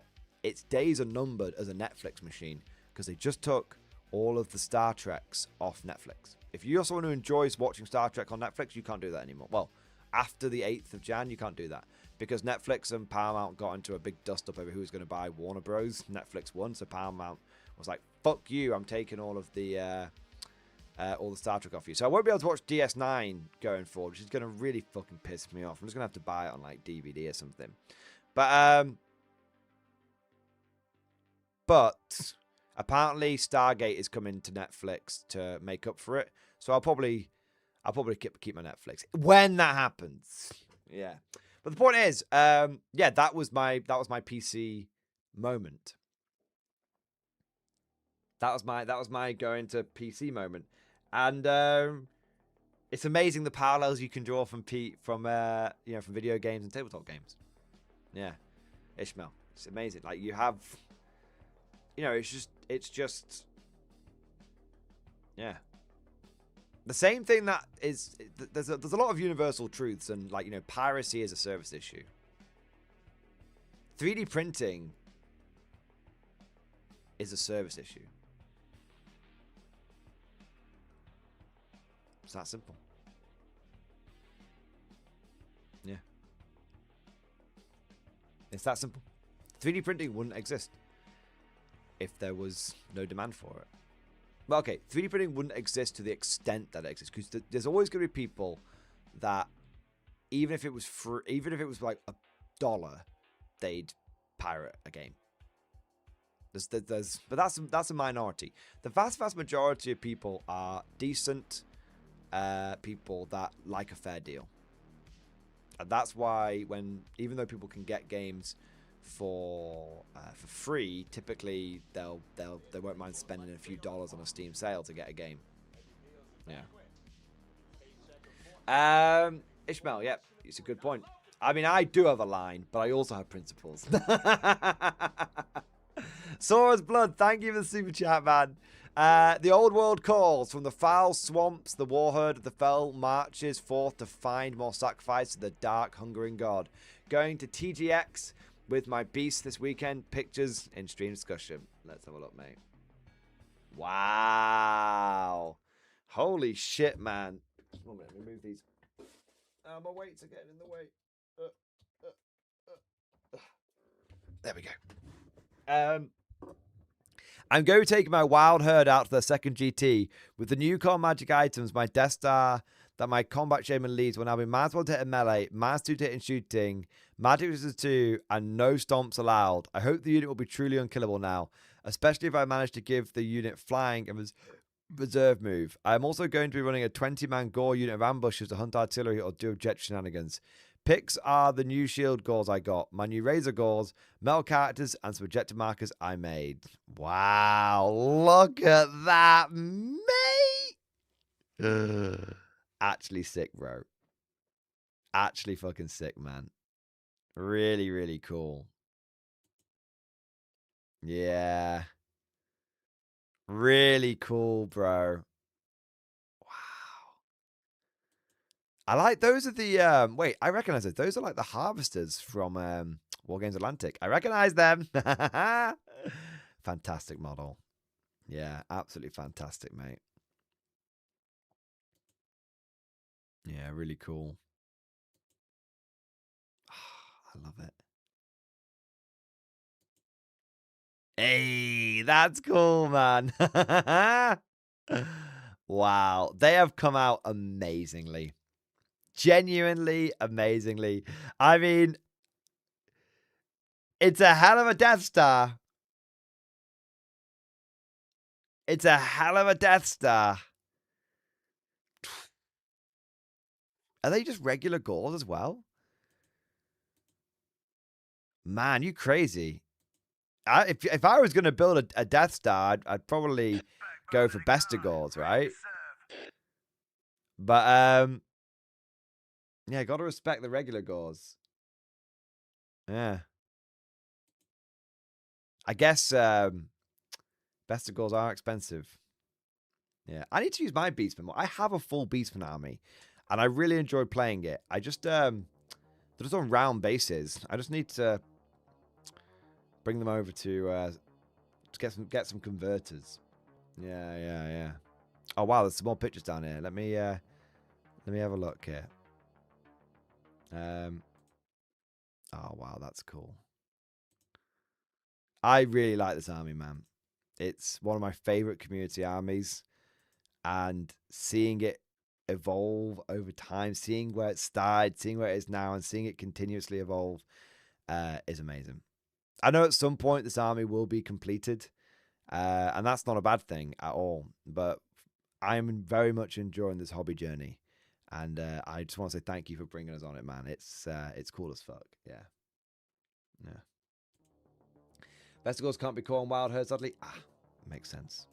Got to get that core requirement filled out. I get it. I respect it. I dig it. Yeah, yeah. Where are we up to? We're still very far behind. Elliot Henderson, thank you for 36 with member flex. Triple X Force, baby! 3 years, my man! Incredible, bro. Incredible. Starting orcs and goblins, got the battalion. Any advice?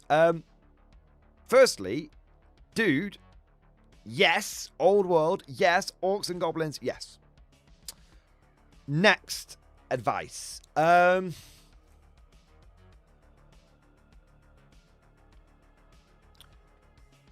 find that orcs with double chopper are kind of your go-to.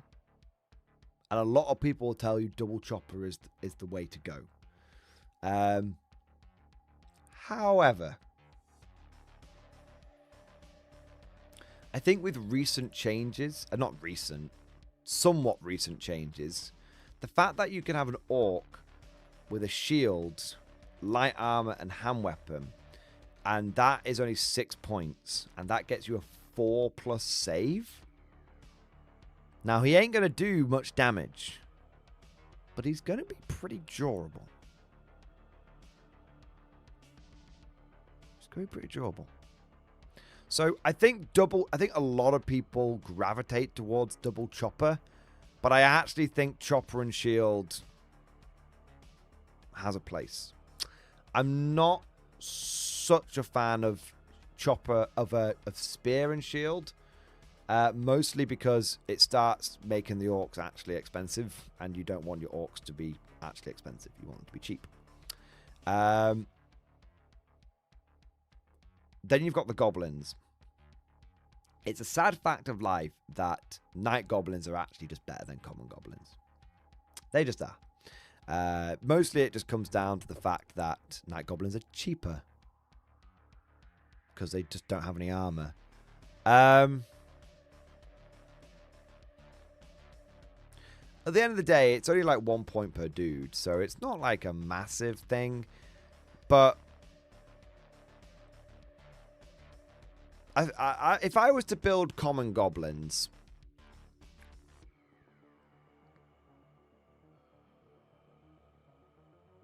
I have actually found just taking a big fucking brick of them is the way to go. Some people run them in like bricks of like 20 in like a 5x4 formation. That just dies and doesn't achieve anything.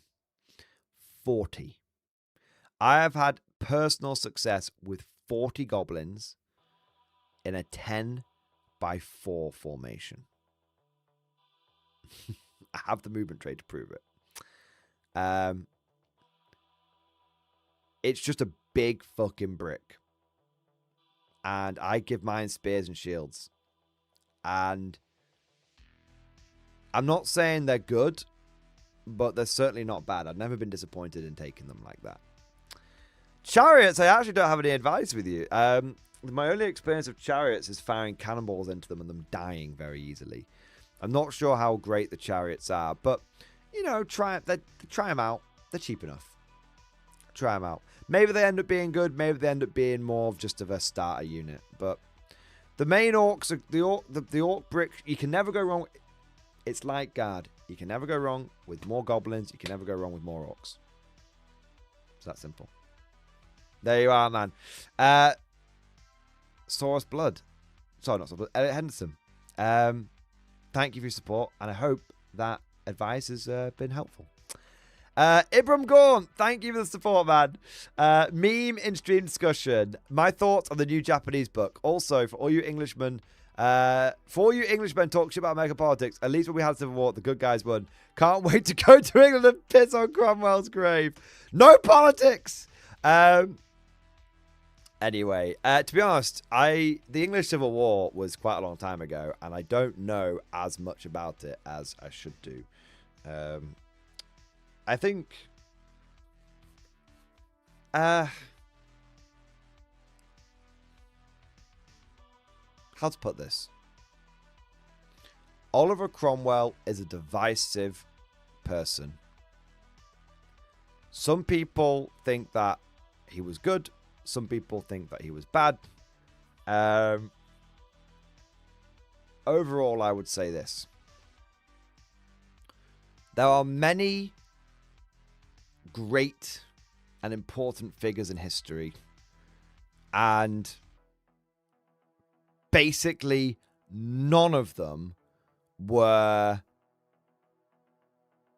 obviously good guys or obviously bad guys.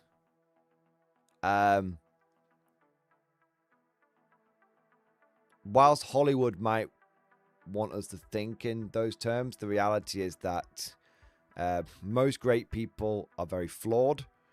And a lot of people do good things, a lot of people do bad things. Yeah. But getting back to the meme, melee anti-tank fighting for the God Emperor. Glory to the Greater East Asian Crow Prosperity Sphere. Yeah, I've heard that's a great meme. I love that. I've heard there's some real spice in the new Japanese book, and I love that. Japanese for the longest time was my main boat action army. I mean, Germans are probably my main army now. Germans are probably my main army, but Soviets are my natural army. I just like playing Germans because I like assault rifles. I like the STGs. That's what I'm here for. Yeah. I love that everyone gone. Yeah. Troy Jernigan, thank you for the 38-month member flex, man. Triple X Force, baby! Happy New Year's 2026 hobby progress in stream discussion. Let's have a look here. Let's have a look.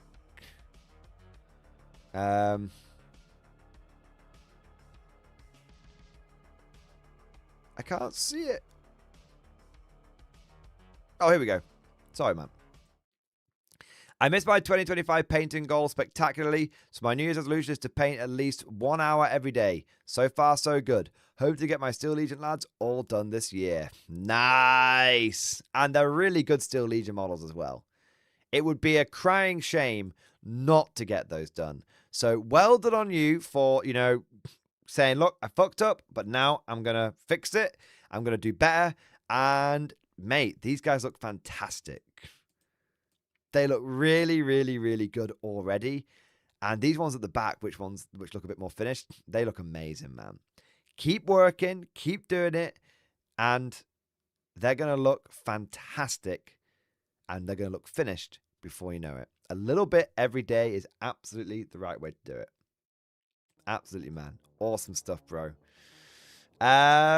Trooper, my boy! 20-month member flex. X-Force, baby! 07, sir. 07. Here's to another year of models and fun. Hey! Dude, here's to another year of the Mudman, baby! There we go. It is by the power of the mud that hopefully we get 100k subscribers this year. Fingers crossed. Blackstone Chapter Master, thank you for the super chat, man. Lists in stream discussion. Mordy's favorite model list. Dreer Leontus, triple tech priest, triple single armored sentinels, max rough riders, max death riders, max numerous battle tanks, 3 lone scout sentinels. Some of those units I like. I'm not against the max cavalry. And I love the Leman's battle tank. I just don't like the random lone sentinels. Literally, like... Also, I don't think you need the 3 tech priests. If you drop the tech priests and the sentinels and put some slightly more... I put some tank commanders in here, I'd be alright with this. Yeah. It's, it's not my favorite list, but I could adapt it. I could work it. Heartfire, thank you for becoming a channel member, man. Thank you for joining his Imperial Guard. MG loves the wyvern. Fuck off. Thanks, Romeo. Margaret Talibetland, thank you for the Giga Chat. I love you, Tim. Then you come back here, clean shaven, cries and storms out. I know, man. See, look, here's the thing, though, right? Stashgate 2026. That's a really impressive mustache. That's really impressive, and I like it, and I think you suit it, and that looks really good. I don't think I could grow a mustache that good. I think if I didn't shave for a year, I still don't think it would look good. Like honestly, I'm not wanking you off. I think that's a good mustache, and I think you've got the good facial hair around the sides as well. You know, I think it's all working. Do you know what I mean? I think it's all working, and I think, you know, that you suit it. Whereas I think that, you know, you say Stashgate 2026. I say dodged bullet 2026, because I tell you what, I'm already getting a bunch of people on Blue Sky calling me a fucking Nazi. Really don't think I can. I really don't think I can have them calling me a fucking pedo as well.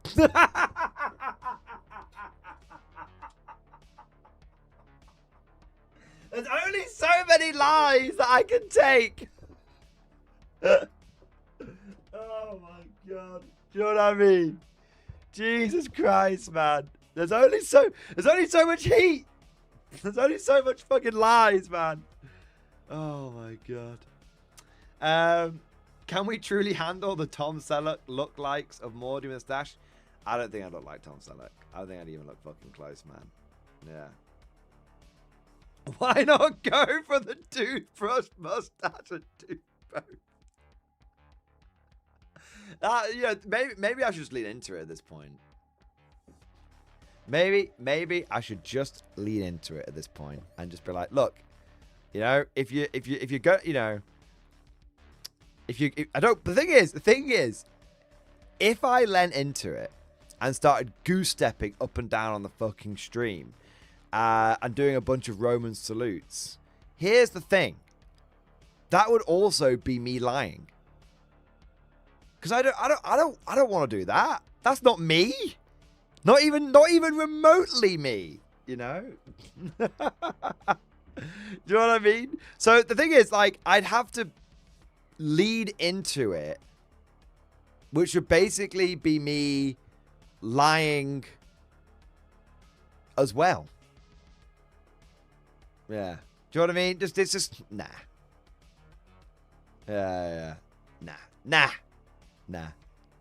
It's all fun and games to have a few memes and have a few jokes, but that's all. That's what it is. That's just memes and jokes.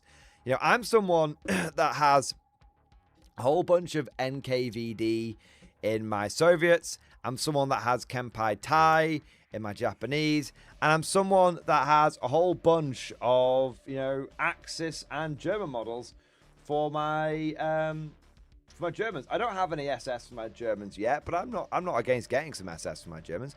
I'd love to have some of the SS Charlemagne. I think the history behind that unit, especially the fact they drove into Berlin for the last stand, is fucking crazy. And I'd love to have like some, you know, some other controversial.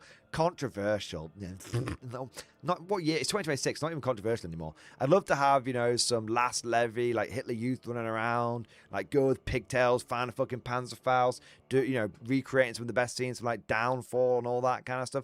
I'd love to have all that, but it's equally spread. I just like history, you know.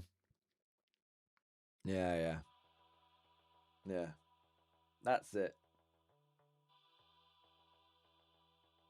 I'm just look. I am just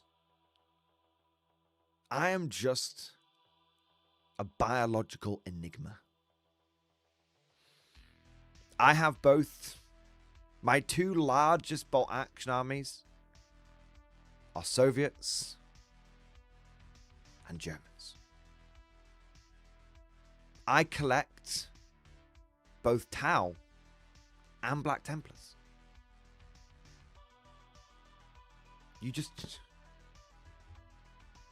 You just can't, like, I just can't be figured out. You can't put me in a box.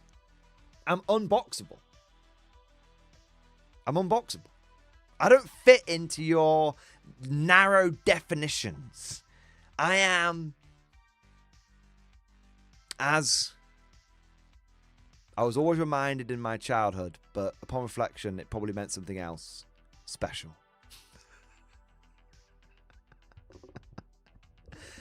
I'm a rare breed. They don't make men like me anymore.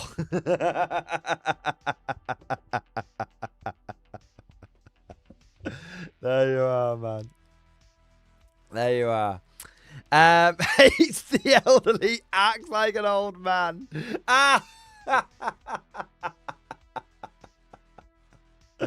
There you go. Is immature. Beats up the children at tournaments. There you are. There you go. Jess the nerd. Ooh, imagine playing Black Templars. Disgusting. World Eaters are right there. Bro. World Eaters are... you know what? I'm going to say something right now. And by the way, I know you're just teasing, so I'm not actually upset. I'm just leading into the joke with you, man. I'm just going to say it. World Eaters are one of, if not, the most boring factions and armies in Warhammer 40k. They're so boring. They are utterly one-dimensional on the tabletop. And the whole thing is just like... Rah, melee, rah. That's it. They're boring. I think that Tau are more interesting than World Eaters. And you guys know I don't have a high opinion of Tau. I find the practically non-existent lore of the Votan more interesting than World Eaters in 40k. But Mordian, what about the heresy? Fuck off. Okay, I'm not talking about the heresy. Get out of here with that shit. The heresy is an entirely different thing. That's like me going, what about, Doctor Who? It's not even the same thing. It's not related.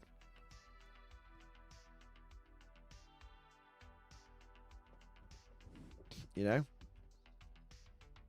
I'm sorry. It's just... They're boring. Black Templars are way, way, way more interesting. Way more interesting. Way cooler. And Sigismund was an absolute fucking Giga Chad. Come on. Even World Eater players would admit Sigismund is cooler than Khan. Do you know what I mean? Like no one is going to dispute that. If you asked 100 Warhammer players who's cooler, Sigismund or Khan, they're all going to say fucking Sigismund. It's that simple. You know? There you go. And that's the proof. That's the proof. That's the only question you ever need to ask yourself. Who's cooler? Sigismund or Khan? There's your answer. There you are. I want to say next a big thank you to Bleach. Bleach, thank you not only for renewing your channel membership, but also thank you for the 20 gifted membership, baby. Yeah, buddy. Yeah, buddy. Yeah, buddy. Woo! We are going in with the first wave. Means more bugs for us to kill. You smashed the entire area. You got anything more than 2 legs. You get me? We get you, sir. We get you. Bleach, thank you for your own membership. And thank you for conscripting a whole extra platoon into the Imperial Guard. The Emperor's true finest. Yes. We've also, let me see where we're up to. My God, I don't mean to alarm you, but we're almost somewhat caught up. Jesus Christ. Right. Have I got any drink left in this? I've been sat here suffering, thinking I didn't have anything to drink. I want to say a big thank you to Ubermax. Ubermax, yeah. Thank you so much for the Bane Blade, yes. Not to be off topic, but what suggestions do you have for IG tank storage? I have a few tanks. get yourself a storage case. Get yourself a display case. I got this from IKEA. It's the double Billy bookcase with, I got extra shelves and I got the glass doors. The doors aren't necessary. I just wanted them. But I recommend this. Yeah, this is the way I would do it. It's good for storage and they look good at the same time. So I've got obviously mine in my gaming room. It just means I just have to take them from the case, from the storage cabinet to the table and then back again. If you talk about transportation, it's about transporting them, then I actually just use these things. And I just take the turrets off. These are really useful storage boxes. Yes, this is my spare German and bolt action. This is my spare German and American infantry. Not all of it. I just use this. I use these, and I just take the turrets off. And I put all the turrets in one and put all the holes in the other.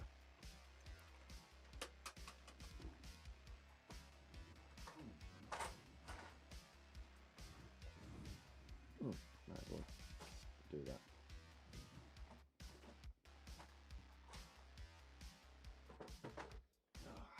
There we are.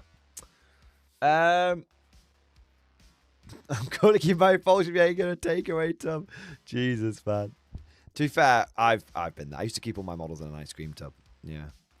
What have we got next? Marald, my boy. Marald, thank you so much for the super chat, man. And dude, we nearly missed you. Nearly missed you. Hey, can't catch Marald out. Hello, I'm back. I finished my 5th vow in stream discussion. Yeah, baby. Let's fucking look at this. Ooh, wrong screen. There we go. Yeah, dude, they look great, man. Fantastic.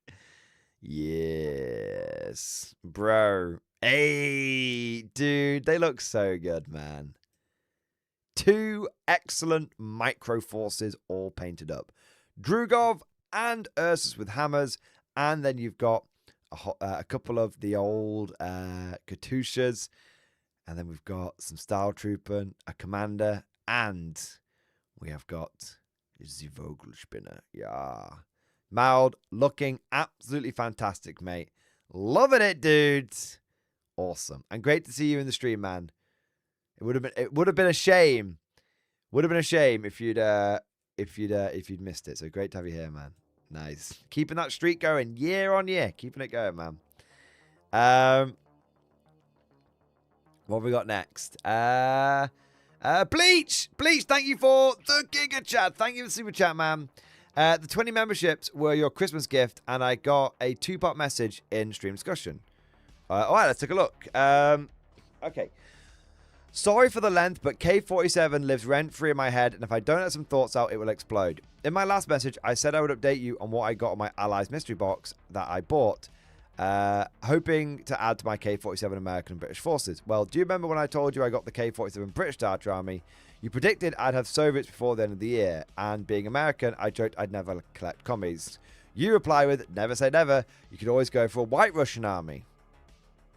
What I had forgotten with my North American education, when I ordered the Allies box, that the Soviets were considered a part of the Allies. So I began to open my box, fully prepared to blame you for this unwanted prophecy, with every intention of calling the Inquisitors to take to the black ships. I look inside, and it was Brits. A very familiar set of Brits. I got the same box as Warlord Chris. Hey! The only difference was I got a bonus sprue of 8th Army! I think someone at Warlord has a sense of humour. The box itself is great. I ordered the Tesla Cromwell upgrade and a Merlin. I bet Warlord will eventually release Rift upgrades for the Humber and Churchill.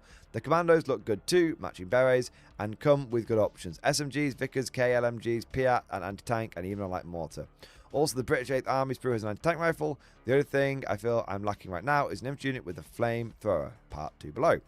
I also wanted to get your thoughts on some things. First, I feel like bot action infantry is a bit too fragile and underpowered for K47. Even the K-47 rifle squad is a hard sell, unless your faction has some rules to support them like the Japanese and the Russians. Do you think that bolt-action infantry with inbuilt abilities like Chindits and SAS would work in K-47? I feel there's something there, but I do think every faction needs a unit that is basically bolt-action with a K-47 style ability. Something like the Action Shock Troops, and I have some ideas I might share later. I think that basic infantry does struggle in Conflict 47 at a high level. I think that you can absolutely make basic infantry work. I think small squads of basic infantry with like Panzerfaust or RPGs, I think that works.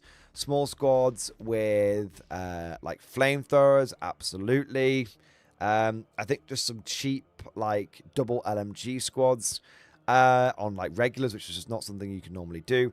I think you can make basic infantry work, but I think that, you know, just the idea of just being able to like 10 blokes with rifles, unless you are Japanese or you are Soviets, I do think that they struggle. I do. And I think that for some armies, that's all right. I think that the British should not rely on wave after wave of basic infantry.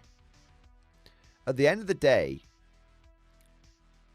Britain, the Commonwealth, has been at war, is the allied nation that has been at war for like the longest time.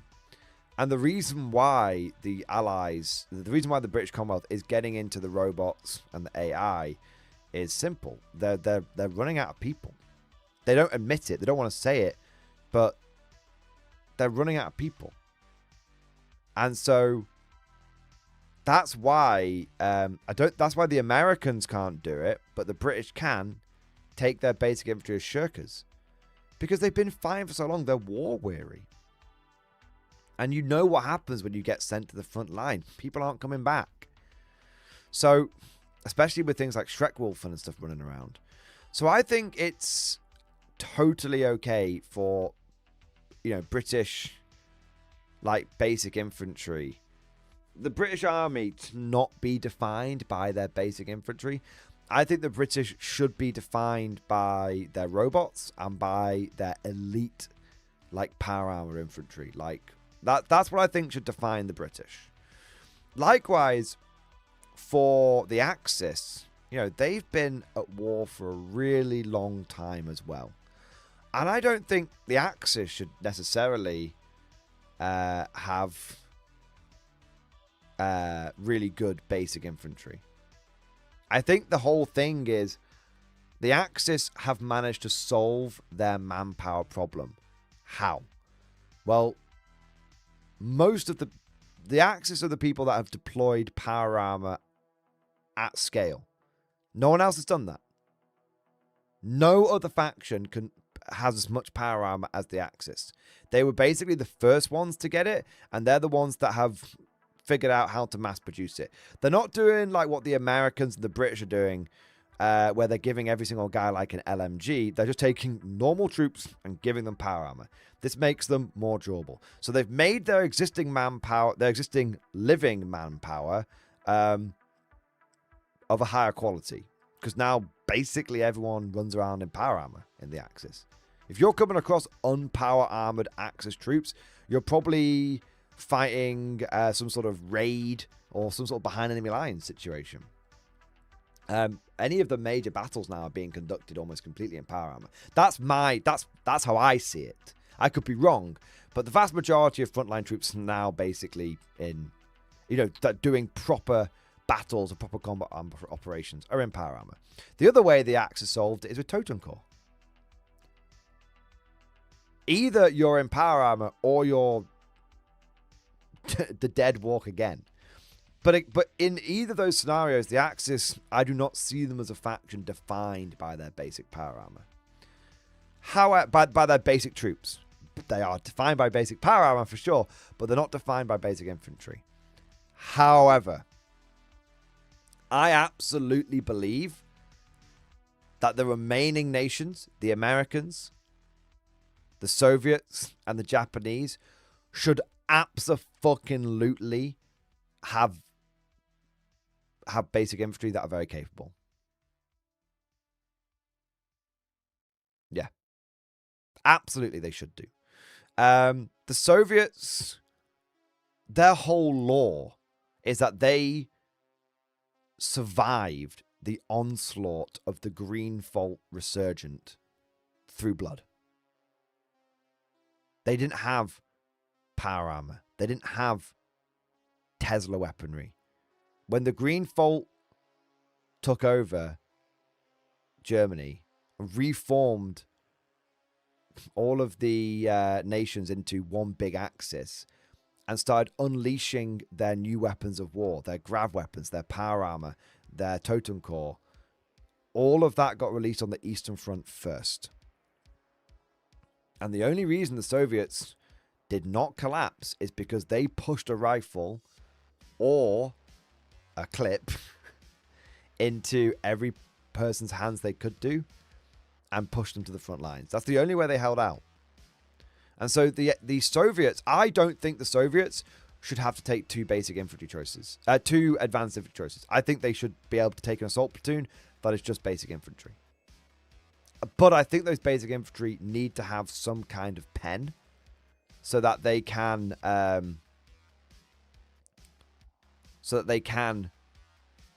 perform in the Conflict 47 world. Because at the end of the day, we have to just accept. You don't have to accept, but we have to acknowledge the fact that a unit without pen is at a huge disadvantage, and that's why basic infantry feels at a big disadvantage in K47. I think that Soviet infantry should be able to take 2 anti-tank rifles in a basic infantry squad. It should be a choice. You could either take 2 LMGs or 2 anti-tank rifles. And I'd love the idea of having, like, I would take an assault platoon of multiple, like, 6 or 8 man squads of Soviet infantry, and they've got 2 anti-tank rifles in each one. That would be awesome, man. Like, you know, that's because, and that also, not only does that fit in with the vibe of the Soviets having basic infantry that can do stuff, it also feels like that fits into the Soviet doctrine, because they used, I think it's probably hundreds of thousands, at the very least tens of thousands of anti-tank rifles throughout World War II. Right up until the end, they still used them. When everyone else said they were out of date, the Soviets still used them. Yeah, so it fits in with that. Japanese, obviously, the Japanese were never. The Japanese believed in the way of the Bushido in World War II, and their basic infantry should absolutely be able to. I mean, I would probably give them more than one power blade in a basic infantry squad. Yeah, I think I'd probably give them. I think they should be able to take like one power. If they take like 15-man squads, you should be able to take one power blade per 5 guys. Something like that. Yeah, just let them be a bit more melee on their basic infantry. And for the Americans, look, even in 1947, American manpower is relatively untapped. Like, they're still basically a volunteer force. In fact, they're more of a volunteer force now than ever in K47 because of the because everyone's hopped up on FDR being a god, right, or being a divine being. So they're getting more and more people that are being driven by that religious fervor. But the Americans need the American basic infantry. They need something unique. The Soviets get anti-tank rifles. The Japanese get power blades. The basic, but if you take special from your base troops, they stop being basic. I think they should just be. Well, I won't get into that just yet, Snow PT. But I think the Americans need something. I think at the very least, a sergeant should be able to take a Thompson X, but I don't think that's quite enough. Yeah, if you don't know the lore, Jess the Nerd, around K47, FDR went into a warp portal and came out basically as a like well, to put it simply, the law for the US in K47 is the God Emperor's origin story for 40k. To put it simply, it's awesome. It's absolutely awesome. It's so crazy. It's amazing. Yeah. Now, I don't know what I'd do with the American infantry to make them... I mean...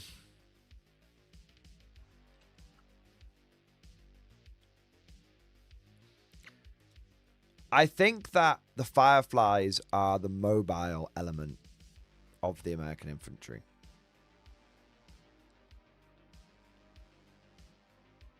I think their basic infantry should be... Like, the Fireflies are like the Tempest Scions.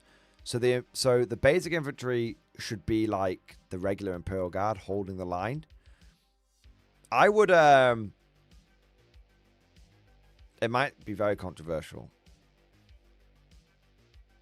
But I would allow... I would make the American infantry like an Imperial Guard infantry squad of old. I'd make it where if you take like a 10-man squad, you can get a heavy weapon team in there. And the heavy weapon that I would pick would be an HMG. Imagine if you could take a 10-man American infantry squad. It'd have to be like regular or veteran. 10-man American infantry squad. And you can get an HMG in it. Add an HMG for like 30 points. Yeah, it's expensive. Maybe you just go... Why wouldn't you just take a regular HMG team? Because the regular HMG team could just get snapped out of existence by a grav pulse. But not the 10-man squad. Yeah. That's what I would do.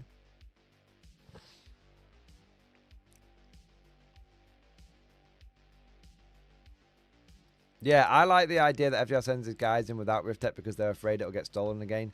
But they're now fanatically trained and heavily armed with non-Rift Tech. Yeah, I think the Americans should be able to just take lots of HMG teams. I think that would be cool. Even if you know what, it doesn't even need to be a 10-man squad. Maybe you just say, maybe like an 8-man squad or something. I don't know. But I think it would be cool if you could take an HMG in an American basic infantry squad. And the reason why you wouldn't just take more HMG teams is because if you take more HMG teams, you have to take an extra platoon. And that's going to have its own cost, like platoon commander cost associated with it.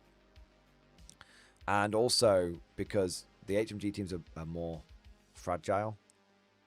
Like it's like a 3-man crew, 4-man crew. Yeah. Again, Trench, right? It comes down to the fact that doesn't solve the problem of the rifle squad. You're fixing it. You're trying to change a unit that doesn't need changing. The basic HMG team is good. You know, it's cheaper but less durable and requires an extra platoon. What we want to it doesn't need any fixing. The basic HMG team is great. What we want to try and do is make the basic infantry squad work. And the way it needs to work is with some kind of it needs some kind of unique way of being able to contribute to the battlefield. And being able to take... I'll tell you right now, if I could take an HMG in a basic American rifle squad, I would probably go full... I probably wouldn't be that bothered about fire. I mean, I would be bothered about Fireflies, don't get me wrong. But I would overnight lean into making my Americans feel like the Imperial Guard. I'd be like multiple platoons. I'd probably go for like a rifle platoon. Oh, fucking hell, it's time. It's got to do another workout. I'd probably go for like an engineer platoon with 4 squads, with 4 squads of like 8 with an HMG in each one.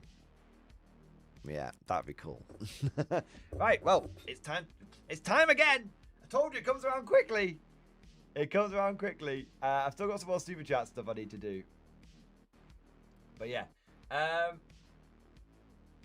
there was another part to Bleach's super chat, but I'll get to that in just a moment. Oh, there we go. Oh.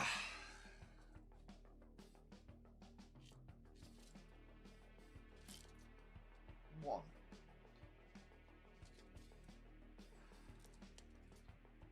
2. 3.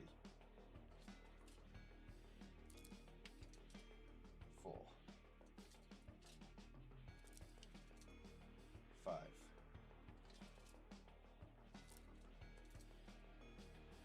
6.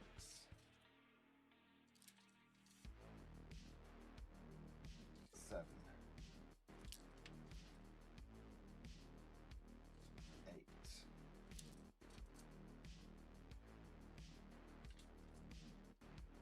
9.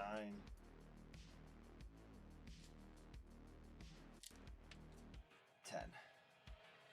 There we go. There we go.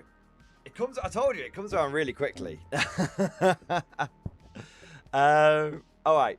What was the other bit, Bleach? I was also thinking about indirect fire in K-47. K-47 movement might make ranging in hard, but I think Guts makes it viable. Your rift units sitting in cover, so when they're ignoring cover and shooting across terrain of the units. So I shoot across the board or around corners. Some with movement or ability, so you just can't catch them out of cover. Some are just so tough you need to be wearing them down every turn. The threat of units that can shoot over terrain and other units hitting top armor with the HE and pin should give you enemy pause. Something like a mega heavy weapon platoon with 2 heavy mortars and an officer with 2 guts can really put pressure on an enemy unit. I feel like 2 swords of indirect fire with at least 1 being a mobile howitzer is good for rift units hopping in and out of cover. While 1 starts ranging in on them in cover, the howitzer can go on ambush with a spotter for line of sight direct fire. I'm not sure you can use a spotter for ambush, but you'd have to. I don't think you could. You'd have to double check that one. With an officer, you could do double their threat. I personally think the M7 Priest is a great option for this. It can work for both my armies and has a medium howitzer and an HMG on an 8+ armored tank platform. And at Reg, it's only 170 points. Thoughts? I agree. I think the Priest is a really interesting option there. 170 points is damn affordable. And it has an HMG. Love that. And yes, I think Guts plus dialing in could be very potent. Can be very, very potent. Yeah, I like that. I like that a lot. That's cool. All right. What have we got next? Come on, come. 1 minute. I was doing some tidying. I have my bin bag under my desk. Don't worry, it's only got like paper and sprues and stuff in it. Not keep like a mouldy bin bag, but it was getting in the way. And I'm just gonna put the weights where the bin bag was. And now finally, they're not bloody rolling around into my PC and stuff like that. All right, what do we got next? Bemused Raven, thank you for the super chat, man. 42 months, Bemused Raven. He's still bemused after 42 months. One day he will only be mused.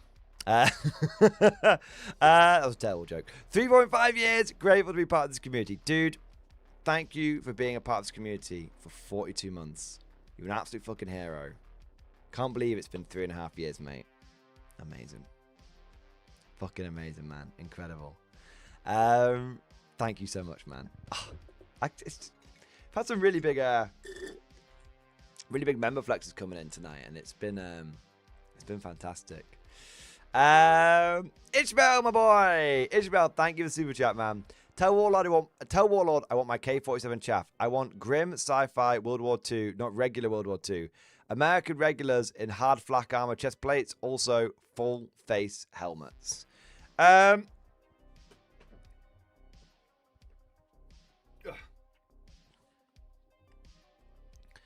think Warlord, I don't work with them. I can only tell you some of the conversations that we've had, and a lot of these comments are made in passing, and there's a lot of stuff that gets talked about that ends up on the cutting room floor.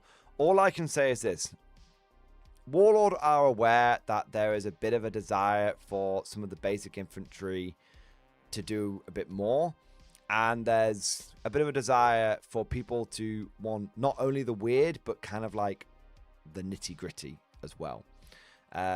So I think that they are aware of those things. How they choose to address them, we'll see.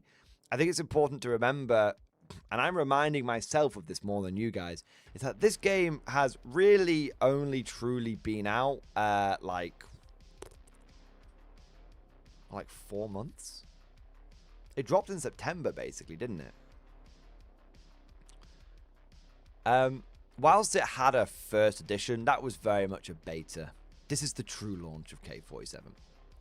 And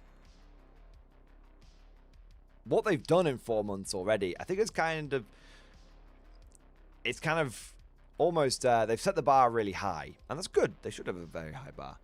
But it's going to be a little while, I think, before we get everything that we want. But I do think it will come in the fullness of time. We are at the beginning of the journey here. And while sometimes we wish the journey could go really quickly, the journey is actually the best bit. The journey is the best bit. So yeah, like, I think Conflict 47 is going to go from strength to strength. But I think it's going to take a little bit of time to... I think it is going to take a little bit of time to get there. But that's all right. Because that just gives me more time to paint up more stuff. Yeah. The Dogman! The Dogman, thank you for the super chat, bro. Hey, did you ever finish all those Arvis lighters? No. I've done 2 of them, which isn't a lot. But the plan is this year I'm going to get an airbrush. And I'm actually... I think I have put this to the community in passing, but I want to sort of do it properly. And I think the idea is I wasn't expecting to get 28 Arvis lighters. I think that can be too much of a good thing. So what I'm thinking of doing instead is building basically like an air mobile army. And so it's not just going to be... when I floated this idea at the end of last year, people were very, very open to it and very receptive to it. I was going to get maybe like a dozen Arvis lighters and then have the remaining planes be like support planes, like a Marauder. And I also want to get like Sky Talons and Vultures and Vendettas and all this kind of stuff. So it's going to be essentially... I mean, I might do that, or I might just get 28 Arvis lighters. But I figured I would what I would probably do is put the idea out there. And then if people were open to it, build a slightly more nuanced army. But if people are like, no Mordian, 28 Arvis lighters, then I'll do 28 Arvis lighters.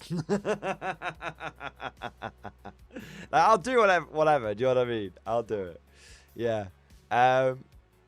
We can pare it down to 18 Arvis. I mean, you could have one Arvis light on one squad, right? That is one way of doing it. But which would be like 14 Arvis lighters and 14 units. But look, at the end of the day, 1 second.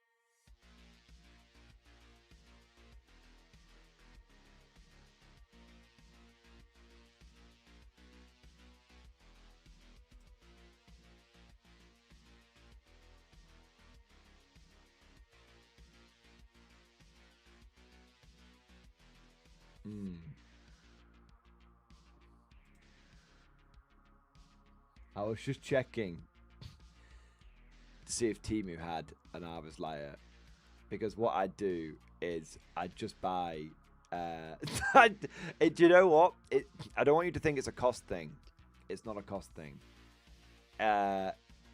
Frankly, it's the Arvis lighter model is a bit of a ball ache to build. Like, it's not the worst one, but considering how easy the Temu Lehman Russ is to build, I was thinking, You know what? I'll fucking get the Harvest Lighter core if I can get Harvest Lighters, which are like 4-piece models, like the Lehman Russ. Sadly, they don't. Sadly, they don't. Unfortunately,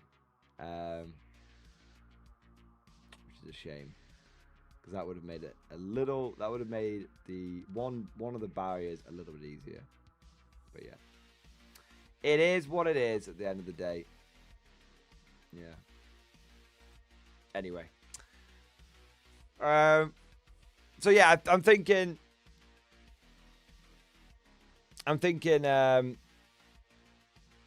maybe I still want to do the air cav army that I sort of bust out sort of once a year for Thanatos kind of thing. But I kind of was thinking of maybe doing something a bit more than just 28 Harvest Lighters. I was, you know, yeah. Yeah, maybe. I think I'm sick. I've got to crack on with it. I've got to crack on with it one way or another. Nessing it up. Thank you for 28 months, man. Double X Force, baby. Has Grizzle doomed any hope for cheaper Scions? Yeah, probably. Yeah, probably. I would say so. Scion Gigablobs are back on the menu, and Grizzle Company is a big reason for that. Yeah, for sure. All right, where are we up to? The lower decks. Thank you for the super chat, man. Advance the timetable. Check stream discussion. All right. Sir, I'm advancing our timetable. Begging the noble classes off, citing a need for a couple of days rest before seeing them. I put the plan into action. Step 1, dispose of Jenkins. Step 2, acquire black powder in large quantities. Step 3, purchase reliable backup from the Vossenberg vagabonds to protect me. Step 4, profit. Step 1 has been deceptively easy. Entering a local tavern, I have extended credit for Squire Jenkins to drink his fill. After we entered the sufficiently slosh stage, I left him to his cups. Bought around for the table of blacksmiths and quarrymen, and informed that Jenkins wished to marry all of their sisters in a polyamorous union. Jenkins is destined for a large wedding or a large beating. Either way, he is proper fucked.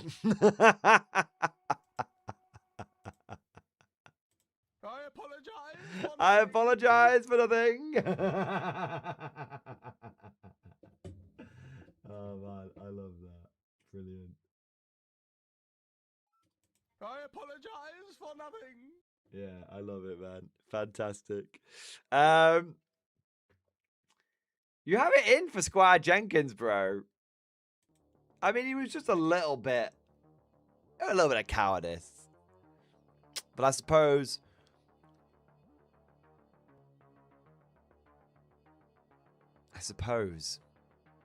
cowardice is the one thing.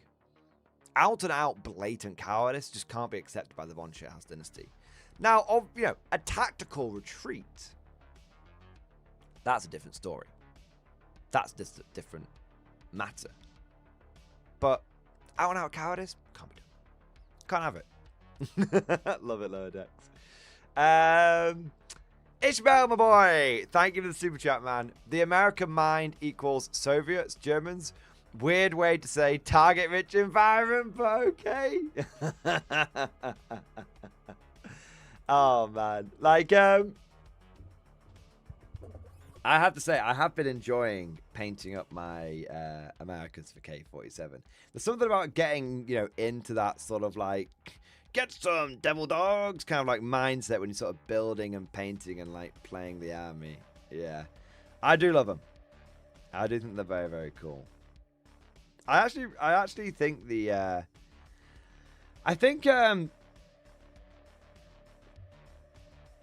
it is true for 40k and it's true for Conflict 47 and it's true for a lot of units and a lot of models. They look so much better in person. Yeah. There's a lot of models out there which I think just truly just look so much better when you build and paint them yourself. than looking at them on a picture. It's one of the things that I think I used to shit on GW for it all the time, but I've seen it happen loads with other games companies now as well. There's a real knack to. I think maybe for some of them it's like the sometimes it's the color schemes chosen. Sometimes it's the fact that they're sort of presented on like a white background. I think that's probably a big part of it. I think models tend to look a lot better when they're sort of in action than when they're just sort of on a website's white background. Zachary, I'm impressed you managed to get as much done as you do. I just got conflict stuff and that's a full-time job, let alone other armies and game systems. Well, you see, it helps when you're a workaholic. It does help, and I have developed a number of somewhat time-saving like strategies and systems over the course of the years. Like, I mean, one of them is when it comes to like painting now, I just only use speed paints. Apart from on vehicles, and even then, I basically only use speed paints because what I'll do is I'll prime the model in the main color and then just do a shade over it, and that's like doing a speed paint, right? And the only thing that I do a bit of work on is like the fine detail, like doing the red of the fuel tanks and stuff like that. Like this model took me maybe like an hour or two to paint, like maybe 2 hours. It didn't take very long at all, Same for this thing. This took me a couple of hours to paint. Because it's just a primer, and then I went with Agrax Earthshade over it. Chucked some, did some of the fine details, chucked some transfers on it, and did a bit of the weathering, and there you go. So yeah, I think that has helped me get armies together like really quickly, and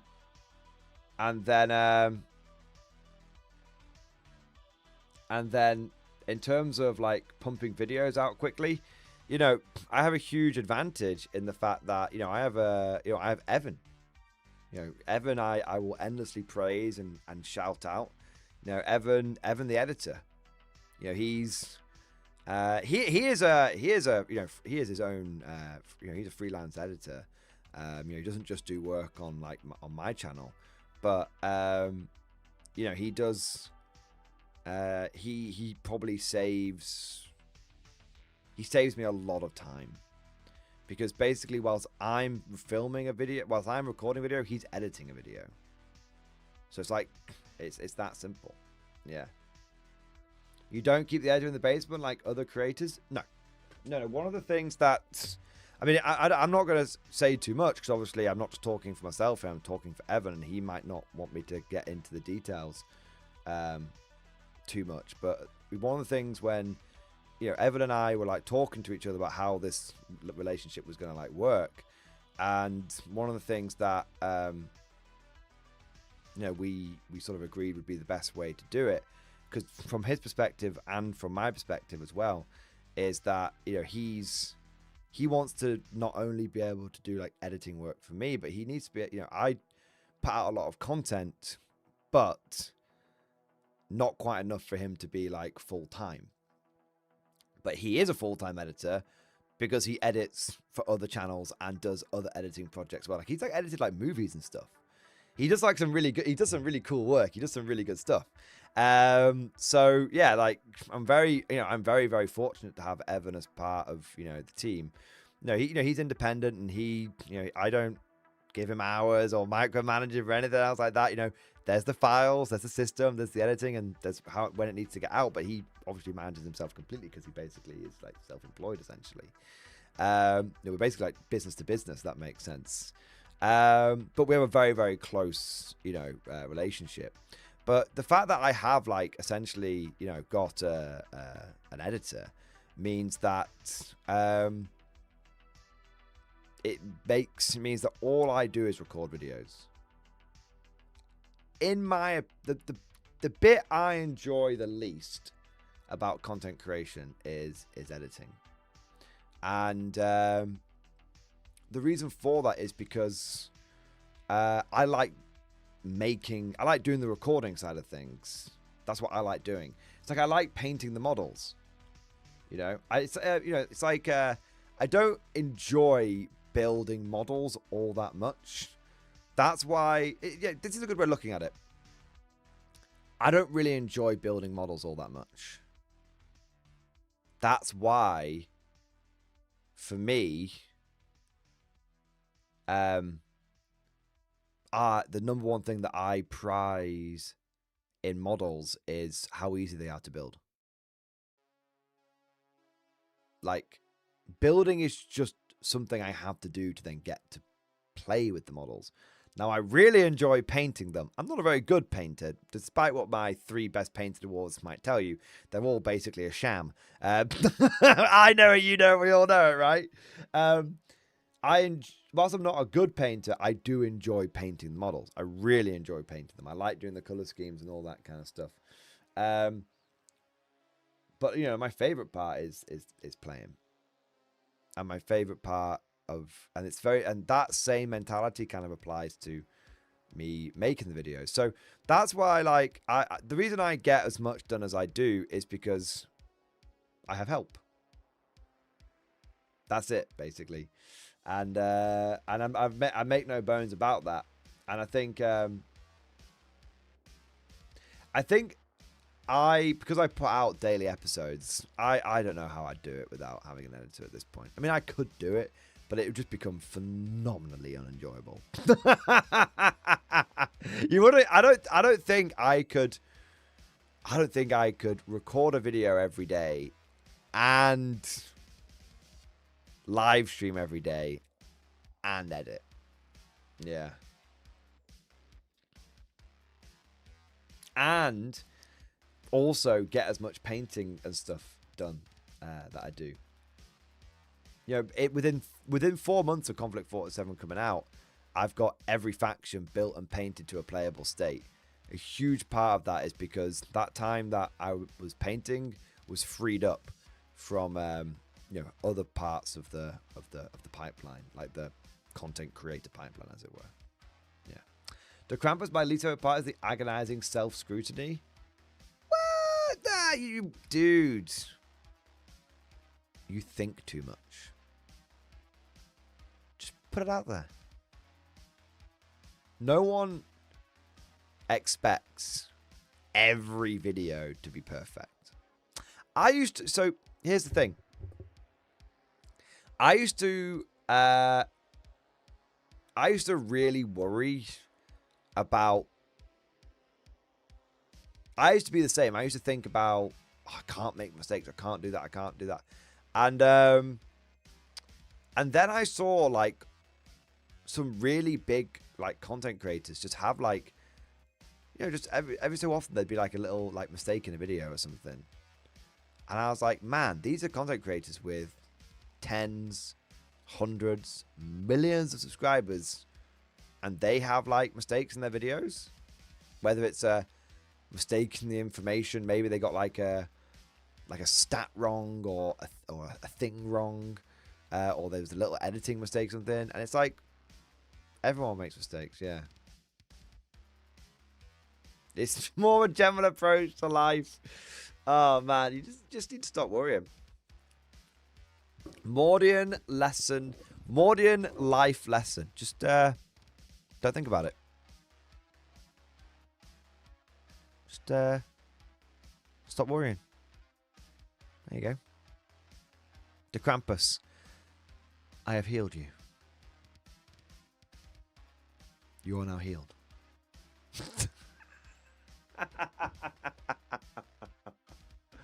Oh man. Boar Wars, how would I recommend building 6 Krieg blobs? Like what, 6 20-man Krieg blobs? I build everyone exactly the same way. 2 sergeants with Plasma Pistol and Power Sword. 2 guys with Voxcasters. 2 guys with Medibags. 2 guys with Melter Guns. 2 guys with Plasma Guns. 10 basic bozos with rifles. Do that 6 times.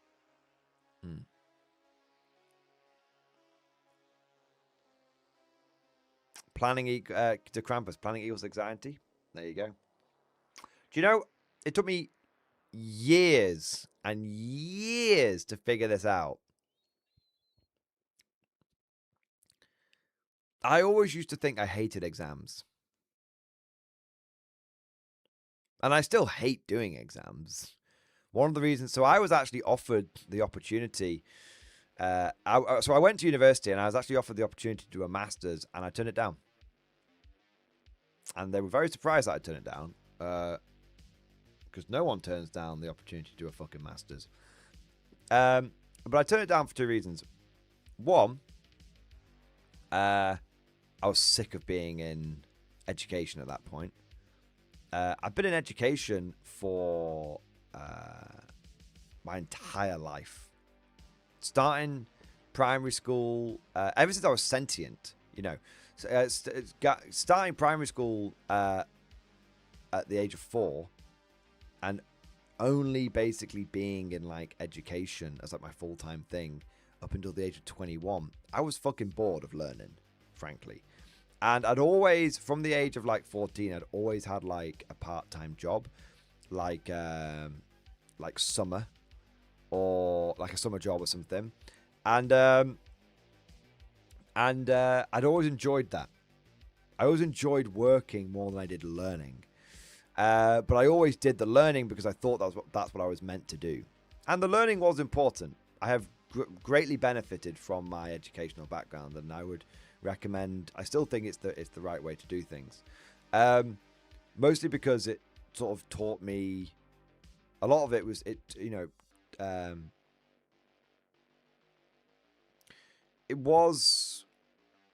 I think I could have learned everything that I learned at uni that I use today. I think I could have learned over the course of life anyway. But it did, I think, get me better at like a lot of like technical skills and stuff. Just being slightly more educated. But I always used to think that the point of this is I always used to think that I liked homework and coursework. I always used to think I liked that because I didn't like the pressure of being in an exam. But over the course of university, I realized something. I always scored low in coursework, and I always scored high in exams.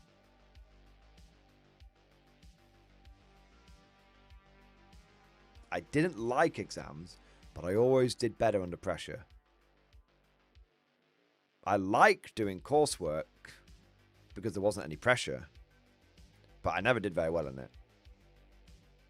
And so I think it wasn't until I got to, until I sort of got out, until sort of my third year of uni where I noticed this trend. And I was like, hang on, like all of my highest scores have been in fucking exams. What the fuck? But I hate exams. So yeah, I don't know. I think it's just, it's one of those where I think, I don't know if it's just me or maybe it's a human trait that no one wants to admit because people are like, no, exams are best, coursework's best. I think homework and coursework basically gives people an opportunity to dick around and copy and basically like cheat in a lot of ways. It's easier. I know that sounds crazy, but it's easier, right? Because you have all the time, unless you put it off, you basically got all the time that you need. Whereas an exam, it's like chips are down. You just got to do it. Yeah. And so, yeah, I think one of those things is that I used to like coursework because I thought it was easier, but I used to do better in exams because when the chips are down, when I was just forced to knuckle down and just know it, I just had to make myself do it. Yeah. It's kind of like in a tournament. In a normal game, you might take like 4, 5, 6 hours to play like a normal game of like 40k. In a tournament, you have to be done in 3 hours. There's no choice. Yeah. I don't know if there's much parallel there, but it seems like there's something there. So, De Krampus, stop planning. I'm giving you terrible life advice, by the way. Stop planning. Stop thinking. Stop worrying. Just do it.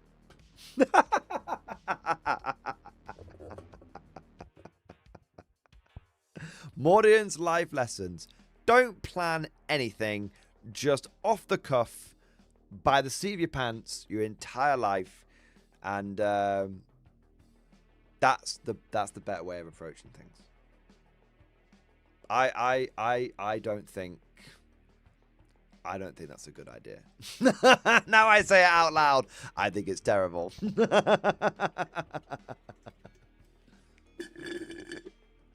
My university gave me a degree, knowledge, and PTSD. Yeah, a lot of people get really, really... I am not surprised by any of that, Snow PCT. A lot of people get very traumatized going to university. Because of, like, the pressure. A lot of people crack under pressure. A bit like me. I said I was going to grow a mustache, and then the pressure of looking like a scruffy bastard, and you guys taking the piss out of me for 3 months got to me, and so I caved and basically crashed out of. I didn't drop out of uni, but I did drop out of getting a mustache.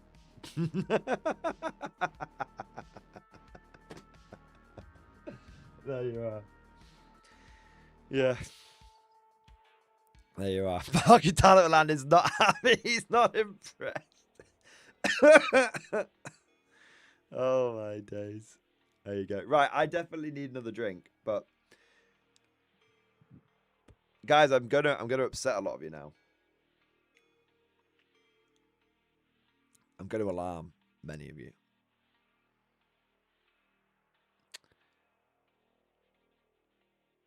I'm gonna be ending the stream in 25 minutes. I know. You've all got used to 7-hour and 8-hour Mordian Glory streams, but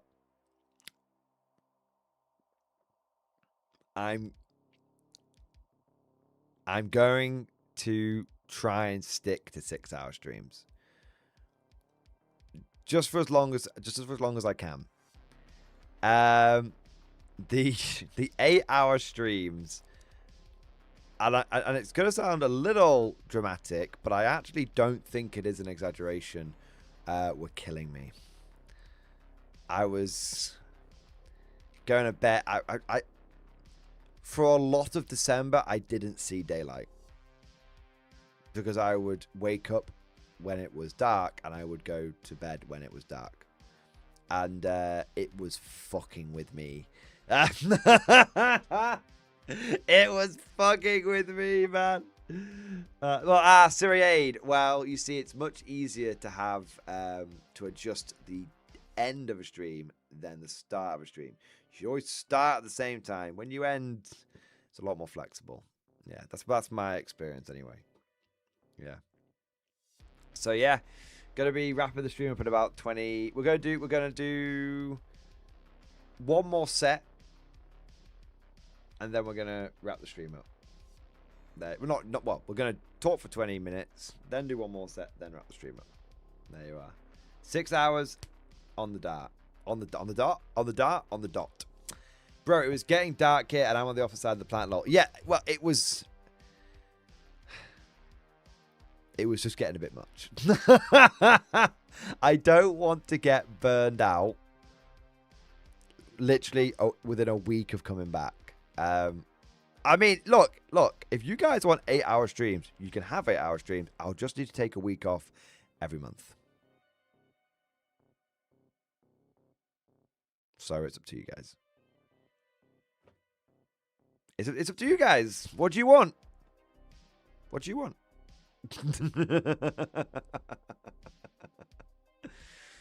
Yeah. That's what you guys have to decide. You can have 8-hour streams, but only 3 weeks streaming a month. And I get a holiday every month. That'd be kind of sick, actually. I'd be up for that. Yeah. No, I want to do... I think this have a slightly better balance. I used to have a balance. Here's the thing. I used to have a balance, and then you fuckers kept making me stream longer and longer and longer. And by the end of 20, I truly believe that the salty summer of Mordian was your fault. Look at this. I know. I'm a professional YouTuber now. I'm shifting the blame. Right? You guys kept making me stream longer and longer and longer. And that made me emotionally fragile and depressed. And that's why I got salty. It definitely wasn't GW shattering my hopes and dreams around getting into Old Hammer with Horus Heresy and then continuing to just fuck us for like 6 months before throwing us a crumb. That's Grizzled Company. Yeah. Definitely wasn't that.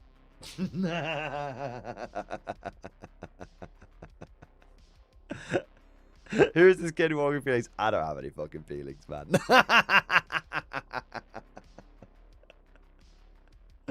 Oh, man. Since I stream, I can go watch a battle report. Don't worry. Yeah, well, I mean, I think... Look, do you know what's funny? When I first started streaming, I did 4-hour streams, and everyone else did, like, 2-hour streams. And a lot of the other content creators were, like... Especially in the Warhammer sphere, were like, oh, my God, you stream, like, a really, like, long time. And then I crept up to 6-hour streams. And... they still do 2-hour streams, and then I crept up to 8-hour streams, and they still only do 2-hour streams. So, you know, let's just dial it back a little bit.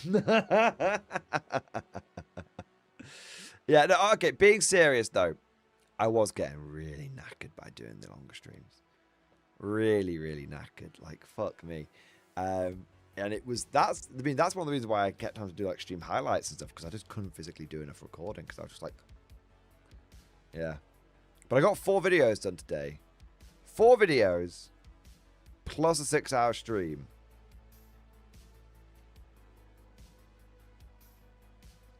It is mad. It is mad. Stop comparing yourself to others. I mean, A, fuck off. Everyone does. And B, you're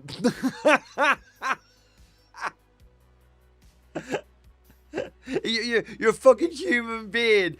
Stop comparing yourself to others. Fuck that. Okay, like I can still look at what other people are doing. I just don't have to let it bother me. So firstly, there's that.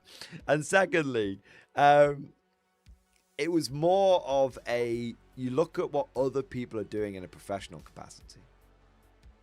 Yeah. It's more like, hey, what are they doing? That's interesting.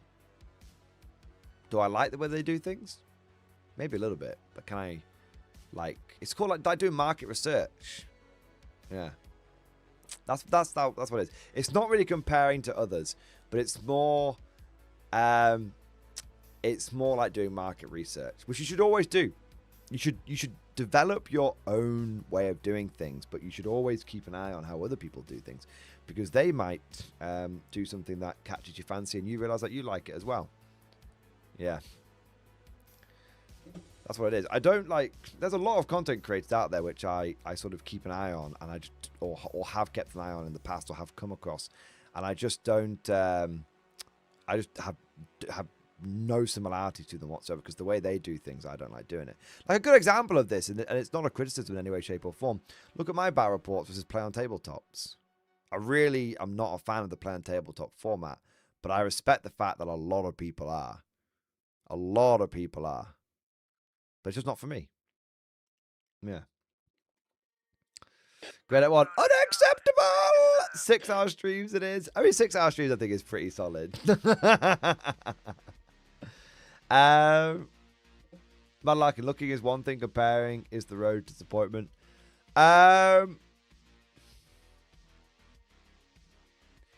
Yes, I'm going to agree with you, because I appreciate the medium of text is not a perfect form of communication, and I understand the point that you're making, and I agree with you. There is a difference between looking, understanding, getting ideas from, and sort of obsessively comparing yourself to someone else. 100%. It's the obsessive sort of part of it which can very much blind you and lead you down the wrong path. 100%. Yeah. De Krampus, thank you 21 with member flex, man. Welcome back. Happy 2026. Hobby update. Stream discussion. Dude, firstly, X-Force. Secondly, it's good to be back, man. Good to be back, man. Let's take a look. Have you finished those Death Riders yet? I bet you have done. Let's have a look. Got some building and paint done during the break. 2 more kits and 2 more artillery pieces left to finish out the current list. Nice. Cool, man. Yeah, fantastic. Nice. Those Kriegers are coming along so nicely. I still can't believe how many Death Riders you've like. You've got more Death Riders. Oh my god, the man is a masochist. You're basically institutionalized to building Death Riders at this point. You absolute mentalist. You've already got 15. Stop building more and just build a kit you're actually going to enjoy. Oh my god.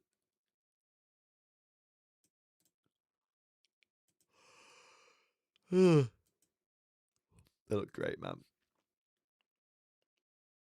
Yeah, they look fucking solid, bro. The army is really, really properly coming together. Do you know what I mean?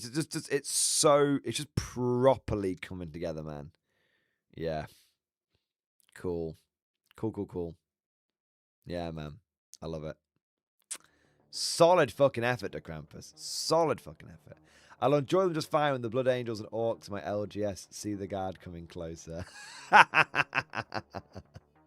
That's true. Yeah. It's crazy how I just don't get to play Orcs anymore. They're completely dried up in my local area. Yeah. If for some factions, 11th edition can't come soon enough. Yeah. Guys, it's not YouTube. Guys, it's YouTube, not my ex. We don't have to obsess so much. I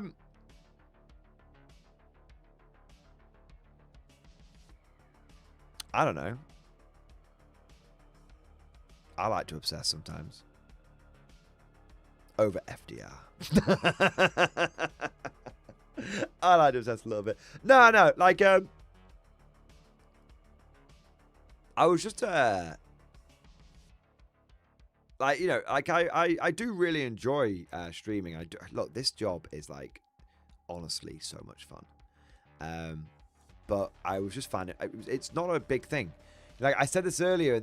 You know what? I said this earlier in the stream, and I'm gonna remind myself again.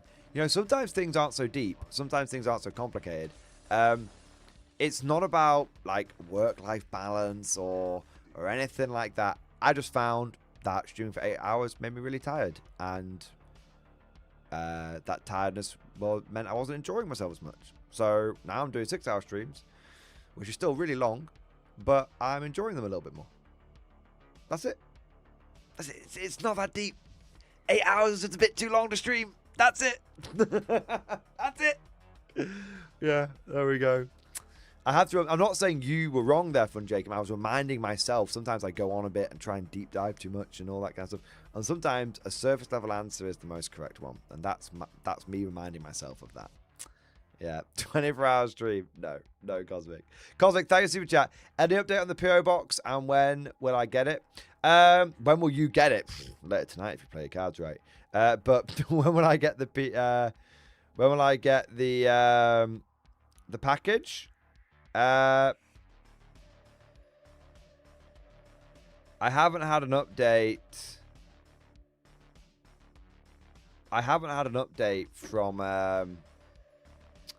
From the PO box guy yet. So, but I probably won't get one till tomorrow.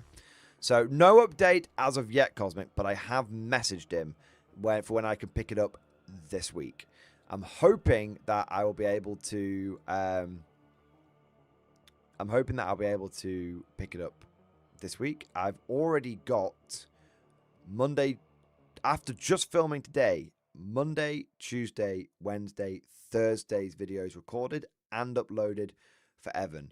So if I can have another day like that tomorrow, then I should actually be ahead into next week. And suddenly the whole sort of, I can start thinking about picking up packages on like Wednesday, Thursday, Friday.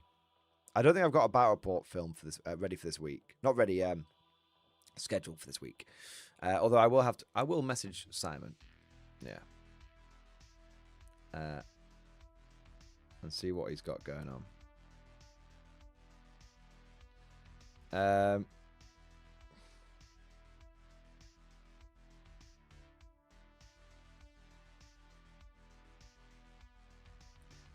What's your schedule looking like this week and next week? Want to squeeze in a back rep.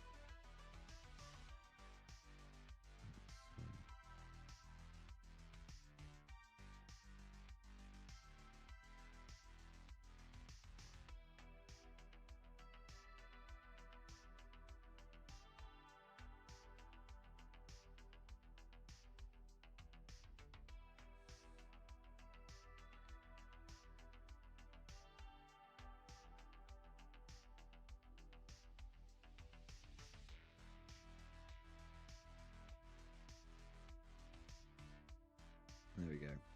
Cool.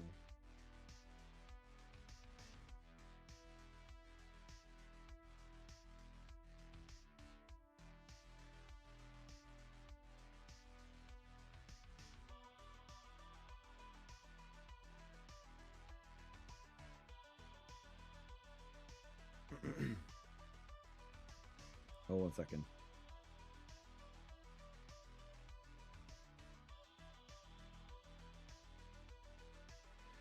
I am on a. I've got a team tournament. I've got a team tournament soon-ish. I've just been invited to the team, but it's winter teams, and I'm like, is that January? Is that January? Is that February? Is that March? So yeah, I hope to go to a. I hope to go to a couple of 40k tournaments. I mean, I think I want to go to like a tournament a month. I think that, you know, between 40. Well, maybe I might go to 2 this month. I've got an old world one potentially on the 11th. Is that Saturday or Sunday? That is Sunday. So I've got an old world tournament hopefully this Sunday, and then maybe a bot action one on at the end of the month. Not bot action, K47 tournament. That's the big question. Okay, last question for the end of the stream, just whilst we've been like wrapping things up and you know, bringing things down a little bit. Flash poll. What faction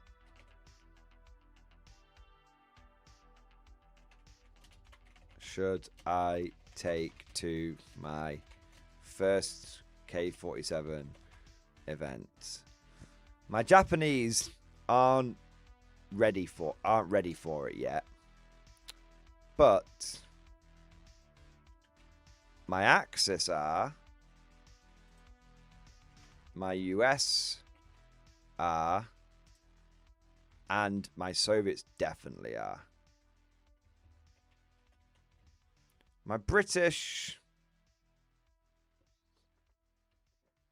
I haven't had a battle report with them yet, so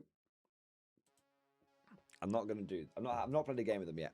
Those are the 3 choices. Those are the 3 choices.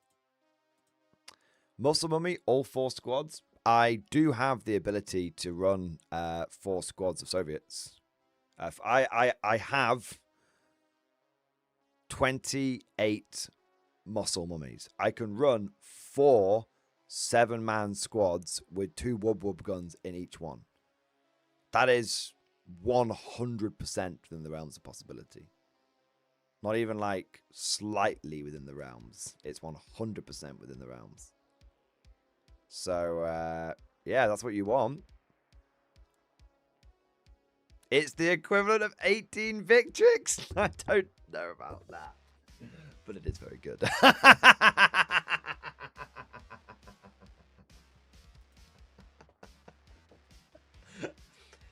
that. Oh my god. That, Drugov, and Ursus.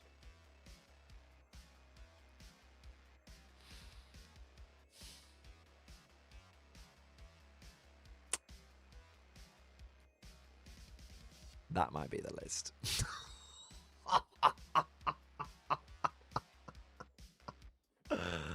That might be the list. I mean, how many points would that even be? How many points would that even be? I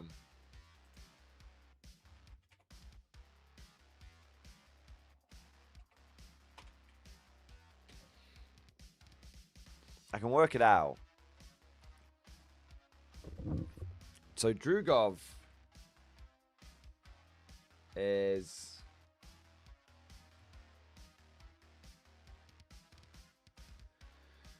160 plus 43 plus 43, and then basic platoon commander's 21, and then probably want a point of guts for him, but I'll wait on that. Muscle mummies are 145 points plus 20. It's 28 times 6. 28. I'll just do 28 times 28 because I'm going to take all 4 squads of them, right? Oh wait, no shit. And then how?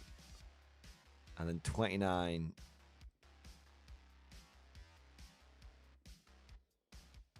times 8.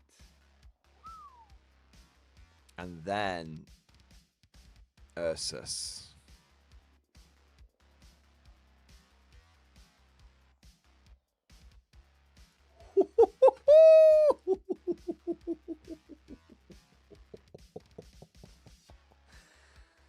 Now I can't quite get 6 Ursus, but I don't have to. I can't quite fit it in. That's annoying.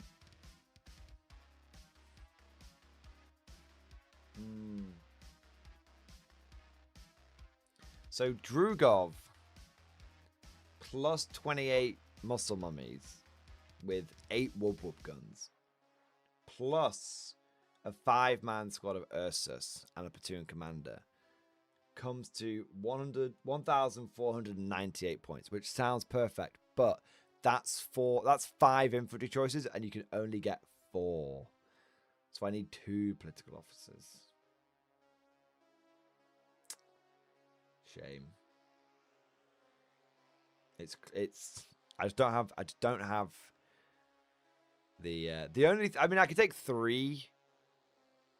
Right. 28 times 7 plus 29 plus 29. Okay.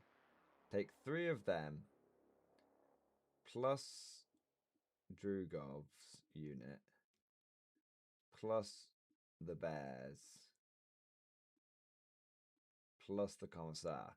If I just drop 1 squad of muscle mummies and I take a 6-man bear squad, I'm looking at 1,287 points.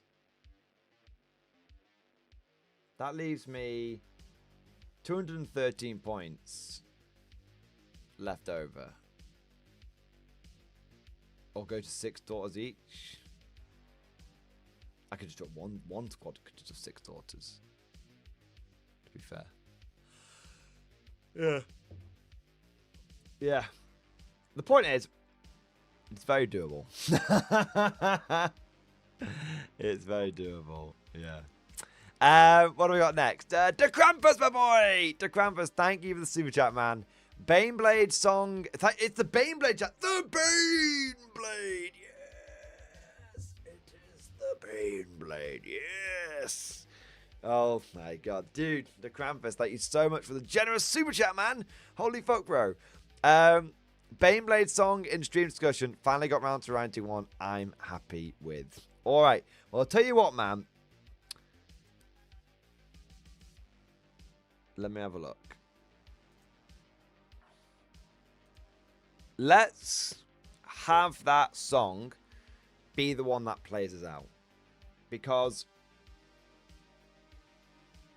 Actually, no, let's fucking listen to it now. My next lifting doesn't start for 4 minutes and 20 seconds, and this song is 4 minutes and 12 seconds. So I can listen to this entire song and then work out afterwards and wrap up the stream. There you go.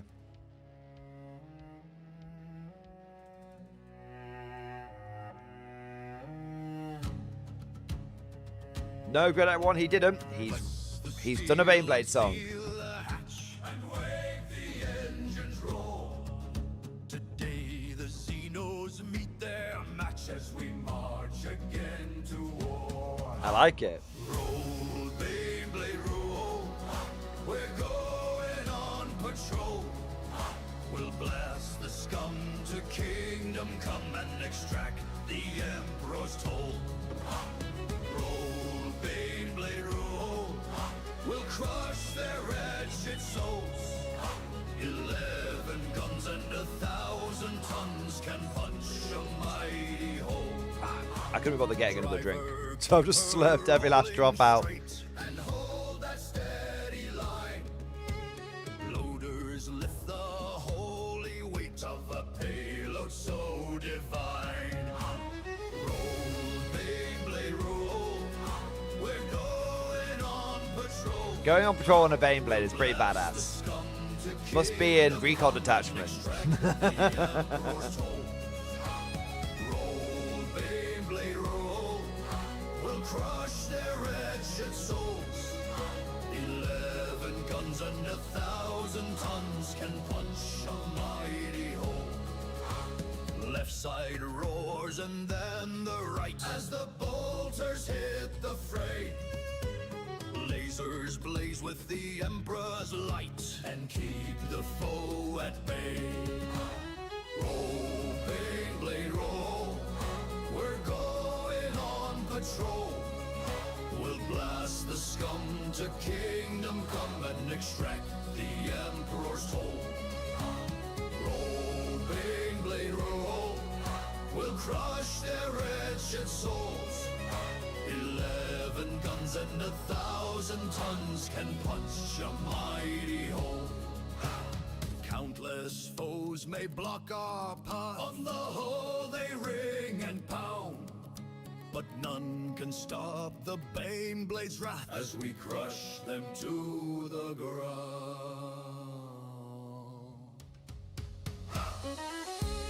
It's good, man.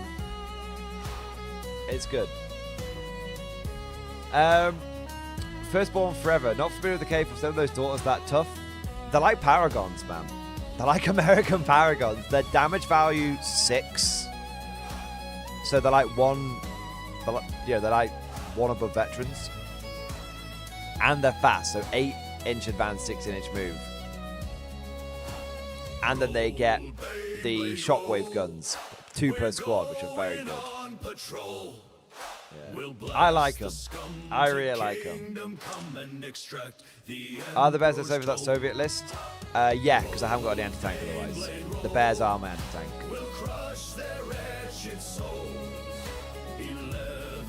And 1,000 tons can punch a mighty hole. Best job I ever had, boys. That's true, Bleach, they do. Best job I ever had. Love it.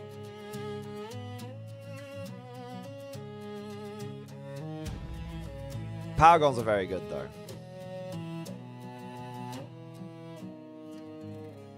Yeah, I haven't run Paragon spam yet, but I'm gonna.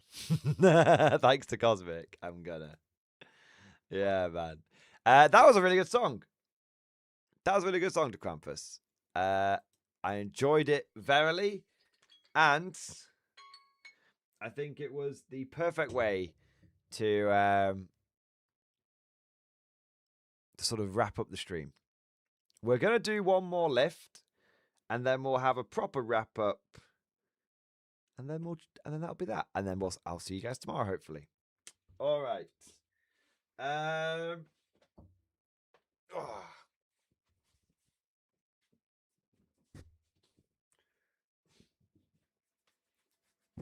Let's have a look here.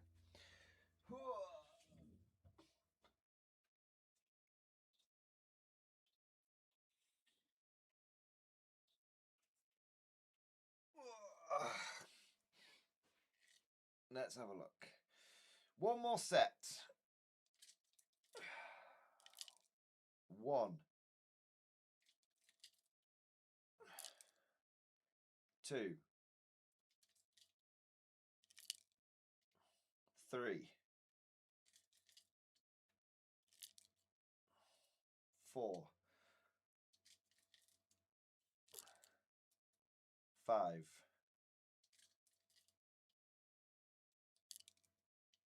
6,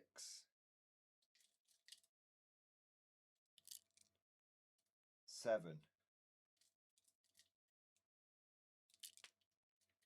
8, 9, 10. There we go. Ugh.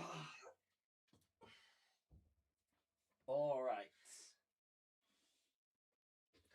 Well.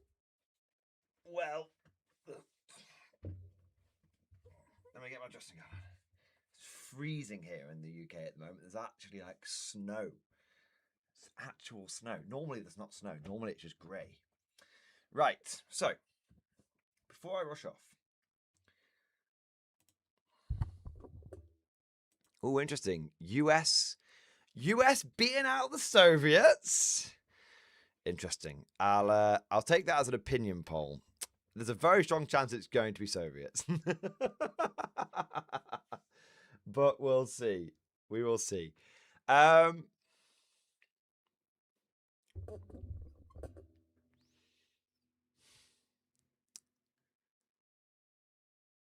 Just gathering my thoughts for a second.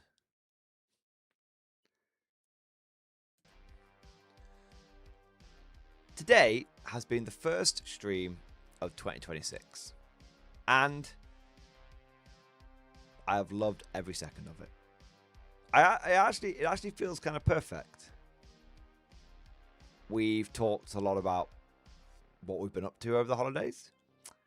We've talked a lot about Warhammer 40k, done some list reviews, talked a bit about Grizzled Company and some of the other stuff that's out there. Talked a bit about Conflict 47, a bit about Old World, a bit about bot action. And we've talked a bit competitively, we've talked a bit casually, we've talked a bit on the painting front and on the gameplay front. It's just kind of just felt like a really good stream. And it's been like a really good balance of all the different bits that all the different aspects of the channel, all the different game systems were kind of on display tonight. Including a little bit of exercise, which has been long overdue. I needed to do a little bit. I've needed to do a bit of exercise for a little while. And so just adding a bit more into the streams has been fantastic. So, yeah, guys, I just want to say thank you. Thank you so much. We've had incredible... We've had over 200 people here for the vast majority of the stream, which is amazing. Absolutely amazing. So I just want to say a huge thank you to all of you guys that joined today's stream, and a huge thank you to all of you that not only joined but also liked and subscribed and super chatted and all that good stuff. Don't worry, I know towards the end of last year a lot of you were getting a bit sick of me asking, like, don't forget to subscribe, we're trying to get to 80,000. I didn't even talk about that. So I'm going to talk about that now, actually. I might make a video about it, but I might talk about it now. But just a huge thank you to... what I'm saying is I'm not going to be like begging for 100,000. Not until the end of the year. But a huge thank you to all of you guys that supported. And a big thank you to all of you who obviously did the super chats. Incredible show from like Sprigg to the 50 memberships and Cosmic with the Death Strike. Absolutely amazing. But to all of you who came in with the big super chats and all the gifted memberships, it's been incredible. And I said at the end of last year, I say it at the end of most of my streams, but I'm very grateful and I'm very lucky to have this community. You guys really do support me really strongly. I never take it for granted, and I'm always really humbled by it. And especially so today, because I've not streamed for 2 weeks, and the fact that I've had such a strong reception, both in terms of people who just being here, chatting away, super chats, all of it, every level has just been amazing, boys. So I was a little worried coming back, but the few worries I had were almost instantly like dispelled, and you guys are just fantastic. I stand by this every day that goes by. I stand by this more and more. I believe this more and more. There's no doubt in my mind. MG community, best community, no doubt, boys, no doubt. Absolute fucking heroes, every last one of you. Big damn heroes, sir. Ain't we just? Little Firefly reference for you guys there. But no, seriously, like it's been I've really enjoyed coming back. Really needed the time off, but fucking loved this first stream, boys. It's just been fun. It's been really fucking fun. So yeah, thanks guys. Also want to say a big thank you to you for your patience. I know that I was behind on pretty much all my super chats from the get-go, and that's a little bit my fault. You know what I'm like, I love to waffle, but it's also, I think, more so than anything, a testament to the amount of support and how much it popped off at the beginning of the stream, and that was actually genuinely like cool to see, boys. It was we said like, I think I used the right word before. It's kind of humbling to see that. So amazing. There's one other thing I want to say. We have a few little super chats here at the end for Madlark and Chris K and Nocturne. I'll get to all of you in a moment. But before I get to you, I do want to say one thing, and I will hang my head in shame a little bit here, because I didn't do anything over Xmas or New Year. Like I said, I kind of completely unplugged for 2 weeks, which was necessary, but I kind of completely unplugged for 2 weeks. But not only is this the first stream of this year, but it's also the first time that I've had a chance to talk to you guys since last year. And whilst we've talked a lot about like models and stuff that we've painted, there's one thing that I haven't had a chance to say, and that is thank you. Now, I know I said thank you for this stream, but thank you for last year. Not only did we I mean, you know what? Just I had some channel goals. Like I said, trying to keep things, sometimes we don't need a big deep answer, sometimes we need a simple answer. And the simple answer is that I had a goal. I wanted 80,000 subscribers by the end of the year, and we got it. We got it with a little bit of leeway. We by the end of the year we had about 80,500. So made it with a little bit of wiggle room to spare, which is only possible because all of you guys here, you've been viewing and you've been liking and you've been subscribing and you've been watching and sharing and all that kind of stuff. And it's, I think, well, it's a fact. I only got to 80,000 subscribers because of the support from the community. I can't subscribe to my channel 80,000 times. If I could, I'd be on 100,000 by now, and I'd be conning my way to a silver play button. But it's only because you guys supported that we reached that channel goal. And that was a really big moment.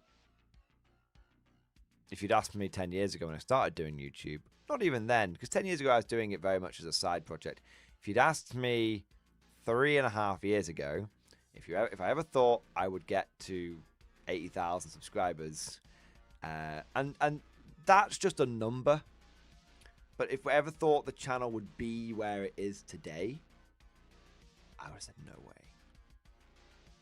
No way. I never expected this, and that's why I always try and make sure that I probably overdo it, That's why I always try and say my thank yous. And I always try and show my appreciation. Because I never thought that I would end... I never thought I'd be doing this 3.5 years later. I thought it'd be a year and done. And I never thought that even if I was doing it 3.5 years later, that I would be even remotely close to 80,000 subscribers. So, even remotely close to where the channel is. I'm not going to go on about it. I'm not going to get too soppy. I'm just going to say properly, from the bottom of my heart, thank you. And just know that it's meant very, very sincerely. There we are.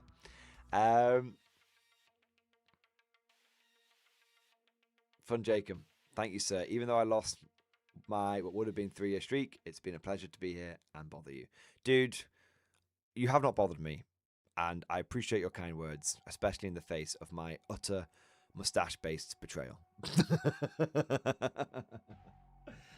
Let's wrap up on a high note, and let's look at some super chats, and then we'll call it there, and we'll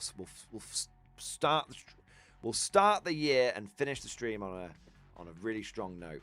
So Mad Larkin, thank you for the 31-month member flex. Triple X Force, nearly. I'm giving it a bit early. Double X Force and a half. Rounded up as Triple X Force. Baby! DMG your Soviet list. 07, welcome back. Dude, 07, mate. And I've said it a few times, but I'll say it again. It's really good to be back. Really, really good. Yeah. Yeah, this stream has been an absolute blast. And, yeah, it's just I do very much enjoy I enjoy doing this, and I'm very I feel very fortunate to be able to do it. Yeah. So what's the list? Commissar Gregor Drugov, Cheap Commander, 7-man daughter squads with 2 ZPs. You've got 3 of them. Big Ursus squad. Air Force Observer, Light Tank Team, Light Truck, Light Truck, Light Truck. Okay. You don't need the light trucks for the muscle mummies. They're already fast. You only really get an extra sort of 4 inches of movement out of them because you can't run a truck and disembark from it. So they advance 8 and shoot normally, or they advance 12. Now movement does win games, but I'm not sure it's worth the like 100 points out of the list for the 3 trucks. So I just wouldn't take those. I think, but I do think you're onto something. I think that screen line after you get out. Well, you see in K47, if your truck is nearer to the enemy than to you, it just dies.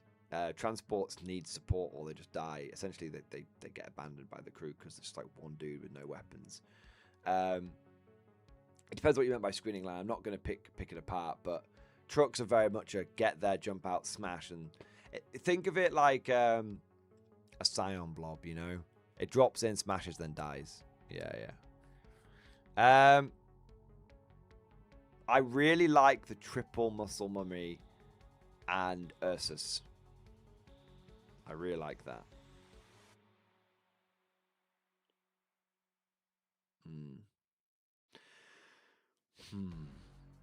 I do have I could take a big 10-man squad of the Mark 1 power armor, but I feel like the muscle mummies might be better. If I was going to take a truck, it'd be because I was transporting slow ass power armored bastards around. Yeah, I mean, I agree with everything in the list, just not the last 200 points, essentially. But what would I spend it on? It's a big question.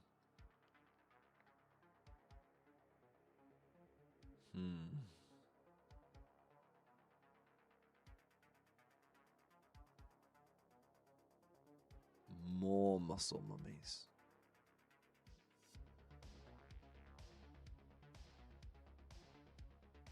double assault platoon.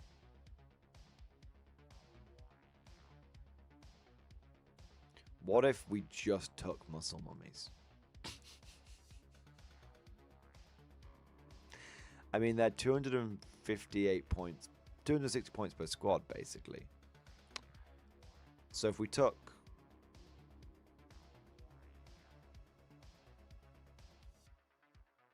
You still start getting diminishing returns, that's the problem.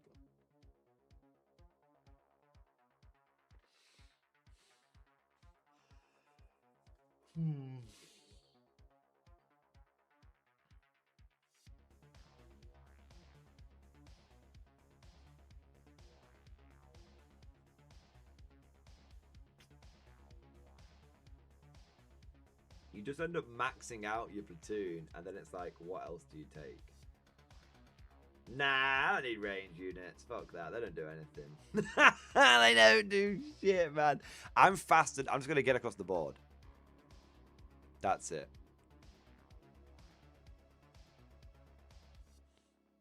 Now, I'll tell you what. If the Soviets could take a Guardian Walker, like a light walker with a bit of punch and dagger to it, I'd take a couple of them. But they don't. They get the stupid ass fucking Cossack Walker that can't do diddly dick. Yeah. I think Soviets are a little bit of a double assault platoon. A little bit. Not because you want to take 8 units, but basically because you want to take more than 4. And you probably get into this point where you're like, I'd quite like to have 5 or 6 units in my assault platoon. Yeah, a little bit of that. A little bit of that. Could just take a mammoth. And it's like, bosh.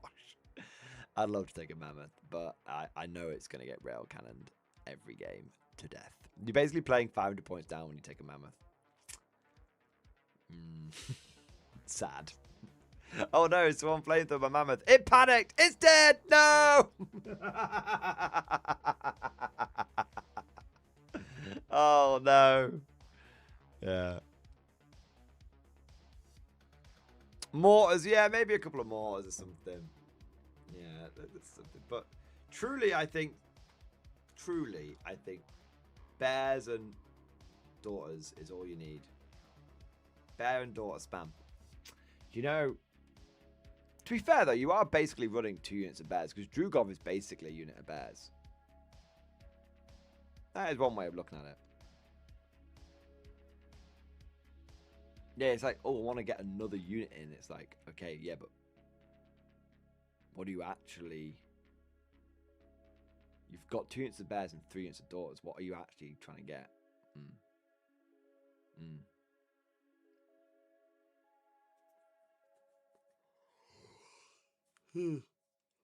Mummies, I find the mummies are pretty durable. They don't tend to get shot to death anytime soon. You just hope that they get a surging rift die and then they just become hard to kill. And then they're frankly obscene at that point. Yeah. Yeah. No, I think the thing is, right, I know that the bears and the daughters are good. I kind of want to try some other things out. But maybe not at my first tournament. Maybe my first one I should just take the stronger stuff. And then start dicking around afterwards. Chris K, thank you for the super chat, man. Question in Discord. Let's have a look. I don't suppose you convince your friends over at Warlord to reinstitute the bolt action box sale. Sadly, I hesitated and the opportunity passed me. Joke aside, is there a recommended tank or infantry arrangement you would endorse from bolt action to accompany Conflict 47 miniatures? Well, firstly, I would say the mystery boxes come round like 2 or 3 times a year. I don't think there's going to be any... I mean, I have no idea. Warlord seems to put sales on all the time at the moment. But I think they've had a bit of a flurry of sales towards the end of the year. You know, they did like a summer sale and then a Black Friday sale and then like a Christmas sale. So I don't think there's going to be any in the beginning of the year. There might be. Spring sale, probably. But They do seem to do the mystery boxes and the sales 2 or 3 times a year. So just because you've missed out now, I don't think you've missed out permanently. I think the mystery boxes, I think they've been successful for Warlord, they've been successful for the community. So there we go. Tanker infantry arrangement you would endorse from bot action to accompany conflict 47. So for the Axis, for the Axis, I think the Panzer IV or the Puma are both good on an individual level, because you can simply buy the... I don't know if you can get the Puma upgrade, but you can definitely get the Panzer IV upgrade and turn it from a regular Panzer IV to a K-47 Panzer IV. Obviously, it's a little price over the basic box kit, but if you've already got a basic Panzer IV, spending I think it's like £15 and getting the little turret, the resin turret, and turning it into a Panzer IV X is definitely worth it.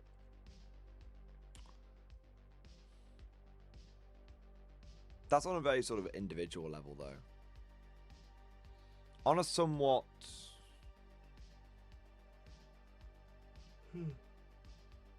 on a combined level,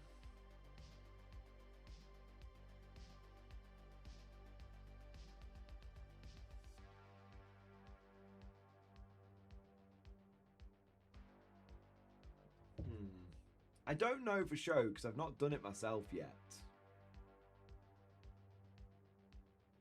Yeah, like I've been running a lot of pure K-47 stuff, but I'm starting to lean more into some of the more action stuff.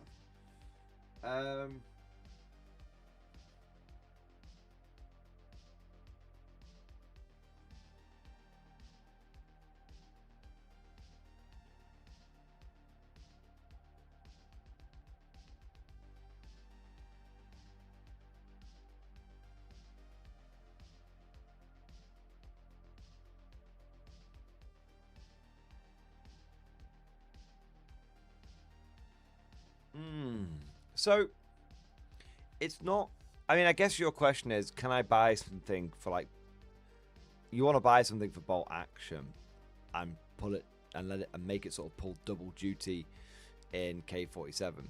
I wouldn't look at it necessarily as like a combo. I would just sort of look at individual units that come over that do well in both games. A lot of the time you're going to find that the base unit in bot action does better in K-47 when it's got the upgrade. So the Greyhound is good in bot action, but it's in its basic configuration not as good in Conflict 47. But put the Tesla turret on it, suddenly it's great, right?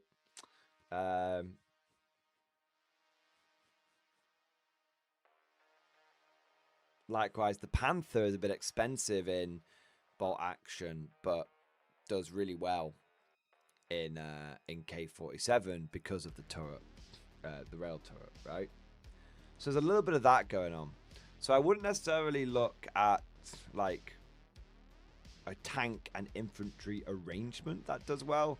I'd look at like an individual unit that can either on its own merit come over to K-47 or with a simple upgrade can come over to K-47.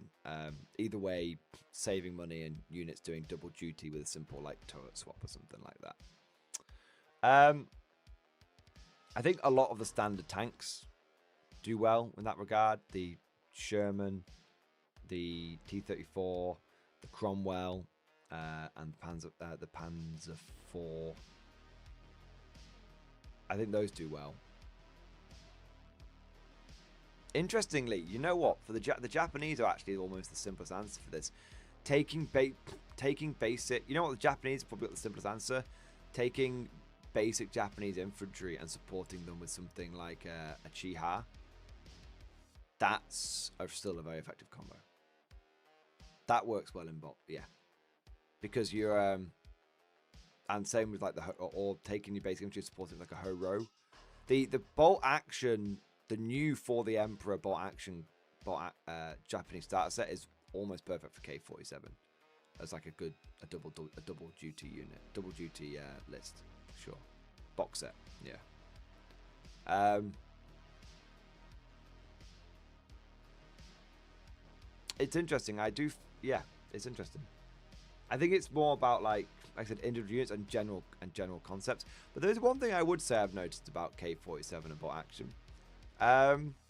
Things that tend to be bad in bolt action tend to do really well in K47. Like MMG teams are pretty solid in bolt action, especially veteran and stubborn. And HMG teams are seen as overcosted. Bring it over to K47 and it's the other way around. MMG teams, doesn't matter what you do to them, probably not worth it. But HMG teams are fucking awesome. Anti-tank rifles aren't seen as that great in bolt action, but they're fucking great in K47. Really, really good. Yeah, so there's definitely, melee isn't seen as that good in bolt action. It's seen as vital in some ways in K47. So, whilst there are general principles like take a tank supported with infantry, and while there's basically there's general principles, but there are some things that also what works in bolt action doesn't necessarily work in K47 because they are two different games.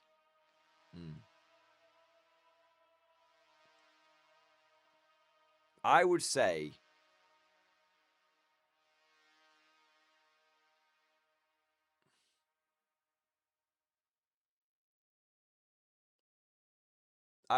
that would be my advice. Yeah.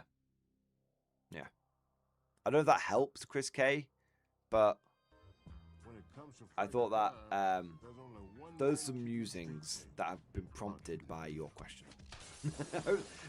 I don't feel like I've helped that much, but it's because it's a little bit of a tricky question. No, it's probably not. I'm probably overthinking it.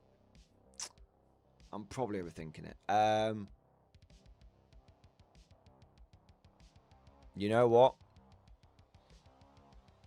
Taking an armored vehicle and using it to spearhead an attack with infantry, using it as cover, works in both games. I'll go back to my first example. Taking a Panzer IV and sticking in bolt action and having infantry move up behind it so they get heavy cover, that works really well. If you want to bring that over to K47, just swap the turret out. That simple.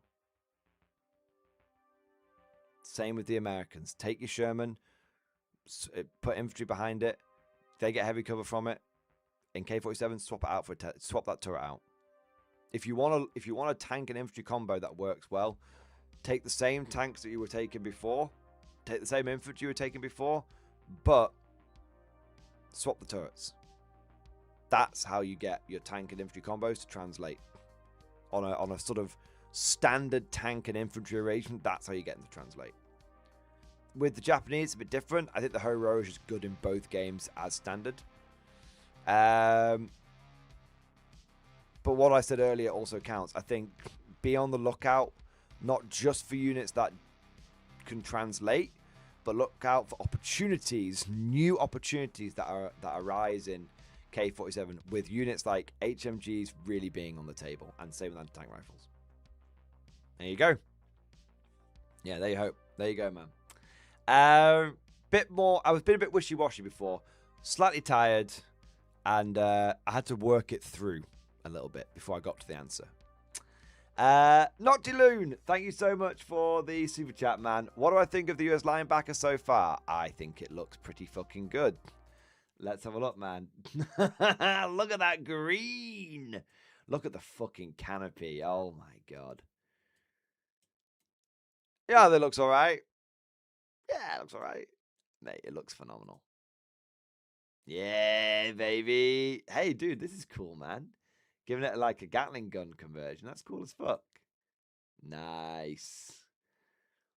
I think it's looking pretty fucking Gucci so far. Yeah. It already looks better than mine, and yours isn't even finished yet. Yeah, Cosmic. Damn, no, I hate mine. That's just what I was thinking. There we go. Speaking of which, Cosmic coming in here with a super chat.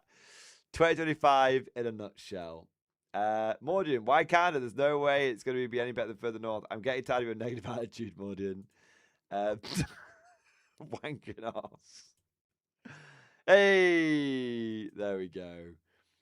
What became of him in Canada? Does it always snow here? I had difficulty just to Canada and eventually moved south for more adventure. Coming to a board game. Yeah, that's basically Vault Action.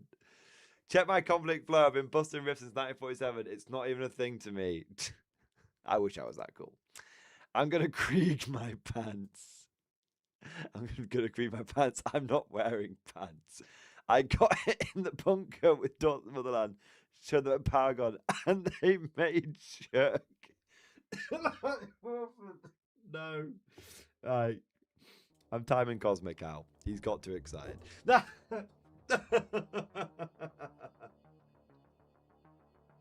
on that note, let's wrap things up. Gentlemen, thank you for your support. Thank you for welcoming me back in 2026 with open arms. I love every single one of you crazy, beautiful, degenerate bastards. I look forward to getting back into it, back into the flow, back into the streaming and the videos and all that good stuff. And don't forget, guys, I owe you a feet picture. I owe you a picture of my now non-moldy feet. So if I don't post that soon, keep lambasting me until I do. There we are. Oh, did you send me a link? Not to Loon. Let's have a look. I didn't see it come in. I'll keep an eye out for it. If I don't get a chance to shout it out today, I can always shout it out tomorrow. There we are, man. All right. But you know what? I think that's just about covers it. I was gonna say what song should we have players out, but we actually have a standard one now from Imperial Guard Sounds, so I can get that ready. All right, boys.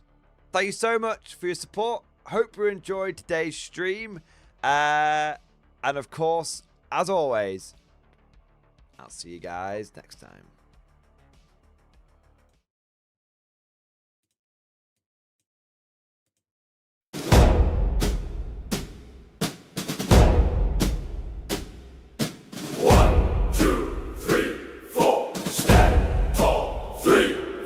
The night on Mordian never fades, and the sun's a ghostly flame. We march to war on full display in the Emperor's holy name. Hey! The drums they pound, the boots they shine, and step through death's domain. For the 50th Rifles hold the line, and never shall we wane. Form ranks, hold the line, stand fast and stake our claim. The Iron God will ever shield the Emperor's holy reign. Form ranks, shoulder arms, no fear, no fault, no pain. For the 50th Rifles never yield, we're Mordian's watchful flame. 1, 2, 3, 4, stand tall, 3, 4. We march through ash and shattered halls where demons scream and die. Our volleys ring like chapel calls neath Emperor's watching eye. Oh, some will bend and others burn and others fade away. But the 50th Rifles never turn, with iron will we stay. Form ranks, hold the line, stand fast and stake our claim. The Iron God will ever shield the Emperor's holy reign. Form ranks, shoulder arms, no fear, no fault, no pain. For the 50th Rifles never yield, we're Mordian's watchful flame. 1, 2, 3, 4, stand tall, 3, 4. Our boots are bright, our banners high, our buttons catch no grime. We fight as one, we live, we die in perfect holy time. No fear, no drop of cowardice, our thunder breaks the night. Our last guns cut through fog and mist with volleys burn.